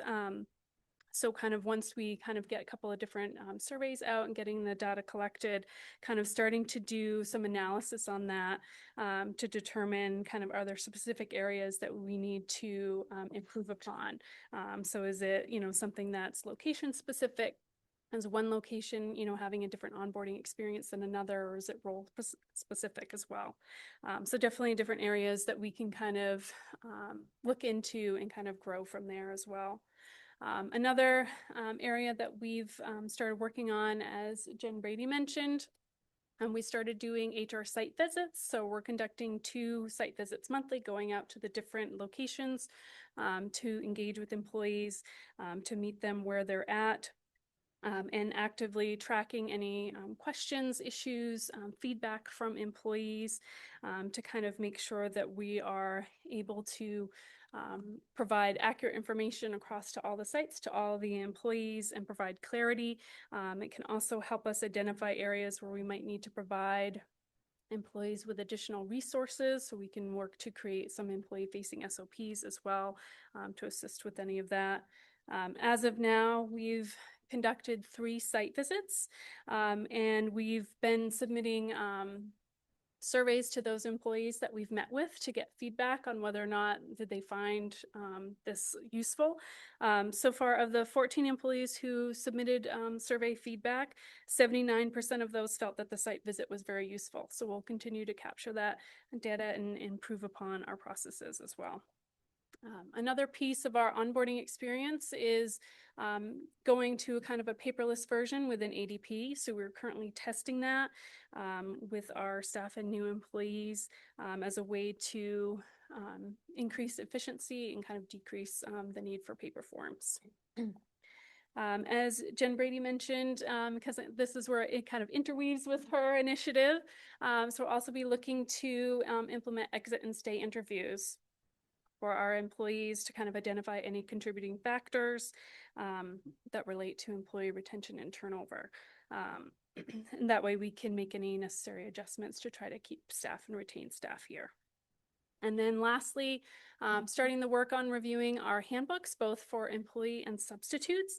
We want to make sure employees have clear, accessible documentation regarding current district processes and required procedures. So I'm excited about this work, and it's continued improvement. So the only way to kind of learn and grow is to get feedback. So it's always great.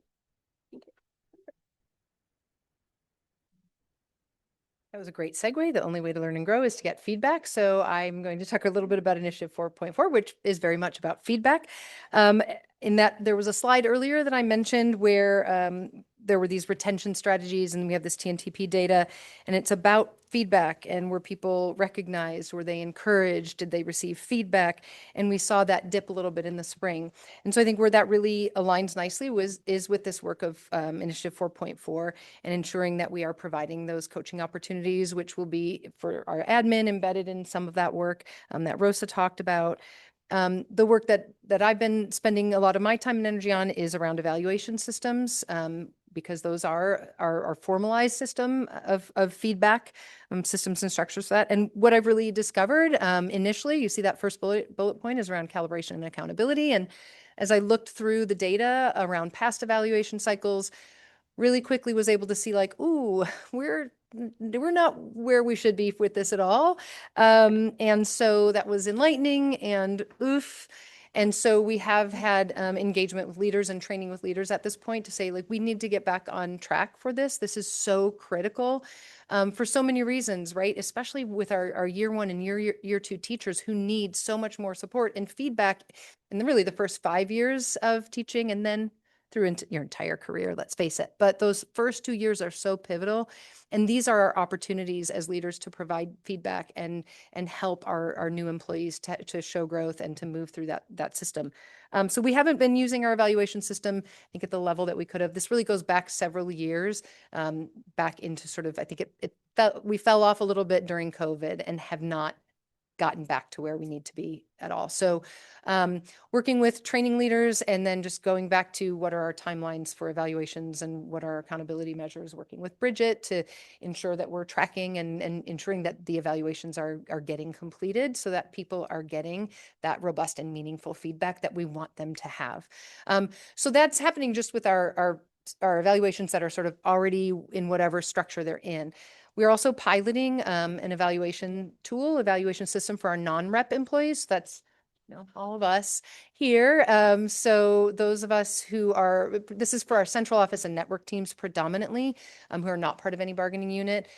We are engaging in that sort of ongoing coaching, feedback, goal setting, evaluation process. And I'm not going to speak for anybody else, except I will say that for our survey data so far has shown that for the most part, our staff are feeling that it's been a valuable experience. Maybe some like, I don't know, the forms are wonky and definitely some feedback around how we could improve upon it. But the overall feeling is like, this is good that we're doing this. This feels good to be actually engaged in a cycle of feedback and engaging with my supervisor in this way. So pretty positive feedback on that. Next up is we will be working with PAA and BASE to establish new evaluation tools for those two groups and hope to pilot those in 26-27. And then in 26-27, we'll work on developing our tools for PEA, EdTech, and SEC to pilot those in 27-28. So we're kind of nicely in line with, I think the strategic plan has a couple of years of design and plan here, but we're piloting a little bit now. We're a little out of the gate ahead, but also just really excited to be moving through that work. And as I already mentioned, that we've had some training with our leaders around how to conduct one-on-one meetings, how to engage in meaningful feedback and coaching, so that it's not just enough that they're checking off boxes and doing the observations. It's not just enough that Ryan meets with me and checks off a box that he met, but it's important that the conversations that we're having are reflective. I know he's whispering something over there now, so hopefully it's nice. But that our conversations are reflective and meaningful and help give me the support and guidance. They give me the recognition that we're giving employees the recognition for the hard work they're doing, and setting them up for success, and then also challenging them to grow and to look for areas of improvement, which we all have. So that's where we're at with Initiative 4.4. And I'm just going to, I think it's like just a little summary of acknowledgements and next steps. And so really want to, I do want to acknowledge that you've gotten to engage with the directors a little bit. I feel like I really must also highlight Erin Tosi and Elizabeth Redwood and Liz Vaughn and Adam Greenwood and Gavin Pat, who are, some of whom actually offered to come tonight. And I was like, it's really okay. Like, go get started on your vacation. But who've really been, they're doing so much of the behind the scenes work. And when I said earlier, this many new employees and all of the data going into NEO, that's that team. Leaves, hiring, that's that team. Workers' comp, retirement plans, that's that team, right? They're doing all of that work, and really want to just like shout out some huge appreciation for the work that they're all doing. So for some accomplishments and recognition, the equity team roles, we've talked about this, moved under HR starting with the 25-26 school year. And so we have new team members. They've worked diligently in the last 3 to 4 months. And really, I think as you've heard tonight, just trying to take some time to learn, to understand, and to be able to build systems and structures and plans based on those learnings.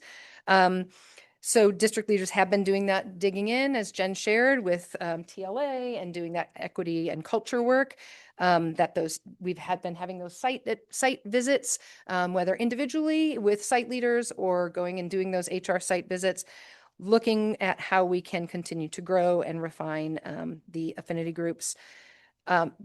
Rosa, like, just so huge shout outs, because that's really exciting that she's just really moved things forward in the past couple of weeks, especially on these professional growth opportunities. So really exciting news to hear about the work she's doing. And I think the 660 cohort is, I know Angela's still back there and is excited about it. Lots of people are very, very excited that this work is moving forward. No, she really is. Angela had been talking to me about it. And so I think we're here and this is really exciting. And then as Jen mentioned, we are PPS reboot. So really a lot of work that's like up and running, or like right on the edge of starting up. In addition to, may I ask for a movement? Thank you. In addition to that work, of course, with a restructuring of the HR team, really this whole team has been together for about 9 months. And a lot of time has been spent on looking at our systems, tightening up our structures. Hopefully that's borne out in some of the data today. We've really worked. We understand having overlap in our roles has been imperative. I'm a big believer in cross-training and having that overlap, because people go on maternity leave, and you have to have a plan for how you're going to cover that work when someone's not there. And so often we don't have that in our work. And so we've been really intentional about ensuring that we have that. So we can, and then that also is helping us to keep each other honest and keep our work consistent. really, we are trying and know that there's still room for growth here, of course, but trying to improve communication and transparency. And I think with the surveys and the site visits, we're trying to collect that data. And I really am just so pleased that that's all happening. And we do bring that into our HR team meetings and look at it and talk about what kinds of things we're coming across during those visits and what's coming up in those surveys. And then I just want to say again, the substitute interviews, like really happy. I was trying to go it alone and do them monthly last year and didn't hit the mark as much as I wanted to, but this is a collective effort of the entire team because everyone's taking turns running those interviews. But by having these monthly panels, we've had 3 now. And so just really like getting lots of new substitutes in. We know how critical that is when someone can't be at work, right? I never wanted to take a sick day as a teacher because it was like such a hassle to create subplans. And I always worried, like I wanted my kids, I felt like, oh, a sick me is maybe going to be a better experience than like no one being able to cover the class or joining classes and all the things that can happen. So really invested in having substitutes so that when our staff need to take a day off, they don't have to feel all the guilt about that can weigh on people about that and can really know that we have qualified people to step in. So feeling really excited about that. And then, acknowledged that, and I think we could rewrite these slides a million times over after some of the things we heard this evening as well. But, and we will, we'll be talking about it and I won't sleep tonight. But there's lots of room for growth too, right? And want to acknowledge that. And so, Jen's working on that creation of the PPS equity plan, having timelines and outcomes so that people understand where we're going and what our thinking is on the timing of that and engaging not just where we are like HR team, but by engaging with a broad cross section of our community and ensuring that people have voice in that plan. And that's really through that equity steering committee that she mentioned, restarting those affinity groups so people have spaces for to connect with each other and spaces for belonging. I'm looking forward to that for my own queer space, I guess, for lack of better, but looking forward to having that opportunity. And I think also acknowledging that like 18% of our staff are BIPOC. We also want to ensure that we're creating opportunities with the other 85% of our staff or other 82% of our staff to push on these conversations, to challenge and to ask people to go deeper in their self-reflection and the work of all moving forward and being in equitable spaces and doing work with equity at the forefront. Building on work that we started last spring, we want to continue to support our hiring managers with examining their own bias and helping the panelists on our hiring committees to sit in that space. So Barrett and I had done some of those trainings last year and we'll be continuing that work. And really want to also look at how we can expand our recruitment net, right? And that's not the only pathway, right? We have grow our own models, but also wanting to see, maybe we step a little bit outside and go a little broader with our recruitment efforts in terms of bringing all cross sections of diversity into Portland Public Schools. So we know we have some work to do there. And then I think the final slide, I believe, which also just is some growth areas. We've got those employee recognition programs that are starting back up and getting a little bit of a revamp. Employee wellness, and boy, Elizabeth Redwood, she was super excited to take this on. And so Elizabeth has been engaging as our district's wellness person with the Anthem and is rolling some stuff out, January, because that's when we all make those New Year's resolutions. And so excited to roll out some employee wellness engagement. And I think that that's important for all of us we heard a lot about burnout. I've talked a lot about burnout. So for all of us to have for our physical and mental health. We continue to identify areas where we're missing data. Like I talked today about this missing data. And I think we're all finally in a space where like we've been working to correct some of the stuff we've needed to correct. And now it's just like, we expect the data to be accurate. That's it, right? Like I just want to state that the expectation is that our data is accurate. And so Bridget, I'll just call out, runs like regular audits so that we are constantly going through and just checking our data and a little bit of a microscope or a magnifying glass on it to make sure that what we've got in our systems is accurate. And knowing that like mistakes happen, but we were in a space of too much inaccuracy. So we're not in that space. I feel much better about that, but we still have work to go there. And again, that's the expectation, nothing but accuracy. And then Bridget talked a lot about the surveys, but, and Maya's talked about exit interviews a number of times. And so really want to just sort of say, like, that's work that we're still building out. And we know we still need to do that work. And we hope to take some of the data that we're getting right now from those 30, 60, 90 surveys to really ensure that we have a comprehensive and robust onboarding, hopefully with the digital system, so that when we go into our new hiring season, we're like ready to rock and roll and implement that. But, you know, thank you for like constantly, you know, for asking and challenging and wondering, because I hope you see some of the things that I know I've heard in the past few months starting to come through in the work that that this really great team that I feel really, really just beyond blessed every day that I'm getting to work with this team. And so we're ready. We're ready to rock and roll. I'm still awake. I have a vacation day tomorrow, so like, woo, you know, I'll be awake for a while. I'm a little bit of an owl. So with that, I know that there's, I'm sure, maybe thoughts, questions, feedback, and we are all available to answer. Even Haley hung around for when it's data, and I'm like, I don't know. Haley's going to answer.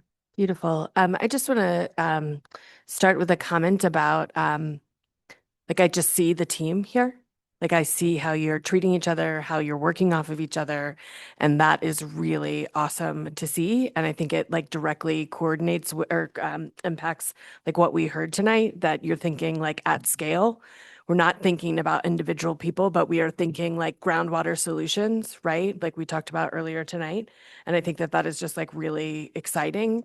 And the fact that we're doing that on top of like being able to say that our data is going to be accurate. Like that just hasn't happened in years, right? We haven't been able to say that. And so I also just like acknowledge the amount of work that it took to get us to that point and how much it's taking to kind of like move all these pieces forward. So I just wanted to recognize that and express gratitude. I'm sure the board has a ton of questions, so we'll start moving through those. Yes, Board Member Yusra Ali, go ahead. I was just gonna say, seeing you, all of you stand there, just look like the Power Rangers, and that you're just here to do the work. That's so true. I have a couple of questions. We are working on them all. So I was interested in the slide 17, that is 4.1. And that's the implementation for a strong inclusive staff culture.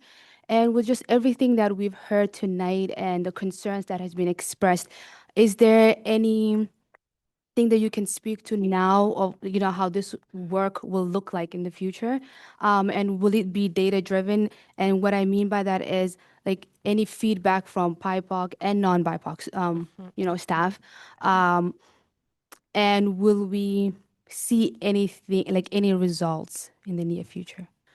So we'll use the TNTP data as our baseline, and then we're really going to be measuring for belonging. Haley and I are working on revamping the TNTP, creating a new staff engagement survey so that we can really assess how do people feel to work at PPS, and do they feel a sense of belonging?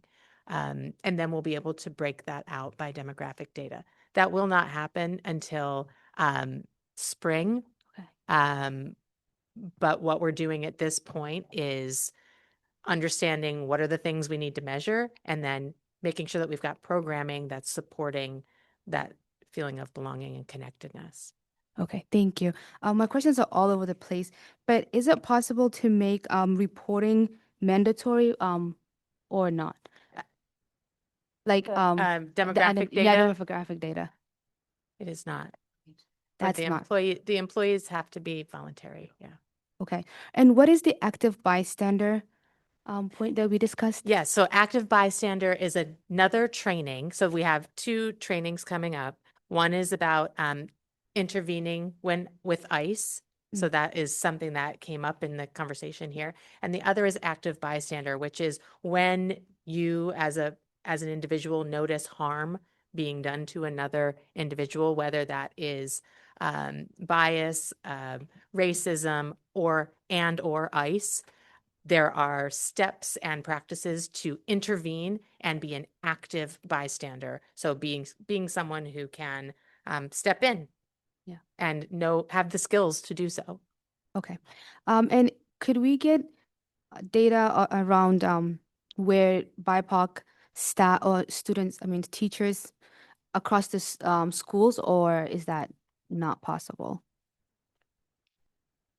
Like Disaggregated by school. Yes, Disaggregated thank by you. schools. It's late. Haley said, yes, and we want to be careful about sample size. Oh, that makes sense. Okay, thank you. Yeah, go ahead, Board Member Ali. Yeah, quick follow up on that. When you say bystander, in between ICE, is it more of like requesting that they have a warrant if say things like that, or I don't know. I don't know. So we're working with it. Maybe go ahead. Yeah. Thank you. Good. Mindful empathy.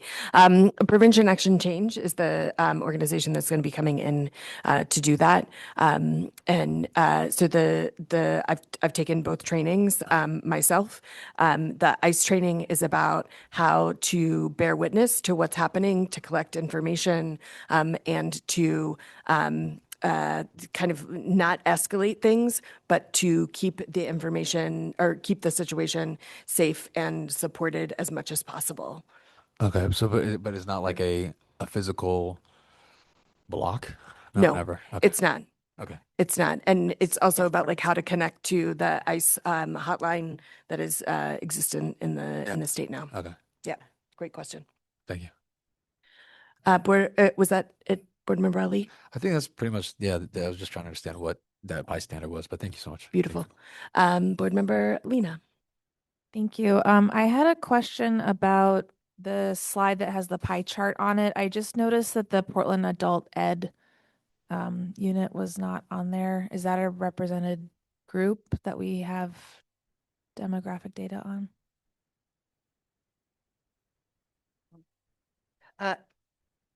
Haley says it might be an oversight. The Portland Adult Ed staff actually crosses over a lot of different groups. So there are PEA members would be reflected in the PEA count, non-rep base, et cetera. It sounds like potentially the new unit might not have been captured. We replicated the chart from last year by using the units. So if there was a change. Okay. So I can work with Haley to recapture so that you have that data. Okay, thank you. I have one more question, and it's about exit interviews. Sure. I'm wondering how you're going to be putting the information that you get from those together in a way that's shareable, I guess, because if it's not really a data collection thing, or is there a way to collect data in an exit interview? So our thinking on the exit interviews has been sort of a two-part, right? One, that we have a space for anonymity, so that there's whatever that format is that the data is being collected is like, this is intended to be anonymous, and if you'd like it to remain confidential, kind of a thing, with an opportunity to link out to a different form that if you want to meet and have a one-on-one engagement with someone on the HR team as a more formalized in-person, not anonymous exit interview, that you can kind of click to link out of this form. So whatever you put in, whatever you put in this form remains anonymous, but you can click out and request for a non-anonymous meeting. I guess if in terms of sharing out, we haven't really talked about that because I do want to be cognizant of, like, I've had some exit interviews where people have said, I want this to remain confidential. I want it to remain anonymous. So I'm like, I've got notes and I'm informally tracking some thematic pieces. we haven't really engaged in how we might share that out. Would there, Mhm. is there a request that be shared out with the board, or what? I guess my thinking is for the use of the board or administrators to know what trends there are. Why are people leaving? It's important to have that Yeah. information. I mean, I think as we're collecting it more through an anonymous survey, I do think that we'd be able to identify trends and things like that. And it wouldn't, I think depending on how we write, I want to be careful of sample size and things, depending on how what kind of information we collect about staff. But I think it would be easy enough to capture like some trending data, right? To be able to at least provide that output. And then, certainly I've had a couple of exit interviews where people have said, I just want this to be confidential. I've had a couple where people have said, it's okay. I'd like my feedback shared. And I've shared with some supervisors, some things that have come across my desk so that there's awareness. I want to sort of meet people where they are in terms of comfort. So, try and have that 2-tiered space. But yeah, I mean, I think we'll figure out how we're going to collect it because we haven't developed it yet. It's on the horizon. And happy to set up a time, whether it's a board meeting or part of this presentation next year, to share that as part of our retention work. And I just want to add real quick too, part of that can be how we formulate the questions that we include to be able to have measurable data as well. Vice Chair Bondo? Thank you. I am so impressed with the powerhouse woman in front of me. And thank you so much for the presentation. And I'm so glad, Rosa, then the pipeline for professional growth is really happening, because I advocate for years and I see the trend, because I didn't have a lot of report back then. So thank you for reporting then. So I see then we're going to the right direction. And I think you answered most of my question on the last slide on the area of growth. So my page was already full, but when I read it, I say, okay, I got almost everything. But the thing that I just want to encourage, that after listening all the public comment today, I was kind of a little disconnected to what you guys presented, because it was not really reflecting what we heard. So this is about HR, and it's about human resources. I mean, that's exactly what equity work is supposed to play off. So I'm just feel like listen to all the amazing women here and the expertise that you have, then it's not only about awareness, it's not about only getting information, it's mostly about action driven.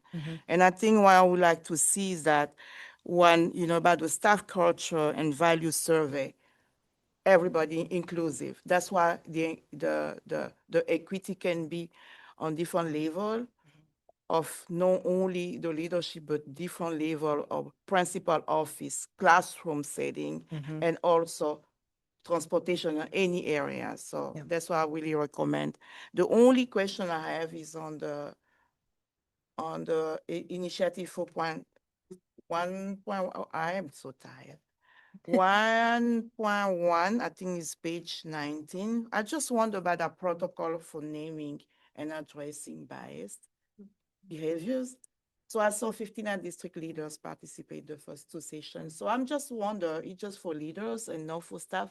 And if it's yes, as the channel of reporting goes, I mean, as the way that protocol, it was just informations, or it was really a protocol put in place to report some of those bias? Not about reporting, but to address bias in the moment. So it's a kind of language protocol called SBI, situation behavior specific behavior intervention. Yeah, sorry. SBI, not sure. I can't tell you what it means now. So but it's a way to say, like, when this happened, I noticed this, and as a result, this impact. Yeah. So those are the leaders of the building. Yeah. Have to name it. And then from there, we have some intervention bringing on. Right. That's the work we need to do. Is Okay. figure out so then what? Like, how do we continue to move this work forward? I would love to see 2026 where he's bringing. I know, right? Perfect. Can I just add a little bit to that? So this was the work that we were doing in partnership with the Leadership Academy, which began last year. And that's a partnership that we forged because we were conscious that we had reached a certain point in the work around equity where there had been good things done, but we really needed to go deeper, and we needed to make sure that it got down to the classroom level, that it had an impact on instruction, and that it would ultimately move student outcomes. And we were in a little bit, it felt like a stuck place. TLA offered an opportunity for partnership with funding from the Nellie Mae Foundation. They had been doing a lot of work in places like Atlanta around culturally responsive leadership and instruction. And so that was what led to that partnership.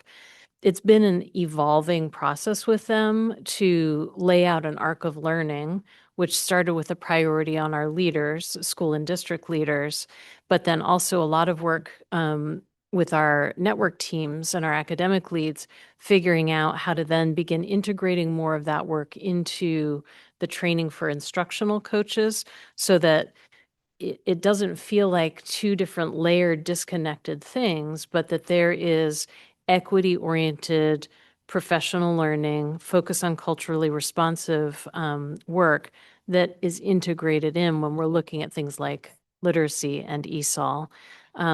So that's the other kind of next step. And then separately from that, we've also had a really like a professional learning community with our 3 operations directors of transportation, food services, and facilities. Sorry, I'm tired. And really working with them to dig deep on some of the issues that they're seeing on their teams and how do they lead in that space and do a better job of like just knowing what the options are for them, what the strategies are, what the tools are. So I would just emphasize that that was a starting point, not an ending point. Exactly. Okay. Yeah. Thank you so much. And like we heard today, is mostly a systemic failure. Then I watched tonight, and after listening, I feel like we have on the beginning or something moving forward. So I'm gonna keep watching that one closely. 2026. Thank you so much, ladies. Great work. Yeah, go ahead. And I just want to add a piece that, like you guys have amazing people in front of you leading this work and really digging in and 4 months in. And also want to acknowledge that one of the things that we include in the slides and that the team talks about is that this work isn't only the work of this team. And so want to also acknowledge that while they're putting the box in place in which the work can happen and can happen safely and are helping to plant the seeds that grow, there's work and feedback that is coming from others, right? And so you can see some of those themes where they have gone out and sought feedback and developed ideas.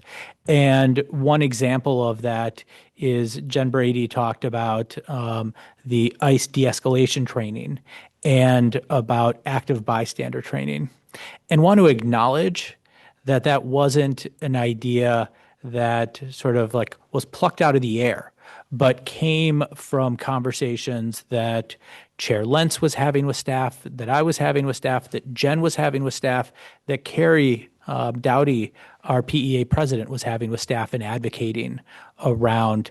And so one of the things that I just really appreciate about what you presented tonight is the fact that the right answer or the next step doesn't just have to sit with this team, and that you're really seeking out pieces like this. And so appreciate that we even had the team from PAC here tonight to continue to support and engage around this work. And so also appreciative of everybody who comes to these conversations to help us make this better. So just want to acknowledge that. Mr. Bondo? Yeah, I just have a last comment. I'm sorry it's too late, but I just wonder, because that's a burnout issues, that's a burnout area, because I've been seeing a lot of leaders and to the HR team being burned out with all the situations. So I just want to make sure that we're building a system about social emotion while people can support each other and making sure then the mental and the physical health has been taken care of, because we have a long pathway. When I heard tonight, is a long way, then we have to start building back the trust. And I think it's going to take a lot of all of us to make sure that we take care of each other. So I'm just hoping you ladies are doing the same thing. Thank you. Yeah. Board Member Bryden? Thank you, Chair. Thank you for all the information. I have 3 questions. And I will try to be quick because it is so late. So the first question I have has to do with the leadership pathway from teacher to assistant principal, and the nomination system to identify. I'm assuming, a nomination comes in, it gets reviewed. My question has to do with whether either currently or for future consideration, does it have to be a principal, or can it be somebody, a colleague, making the nomination? Could I build off that question? Because I had a very similar one, which was just like, how are we making sure that we are mitigating bias that might happen about who is a leader or who could be? Yeah. So I'm curious how you're thinking about that. So we needed a starting point for this, yes. That was the quickest and simplest way to do that. But I also want to point out that when that email blast went out asking for the nominations and people were nominated, people started to tell their colleagues about this, where we actually specific to the 660 cohort, that was supposed to be one cohort, and it doubled in 2 weeks because people were nominated, and then people told their colleagues, and then people started emailing, right? Hey, I'd like to join this. Can you tell me more about it? And then it just like went from there. So it's very, again, we're so we're at the beginning stages of the leadership cohort because it doesn't start December 2026, that we haven't been pushing it out as much as we have the 660, which is going to be starting in January. So that's definitely, there's still open, open slots for that particular cohort. And if we need a second one, then we need a second one. That'd be great. That would be great. My second question is around, I think it was slide 12, the chart in terms of the 2 ed techs, and then the 8 additional teachers.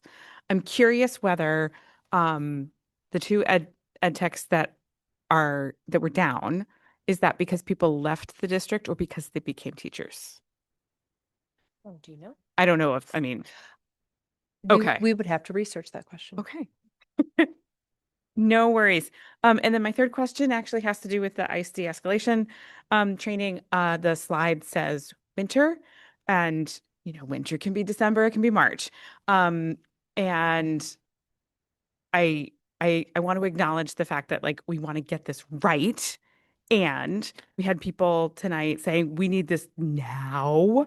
So I would really appreciate some additional context around, is it that it's going to be, from December through March in different groups of people? Is it that it needs to iterate? Is the team thinking about ways to get as much information out to staff quickly, if that's possible, or waiting until it's all just so tied up with a bow and then you can that's the sort of thing I'm hoping to get more insight about. Yeah, so if I can share briefly. So we're partnering with Prevention Action Change on this. This is training that they run and that they have run even for some groups in Portland Public Schools already. And so there are a couple of PTOs, as an example, that have participated in this. And so no, it took us a little while to get it scheduled so that we could come together and coordinate. And we had that meeting last week. We were able to finally get it. And they were eager to jump right in and needed to work out logistics as they have trainers that do this work. And so they were working to look at their schedule and determine.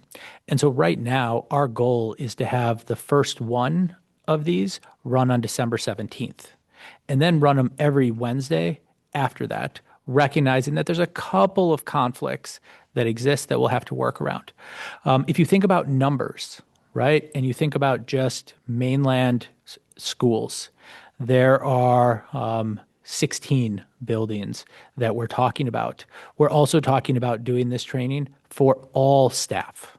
And so that means that we're also looking at not just Wednesday afternoons for our school-based staff, but food service, transportation, and our central office teams joining at one of those locations. And so there's simply a logistical piece. I also just want to acknowledge that there's two additional pieces that are happening parallel. So one, just when it comes to that training, part of that is also about pre-work and making sure that the scenarios are what is top of mind for staff. And so that's the one piece that is the iterative process right now, is we're sharing with them our current protocols and data about our school so that they can package that into pre-work that staff will have, as well as a survey that asks for what scenarios are you looking for. The second piece, and this was named in the letter about the recent ICE detention, is that we continue, and it's never that it's a set thing, that we continue to iterate around our practices and our communication when an individual is detained by ICE. We went out and sought additional legal guidance about where confidential information, as well as FERPA, applied and what could be shared and what couldn't. And we were able to get legal advice that freed up our ability to communicate more. And I will tell you that if you were to talk to our staff, there's a range of feelings about what should be communicated, what should not, when it should be. That is trying to balance both community awareness and support, as well as confidentiality, not impacting negatively their case appealing detention. And so we're in a spot where there is far from a perfect answer on that, and our team is looking at that now that we've gotten some guidance that allows us to be a little bit freer around the communication. Thank you. I just have, go ahead, Board Member Sawtelle. Sorry, this is super quick, 30 seconds. You had said you were looking into redesigning the TNTP survey or doing it in-house or whatever. I took that survey so many times and it didn't ask the questions I wanted it to ask. So I'm really hoping that you talk to teachers, staff members that are going to receive the survey and find out what it is that they feel like is important to share. Thank you, Board Member Sawtelle. Just a couple of quick thoughts that haven't been mentioned. I'm excited about the Equity Steering Committee, and I would just, I'm sure you're already thinking about this, but like a wide a net as possible, because I think we have a history of sometimes committees are just certain groups of people, and this really needs to have the biggest tent possible. I guess a tech question. Are the 30, 60, 90s, is that extended to all new employees or just in certain fields? It's for all new employees. Awesome. Awesome. I think that is it for now. Yeah, Board Member Ali? Yeah, I'll just yeah. So I just wanted to say thank you guys. Thank you, Jennifer. Everything you were talking about was really great. I mean, I just checked out recently, so I made sure that I listened to everything. And I mean, I'm not recalling all of your names, Rosa and Jane. Yeah. Thank you guys. I really appreciate all your work that you guys are doing, and my thing is I hope there's more investment and more in continuing the work that, I mean, I'm more than happy if you guys ever need, anything from me, and how I can be supportive. I would be more than happy to. So thank you guys. Yeah, and yeah, go ahead, Board Member Noor. I had a quick question about the ICE training. Would that be available for board members? I know we need to be informed as much as staff, so is that something we can come to? Yes. Thank you for saying that. I was thinking the same thing, and yeah, makes perfect sense. Yeah, so we'll do that. And then I also will just work with the superintendent on just planning out regular updates around all of this work, because I know we do, an annual review of demographics, but just I know in the plan for the strategic plan, we'll make sure the board knows when those updates are coming. Okay, Yes, Board Member Opperman, last thought on this. Last, thank you so much, all of you. The data is there, the plan is there, the details, yeah, need to get going. I wish everyone who's in this room heard your presentation because I think some of their concerns wouldn't be assuaged, but they would know that they're being addressed and all. So thanks a whole bunch. And take care of each other. Beautiful. Thank you all. Recognizing that it is 10 past 11, I would like to make a movement. I would like to make a movement, actually. What did I say? Please, not here. That's 11. Oh, I would like to make a motion that we move the superintendent's evaluation to the first meeting in December because I think an evaluation is not meant to happen at 11 p.m. with people that are tired and sad. So would there be a second? Thank you, Board Member Noor. All those in favor? Okay, that is unanimous. So we will move that evaluation to the first meeting in December. But I would be looking for, or I'll make a motion for the consideration action to enter into executive session pursuant to 1 MRSA 40560 to discuss a personnel matter. Is there a second? Thank you, Board Member Noor. All those in favor? Great, that's unanimous. So we'll meet in our executive session room.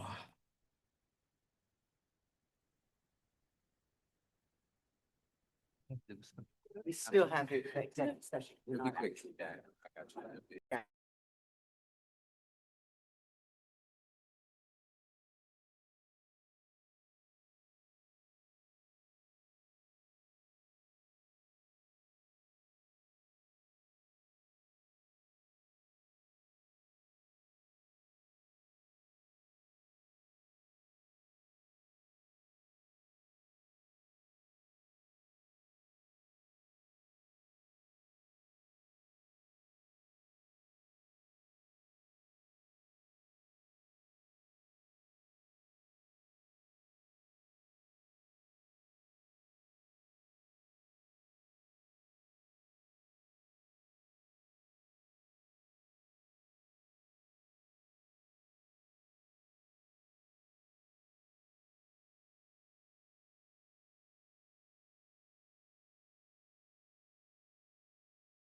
We got it.